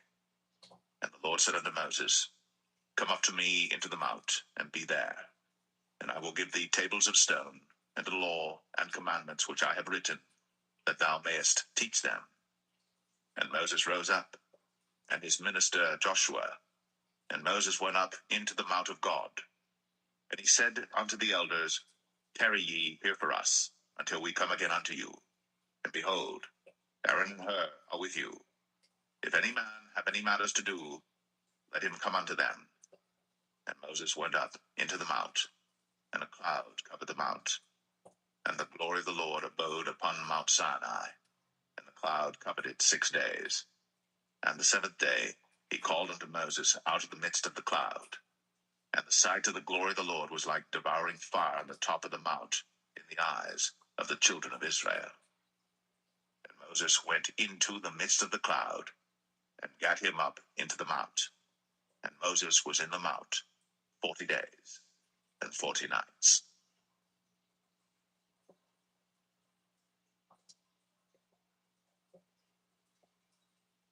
Exodus 25. And the Lord spake unto Moses, saying, Speak unto the children of Israel, that they bring me an offering of every man that giveth it willingly with his heart. Ye shall take my offering, and this is the offering which ye shall take of them: gold and silver and brass, and blue and purple and scarlet, and fine linen, and goat's hair, and ram skins dyed red, and badgers' skins, and shittim wood, oil for the light, spices for anointing oil, and for sweet incense, onyx stones, and stones to be set in the ephod, and in the breastplate. And let them make me a sanctuary, that I may dwell among them, according to all that I show thee, after the pattern of the tabernacle, and the pattern of all the instruments thereof, even so shall ye make it. And they shall make an ark of shittim wood. 2 cubits and a half shall be the length thereof, and 1 cubit and a half the breadth thereof, and 1 cubit and a half the height thereof. And thou shalt overlay it with pure gold, within and without shalt thou overlay it, and shalt make upon it a crown of gold round about. And thou shalt cast 4 rings of gold for it, and put them in the 4 corners thereof. And 2 rings shall be in the one side of it, and 2 rings in the other side of it. And thou shalt make staves of shittim wood, and overlay them with gold. And thou shalt put the staves into the rings by the sides of the ark, that the ark may be borne with them. The staves shall be in the rings of the ark, they shall not be taken from it. And thou shalt put into the ark the testimony which I shall give thee. And thou shalt make a mercy seat of pure gold. 2 cubits and a half shall be the length thereof, and 1 cubit and a half the breadth thereof.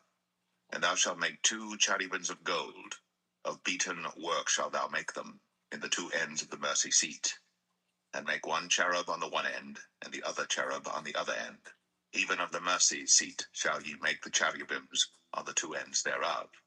And the cherubims shall stretch forth their wings on high, covering the mercy seat with their wings, and their faces shall look one to another. Toward the mercy seat shall the faces of the cherubims be. And thou shalt put the mercy seat above upon the ark, and in the ark thou shalt put the testimony that I shall give thee. And there I will meet with thee, and I will commune with thee from above the mercy seat, from between the 2 cherubims which are upon the ark of the testimony, of all things which I will give thee in commandment unto the children of Israel. Thou shalt also make a table of shittim wood. 2 cubits shall be the length thereof, and 1 cubit the breadth thereof, and 1 cubit and a half the height thereof. And thou shalt overlay it with pure gold, and make thereto a crown of gold round about. And thou shalt make unto it a border of an handbreadth round about. And thou shalt make a golden crown to the border thereof round about. And thou shalt make for it 4 rings of gold, and put the rings in the 4 corners that are on the 4 feet thereof. Over against the border shall the rings be for places of the staves to bear the table. And thou shalt make the staves of shittim wood, and overlay them with gold, that the table may be borne with them. And thou shalt make the dishes thereof, and spoons thereof, and covers thereof, and bowls thereof, to cover withal. Of pure gold shalt thou make them. And thou shalt set upon the table showbread before me always. And thou shalt make a candlestick of pure gold. Of beaten work shall the candlestick be made. His shaft, and his branches, his bowls, his knobs, and his flowers shall be of the same. And 6 branches shall come out of the sides of it, 3 branches of the candlestick out of the one side, and 3 branches of the candlestick out of the other side. 3 bowls made like unto almonds, with a knob and a flower in one branch, and 3 bowls made like almonds in the other branch, with a knob and a flower. So in the 6 branches that come out of the candlestick. And in the candlestick shall be 4 bowls made like unto almonds, with their knobs and their flowers. And there shall be a knob under 2 branches of the same, and a knob under 2 branches of the same, and a knob under 2 branches of the same, according to the 6 branches that proceed out of the candlestick. Their knobs and their branches shall be of the same. All it shall be one beaten work of pure gold.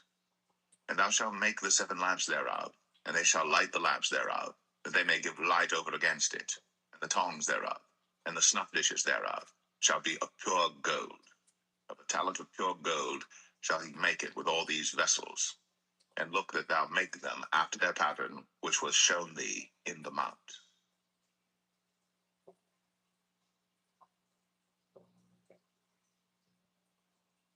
Exodus 26. Moreover, thou shalt make the tabernacle with 10 curtains of fine twined linen, and blue, and purple, and scarlet. With cherubims of cunning work shalt thou make them. The length of 1 curtain shall be 28 cubits, and the breadth of 1 curtain 4 cubits, and every one of the curtains shall have 1 measure. The 5 curtains shall be coupled together one to another, and other 5 curtains shall be coupled one to another. And thou shalt make loops of blue upon the edge of the one curtain, from the selvage in the coupling. And likewise shalt thou make in the uttermost edge of another curtain, in the coupling of the second. 50 loops shalt thou make in the one curtain, and 50 loops shalt thou make in the edge of the curtain that is in the coupling of the second, that the loops may take hold one of another. And thou shalt make 50 taches of gold, and couple the curtains together with the taches, and it shall be one tabernacle. And thou shalt make curtains of goat's hair to be a covering upon the tabernacle. 11 curtains shalt thou make. The length of one curtain shall be 30 cubits, and the breadth of one curtain 4 cubits. And the 11 curtains shall be all of one measure. And thou shalt couple 5 curtains by themselves, and 6 curtains by themselves, and shalt double the 6 curtains in the forefront of the tabernacle.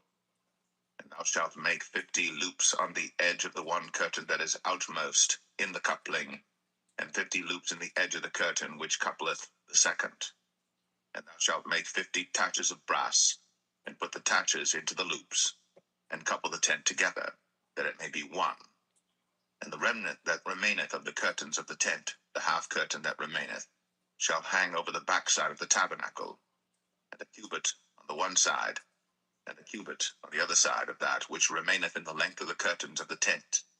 It shall hang over the sides of the tabernacle on this side, and on that side to cover it. And thou shalt make a covering for the tent of ram's skins dyed red, and a covering above of badger's skins.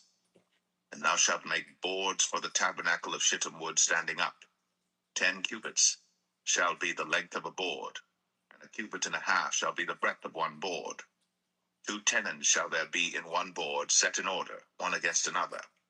Thus shalt thou make for all the boards of the tabernacle. And thou shalt make the boards for the tabernacle 20 boards on the south side southward. And thou shalt make 40 sockets of silver under the 20 boards, 2 sockets under one board for his 2 tenons, and 2 sockets under another board for his 2 tenons. And for the second side of the tabernacle on the north side there shall be 20 boards, and there 40 sockets of silver, 2 sockets under one board, and 2 sockets under another board.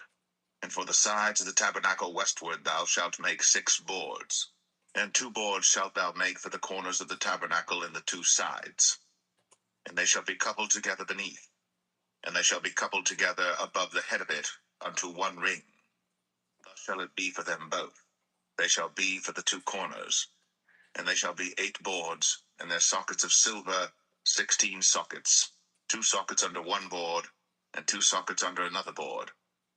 And thou shalt make bars of shittim wood, 5 for the boards of the one side of the tabernacle, and 5 bars for the boards of the other side of the tabernacle, and 5 bars for the boards of the side of the tabernacle for the 2 sides westward. And the middle bar in the midst of the boards shall reach from end to end. And thou shalt overlay the boards with gold, and make their rings of gold, for places for the bars. And thou shalt overlay the bars with gold. And thou shalt rear up the tabernacle according to the fashion thereof which was shown thee in the mount. And thou shalt make a veil of blue and purple and scarlet and fine twined linen of cunning work. With cherubims shall it be made. And thou shalt hang it upon 4 pillars of shittim wood overlaid with gold. Their hooks shall be of gold, upon the 4 sockets of silver.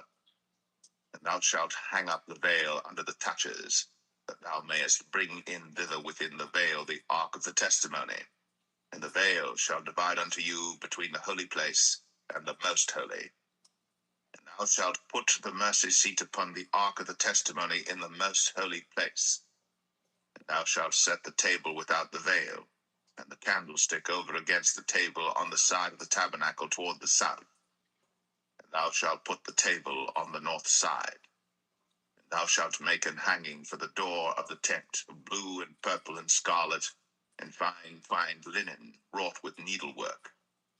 And thou shalt make for the hanging 5 pillars of shittim wood, and overlay them with gold, and the hooks shall be of gold, and thou shalt cast 5 sockets of brass for them.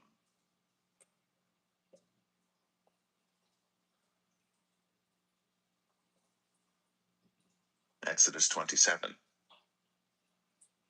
And thou shalt make an altar of shittim wood, 5 cubits long and 5 cubits broad. The altar shall be 4 square, and the height thereof shall be 3 cubits. And thou shalt make the horns of it upon the 4 corners thereof. His horns shall be of the same, and thou shalt overlay it with brass. And thou shalt make his pans to receive his ashes, and his shovels, and his basins, and his flesh hooks, and his fire pans. All the vessels thereof thou shalt make of brass. And thou shalt make for it a grate of network of brass. And upon the net shalt thou make 4 brazen rings in the 4 corners thereof. And thou shalt put it under the compass of the altar beneath, that the net may be even to the midst of the altar. And thou shalt make staves for the altar, staves of shittim wood, and overlay them with brass. And the staves shall be put into the rings, and the staves shall be upon the 2 sides of the altar to bear it. Hollow with boards shalt thou make it, as it was shown thee in the mount. So shall they make it. And thou shalt make the court of the tabernacle for the south side. Southward there shall be hangings for the court of fine twined linen, of 100 cubits long for one side. And the 20 pillars thereof, and their 20 sockets shall be of brass. The hooks of the pillars, and their fillets, shall be of silver. And likewise for the north side in length there shall be hangings of 100 cubits long. And his 20 pillars, and their 20 sockets of brass, the hooks of the pillars, and their fillets of silver. And for the breadth of the court on the west side shall be hangings of 50 cubits, their pillars 10, and their sockets 10. And the breadth of the court on the east side eastward shall be 50 cubits. The hangings of one side of the gate shall be 15 cubits, their pillars 3, and their sockets 3. And on the other side shall be hangings 15 cubits, their pillars 3, and their sockets 3. And for the gate of the court shall be an hanging of 20 cubits of blue, and purple, and scarlet, and fine twined linen, wrought with needlework, and their pillars shall be 4, and their sockets 4. All the pillars round about the court shall be filleted with silver. Their hooks shall be of silver, and their sockets of brass. The length of the court shall be 100 cubits, and the breadth 50 everywhere, and the height 5 cubits of fine twined linen, and their sockets of brass. All the vessels of the tabernacle, and all the service thereof, and all the pins thereof, and all the pins of the court shall be of brass. And thou shalt command the children of Israel that they bring thee pure oil, olive beaten for the light, to cause the lamp to burn always. In the tabernacle of the congregation without the veil, which is before the testimony, Aaron and his sons shall order it from evening to morning before the Lord. It shall be a statute forever unto their generations on the behalf of the children of Israel.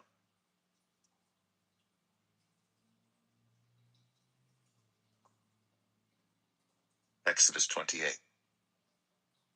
And take thou unto thee Aaron thy brother, and his sons with him, from among the children of Israel, that he may minister unto me in the priest's office, even Aaron, Nadab, and Abihu, Eleazar, and Ithamar, Aaron's sons. And thou shalt make holy garments for Aaron thy brother, for glory and for beauty.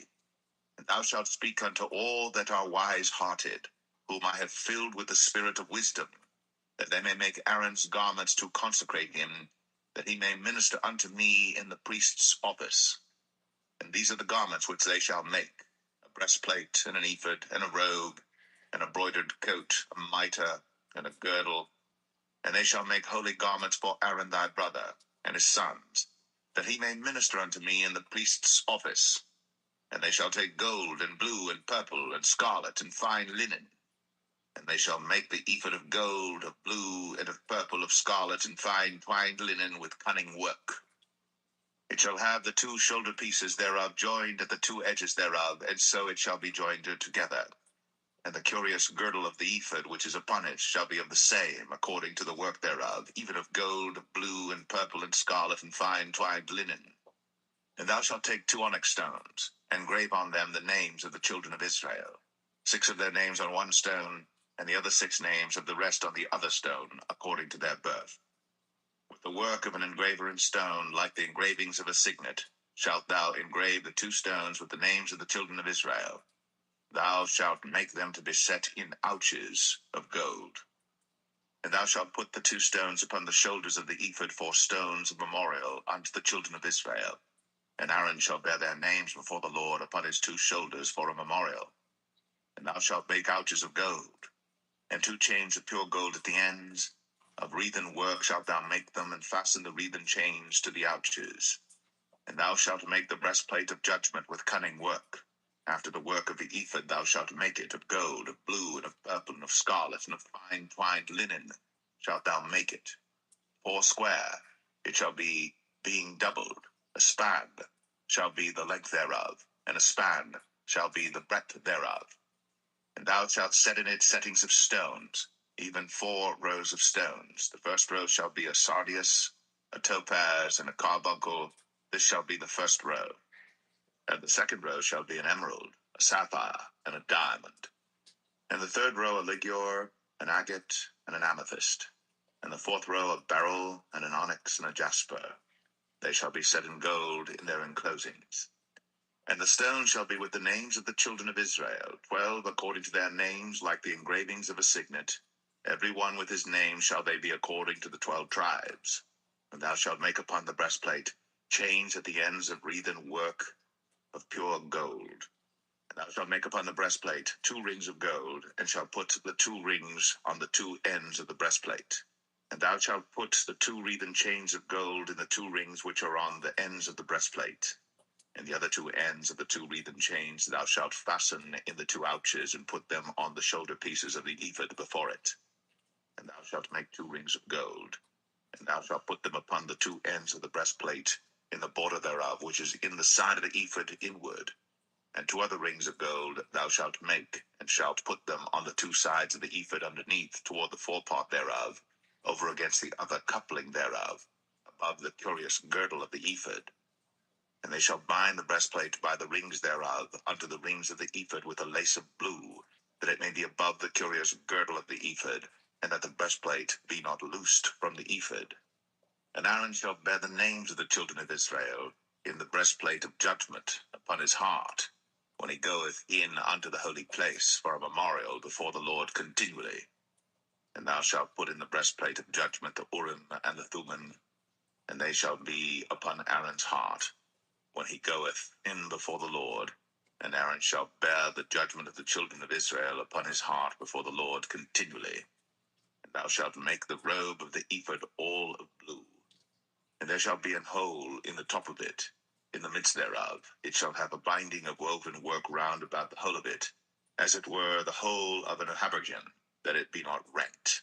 And beneath upon the hem of it thou shalt make pomegranates of blue, and of purple, and of scarlet round about the hem thereof, and bells of gold between them round about. A golden bell and a pomegranate, a golden bell and a pomegranate, upon the hem of the robe round about. And it shall be upon Aaron to minister. And his sound shall be heard when he goeth in unto the holy place before the Lord, and when he cometh out, that he die not. And thou shalt make a plate of pure gold, and grave upon it, like the engravings of a signet, holiness to the Lord. And thou shalt put it on a blue lace, that it may be upon the mitre, upon the forefront of the mitre it shall be. And it shall be upon Aaron's forehead, that Aaron may bear the iniquity of the holy things, which the children of Israel shall hallow in all their holy gifts. And it shall be always upon his forehead, that they may be accepted before the Lord. And thou shalt embroider the coat of fine linen, and thou shalt make the mitre of fine linen, and thou shalt make the girdle of needlework. And for Aaron's sons thou shalt make coats, and thou shalt make for them girdles, and bonnets shalt thou make for them, for glory and for beauty. And thou shalt put them upon Aaron thy brother, and his sons with him, and shalt anoint them, and consecrate them, and sanctify them, that they may minister unto me in the priest's office. And thou shalt make them linen breeches to cover their nakedness. From the loins even unto the thighs they shall reach. And they shall be upon Aaron and upon his sons when they come in unto the tabernacle of the congregation, or when they come near unto the altar to minister in the holy place, that they bear not iniquity and die. It shall be a statute forever unto him and his seed after him.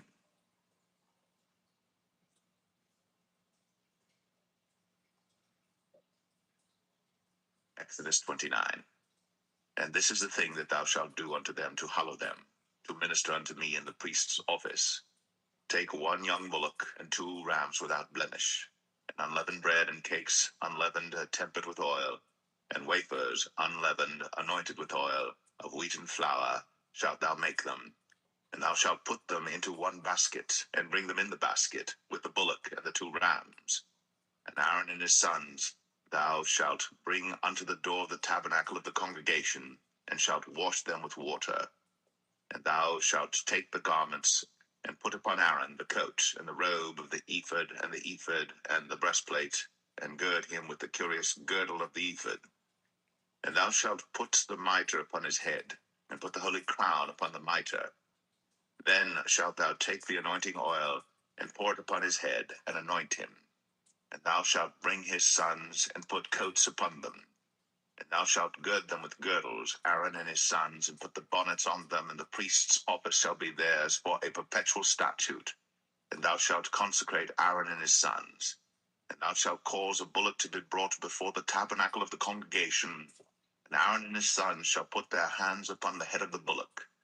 And thou shalt kill the bullock before the Lord, by the door of the tabernacle of the congregation.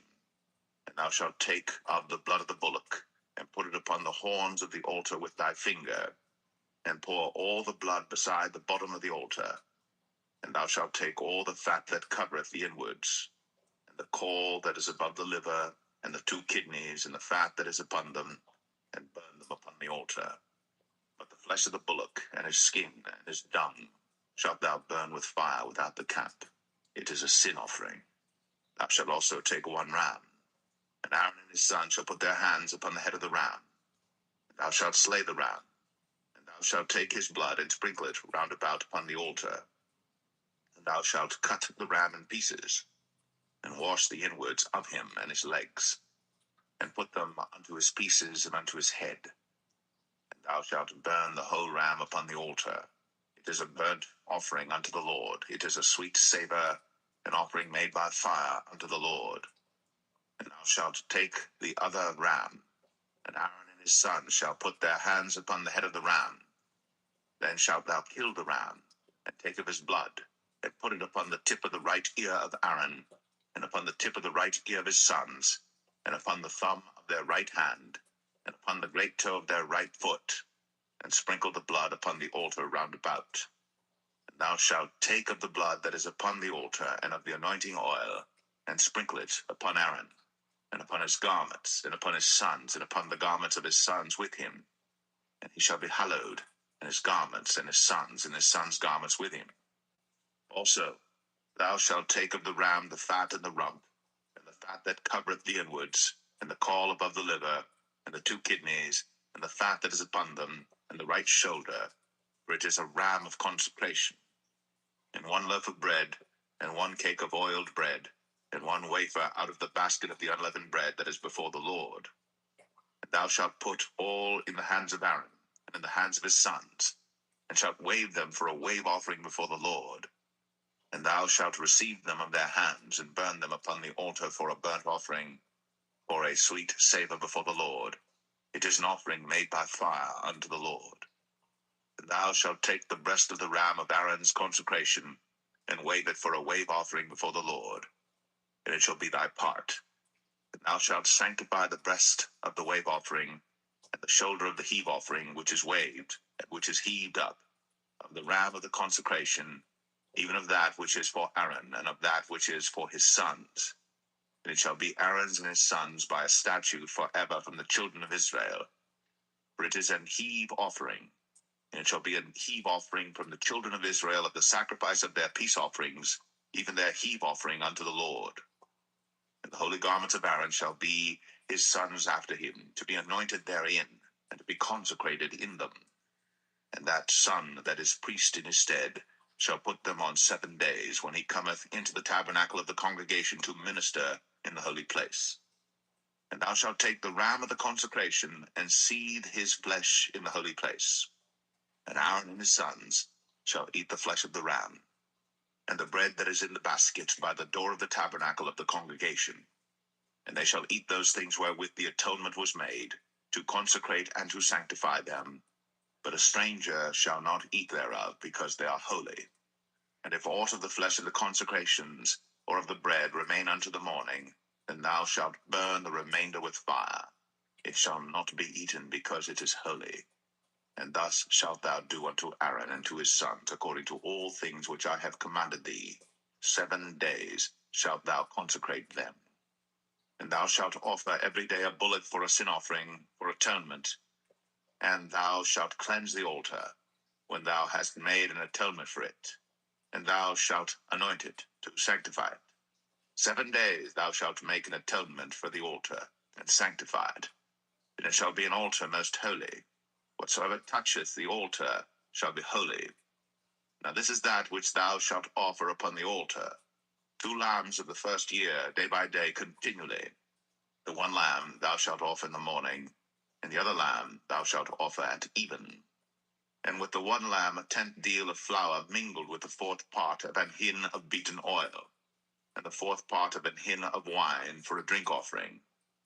And the other lamb thou shalt offer at even, and shalt do thereto according to the meat offering of the morning, and according to the drink offering thereof, for a sweet savour, an offering made by fire unto the Lord.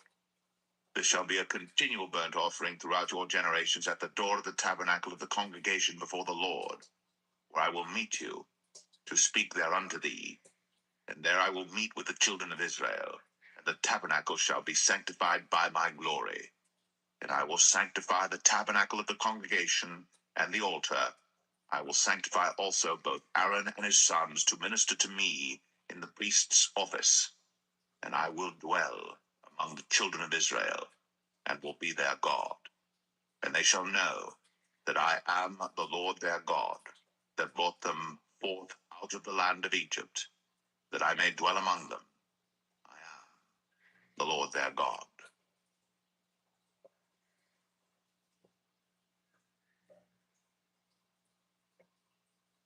Exodus 30. And thou shalt make an altar to burn incense upon. Of shittim wood shalt thou make it. A cubit shall be the length thereof, and a cubit the breadth thereof. 4 square shall it be. And 2 cubits shall be the height thereof. The horns thereof shall be of the same. And thou shalt overlay it with pure gold, the top thereof and the sides thereof round about, and the horns thereof. And thou shalt make unto it a crown of gold round about. And 2 golden rings shalt thou make to it under the crown of it. By the 2 corners thereof upon the 2 sides of it shalt thou make it. And they shall be for places for the staves to bear it withal. And thou shalt make the staves of shittim wood, and overlay them with gold. And thou shalt put it before the veil that is by the ark of the testimony, before the mercy seat that is over the testimony, where I will meet with thee. And Aaron shall burn thereon sweet incense every morning. When he dresseth the lamps, he shall burn incense upon it. And when Aaron lighteth the lamps at even, he shall burn incense upon it, a perpetual incense before the Lord throughout your generations. Ye shall offer no strange incense thereon, nor burnt sacrifice, nor meat offering, neither shall ye pour drink offering thereon. And Aaron shall make an atonement upon the horns of it once in a year with the blood of the sin offering of atonements. Once in the year shall he make atonement upon it throughout your generations. It is most holy unto the Lord. And the Lord spake unto Moses, saying, When thou takest the sum of the children of Israel after their number, then shall they give every man a ransom for his soul unto the Lord, when thou numberest them, that there be no plague among them, when thou numberest them. This they shall give every one that passeth among them that are numbered, half a shekel after the shekel of the sanctuary. A shekel is 20 gerahs, and half shekel shall be the offering of the Lord. Every one that passeth among them that are numbered, from 20 years old and above, shall give an offering unto the Lord. The rich shall not give more, and the poor shall not give less than half a shekel, when they give an offering unto the Lord to make an atonement for your souls. And thou shalt take the atonement money of the children of Israel, and shalt appoint it for the service of the tabernacle of the congregation, that it may be a memorial unto the children of Israel before the Lord, to make an atonement for your souls. And the Lord spake unto Moses, saying, Thou shalt also make a laver of brass, and his foot also of brass, to wash withal. And thou shalt put it between the tabernacle of the congregation and the altar, and thou shalt put water therein. For Aaron and his sons shall wash their hands and their feet thereat. When they go into the tabernacle of the congregation, they shall wash with water, that they die not, or when they come near to the altar to minister, to burn offering made by fire unto the Lord. So they shall wash their hands and their feet, that they die not. And it shall be a statute forever to them, even to him and to his seed throughout their generations. Moreover, the Lord spake unto Moses, saying, Take thou also unto thee principal spices, of pure myrrh, 500 shekels, and of sweet cinnamon half so much, even 250 shekels, and of sweet calamus 250 shekels, and of cassia 500 shekels after the shekel of the sanctuary, and of oil olive and hin. And thou shalt make it an oil of holy ointment, an ointment compound after the art of the apothecary. It shall be an holy anointing oil. And thou shalt anoint the tabernacle of the congregation therewith, and the ark of the testimony, and the table and all his vessels, and the candlestick and his vessels, and the altar of incense, and the altar of burnt offering with all his vessels, and the laver and his foot. And thou shalt sanctify them, that they may be most holy. Whatsoever touches them shall be holy. And thou shalt anoint Aaron and his sons, and consecrate them, that they may minister unto me in the priest's office. And thou shalt speak unto the children of Israel, saying, This shall be an holy anointing oil unto me throughout your generations. Upon man's flesh shall it not be poured, neither shall ye make any other like it, after the composition of it. It is holy, and it shall be holy unto you. Whosoever compoundeth any like it, or whosoever putteth any of it upon a stranger, shall even be cut off from his people. And the Lord said unto Moses, Take unto thee sweet spices, stacte, and onycha, and galbanum, these sweet spices with pure frankincense. Of each shall there be a like weight. And thou shalt make it a perfume, a confection after the art of the apothecary, tempered together pure and holy. And thou shalt beat some of it very small, and put of it before the testimony in the tabernacle of the congregation, where I will meet with thee. It shall be unto you most holy. And as for the perfume which thou shalt make, ye shall not make to yourselves according to the composition thereof. It shall be unto thee holy for the Lord. Whosoever shall make like unto that, to smell thereto, shall even be cut off from his people.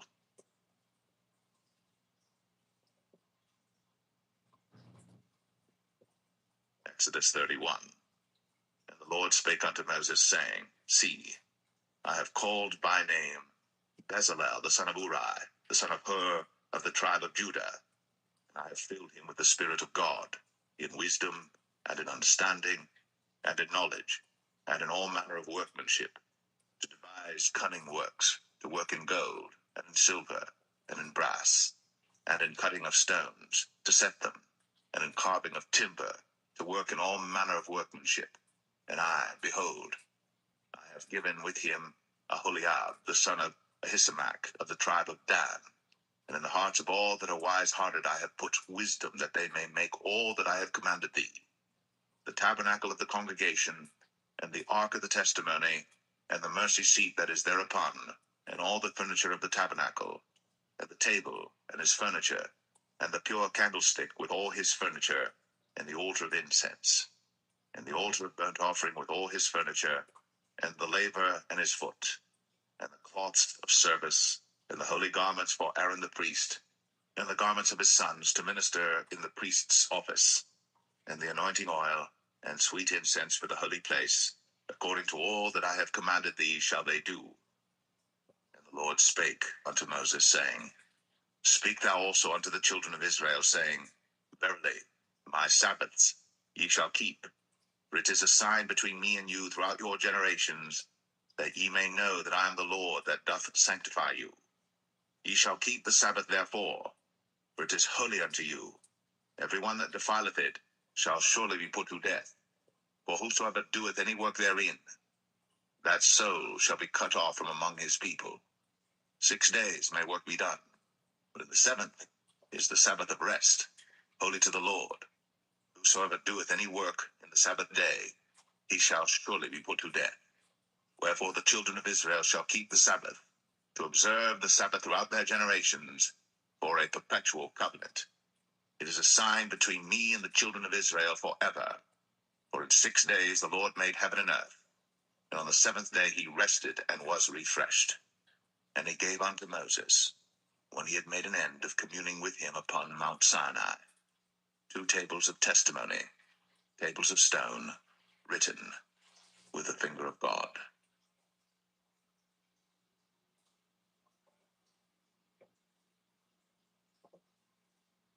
Exodus 32. And when the people saw that Moses delayed to come down out of the mount, the people gathered themselves together unto Aaron, and said unto him, Up, make us gods, which shall go before us. For as for this Moses, the man that brought us up out of the land of Egypt, we wot not what is become of him. And Aaron said unto them, Break off the golden earrings which are in the ears of your wives, of your sons, and of your daughters, and bring them unto me. And all the people brake off the golden earrings which were in their ears, and brought them unto Aaron. And he received them at their hand, and fashioned it with a graving tool, after he had made it a molten calf. And they said, These be thy gods, O Israel, which brought thee up out of the land of Egypt. And when Aaron saw it, he built an altar before it. And Aaron made proclamation and said, Tomorrow is a feast to the Lord. And they rose up early on the morrow, and offered burnt offerings, and brought peace offerings. And the people sat down to eat and to drink, and rose up to play. And the Lord said unto Moses, Go, get thee down, for thy people, which thou broughtest out of the land of Egypt, have corrupted themselves. They have turned aside quickly out of the way which I commanded them. They have made them a molten calf, and have worshipped it, and have sacrificed thereunto, and said, These be thy gods, O Israel, which have brought thee up out of the land of Egypt. And the Lord said unto Moses, I have seen this people, and behold, it is a stiff-necked people. Now therefore let me alone, that my wrath may wax hot against them, and that I may consume them, and I will make of thee a great nation. And Moses besought the Lord his God, and said, Lord, why doth thy wrath wax hot against thy people, which thou hast brought forth out of the land of Egypt with great power, and with a mighty hand? Wherefore should the Egyptians speak and say, For mischief did he bring them out, to slay them in the mountains, and to consume them from the face of the earth? Turn from thy fierce wrath, and repent of this evil against thy people. Remember Abraham, Isaac, and Israel, thy servants, to whom thou swarest by thine own self, and saidst unto them, I will multiply your seed as the stars of heaven, and all this land that I have spoken of will I give unto your seed, and they shall inherit it forever. And the Lord repented of the evil which he thought to do unto his people. And Moses turned, and went down from the mount, and the two tables of the testimony were in his hand. The tables were written on both their sides. On the one side and on the other were they written. And the tables were the work of God, and the writing was the writing of God, graven upon the tables. And when Joshua heard the noise of the people as they shouted, he said unto Moses, There is a noise of war in the camp. And he said, It is not the voice of them that shout for mastery, neither is it the voice of them that cry for being overcome, but the noise of them that sing do I hear. And it came to pass, as soon as he came nigh unto the camp, that he saw the calf and the dancing.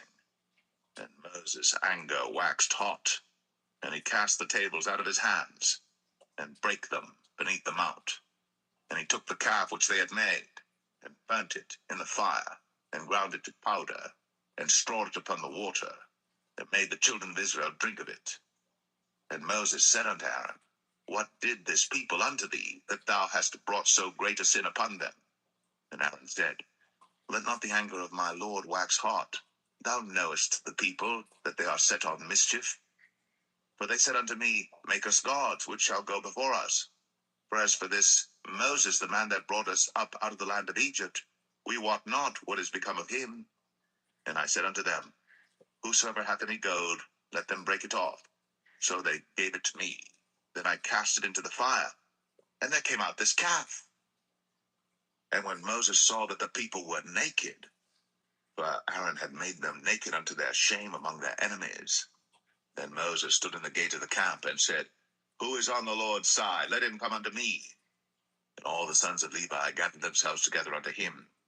And he said unto them, Thus saith the Lord God of Israel, Put every man his sword by his side, and go in and out from gate to gate throughout the camp, and slay every man his brother, and every man his companion, and every man his neighbor. And the children of Levi did according to the word of Moses. And there fell of the people that day about 3,000 men. But Moses had said, Consecrate yourselves today to the Lord, even every man upon his son, and upon his brother, that he may bestow upon you a blessing this day. And it came to pass on the morrow, that Moses said unto the people, Ye have sinned a great sin, and now I will go up unto the Lord. Peradventure, I shall make an atonement for your sin. And Moses returned unto the Lord and said, O, this people have sinned a great sin, and have made them gods of gold. Yet now, if thou wilt forgive their sin, and if not, blot me, I pray thee, out of thy book, which thou hast written. And the Lord said unto Moses, Whosoever hath sinned against me, him will I blot out of my book. Therefore now go, lead the people unto the place of which I have spoken unto thee. Behold, mine angel shall go before thee. Nevertheless, in the day when I visit, I will visit their sin upon them. And the Lord plagued the people because they made the calf which Aaron made.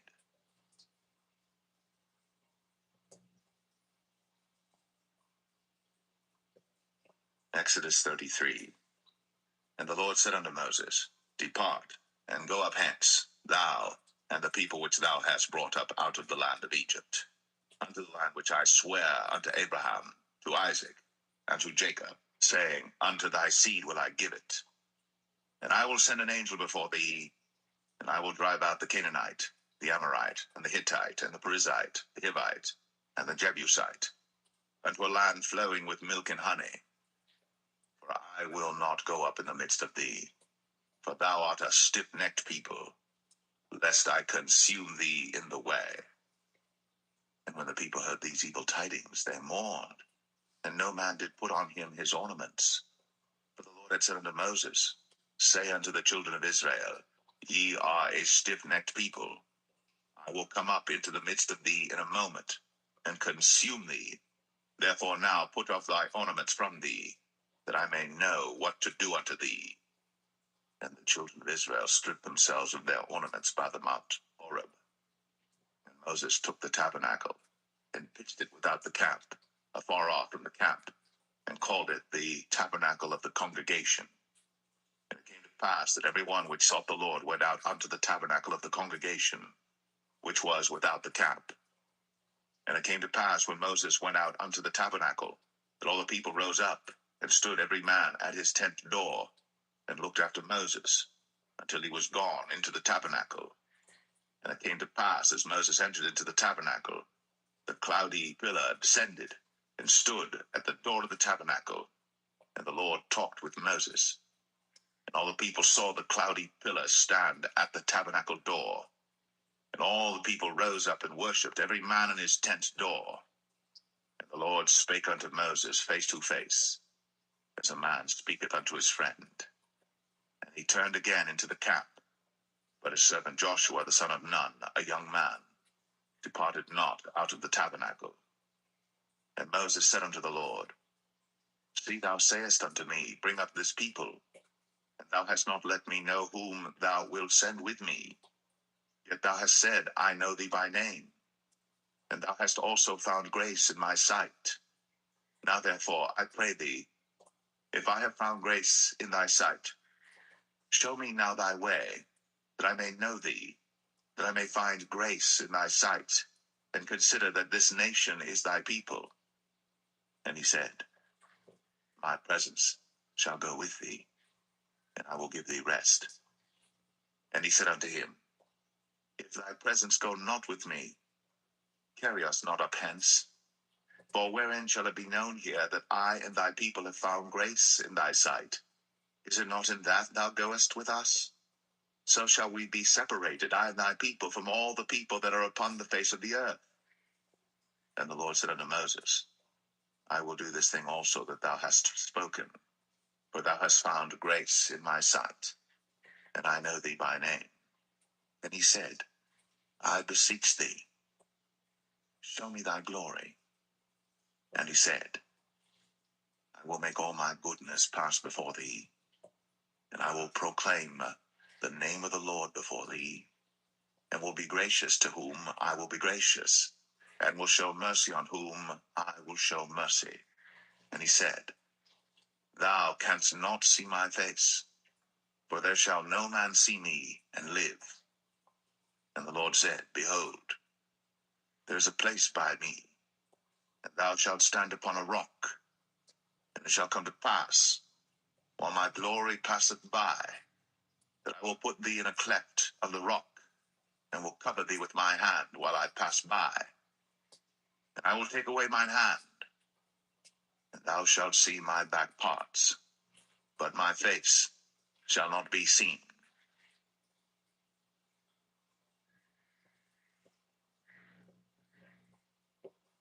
Exodus 34. And the Lord said unto Moses, Hew thee 2 tables of stone like unto the first. And I will write upon these tables the words that were in the first tables which thou breakest.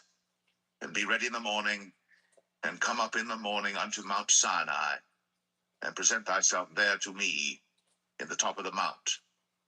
And no man shall come up with thee, neither let any man be seen throughout all the mount. Neither let the flocks nor herds feed before that mount.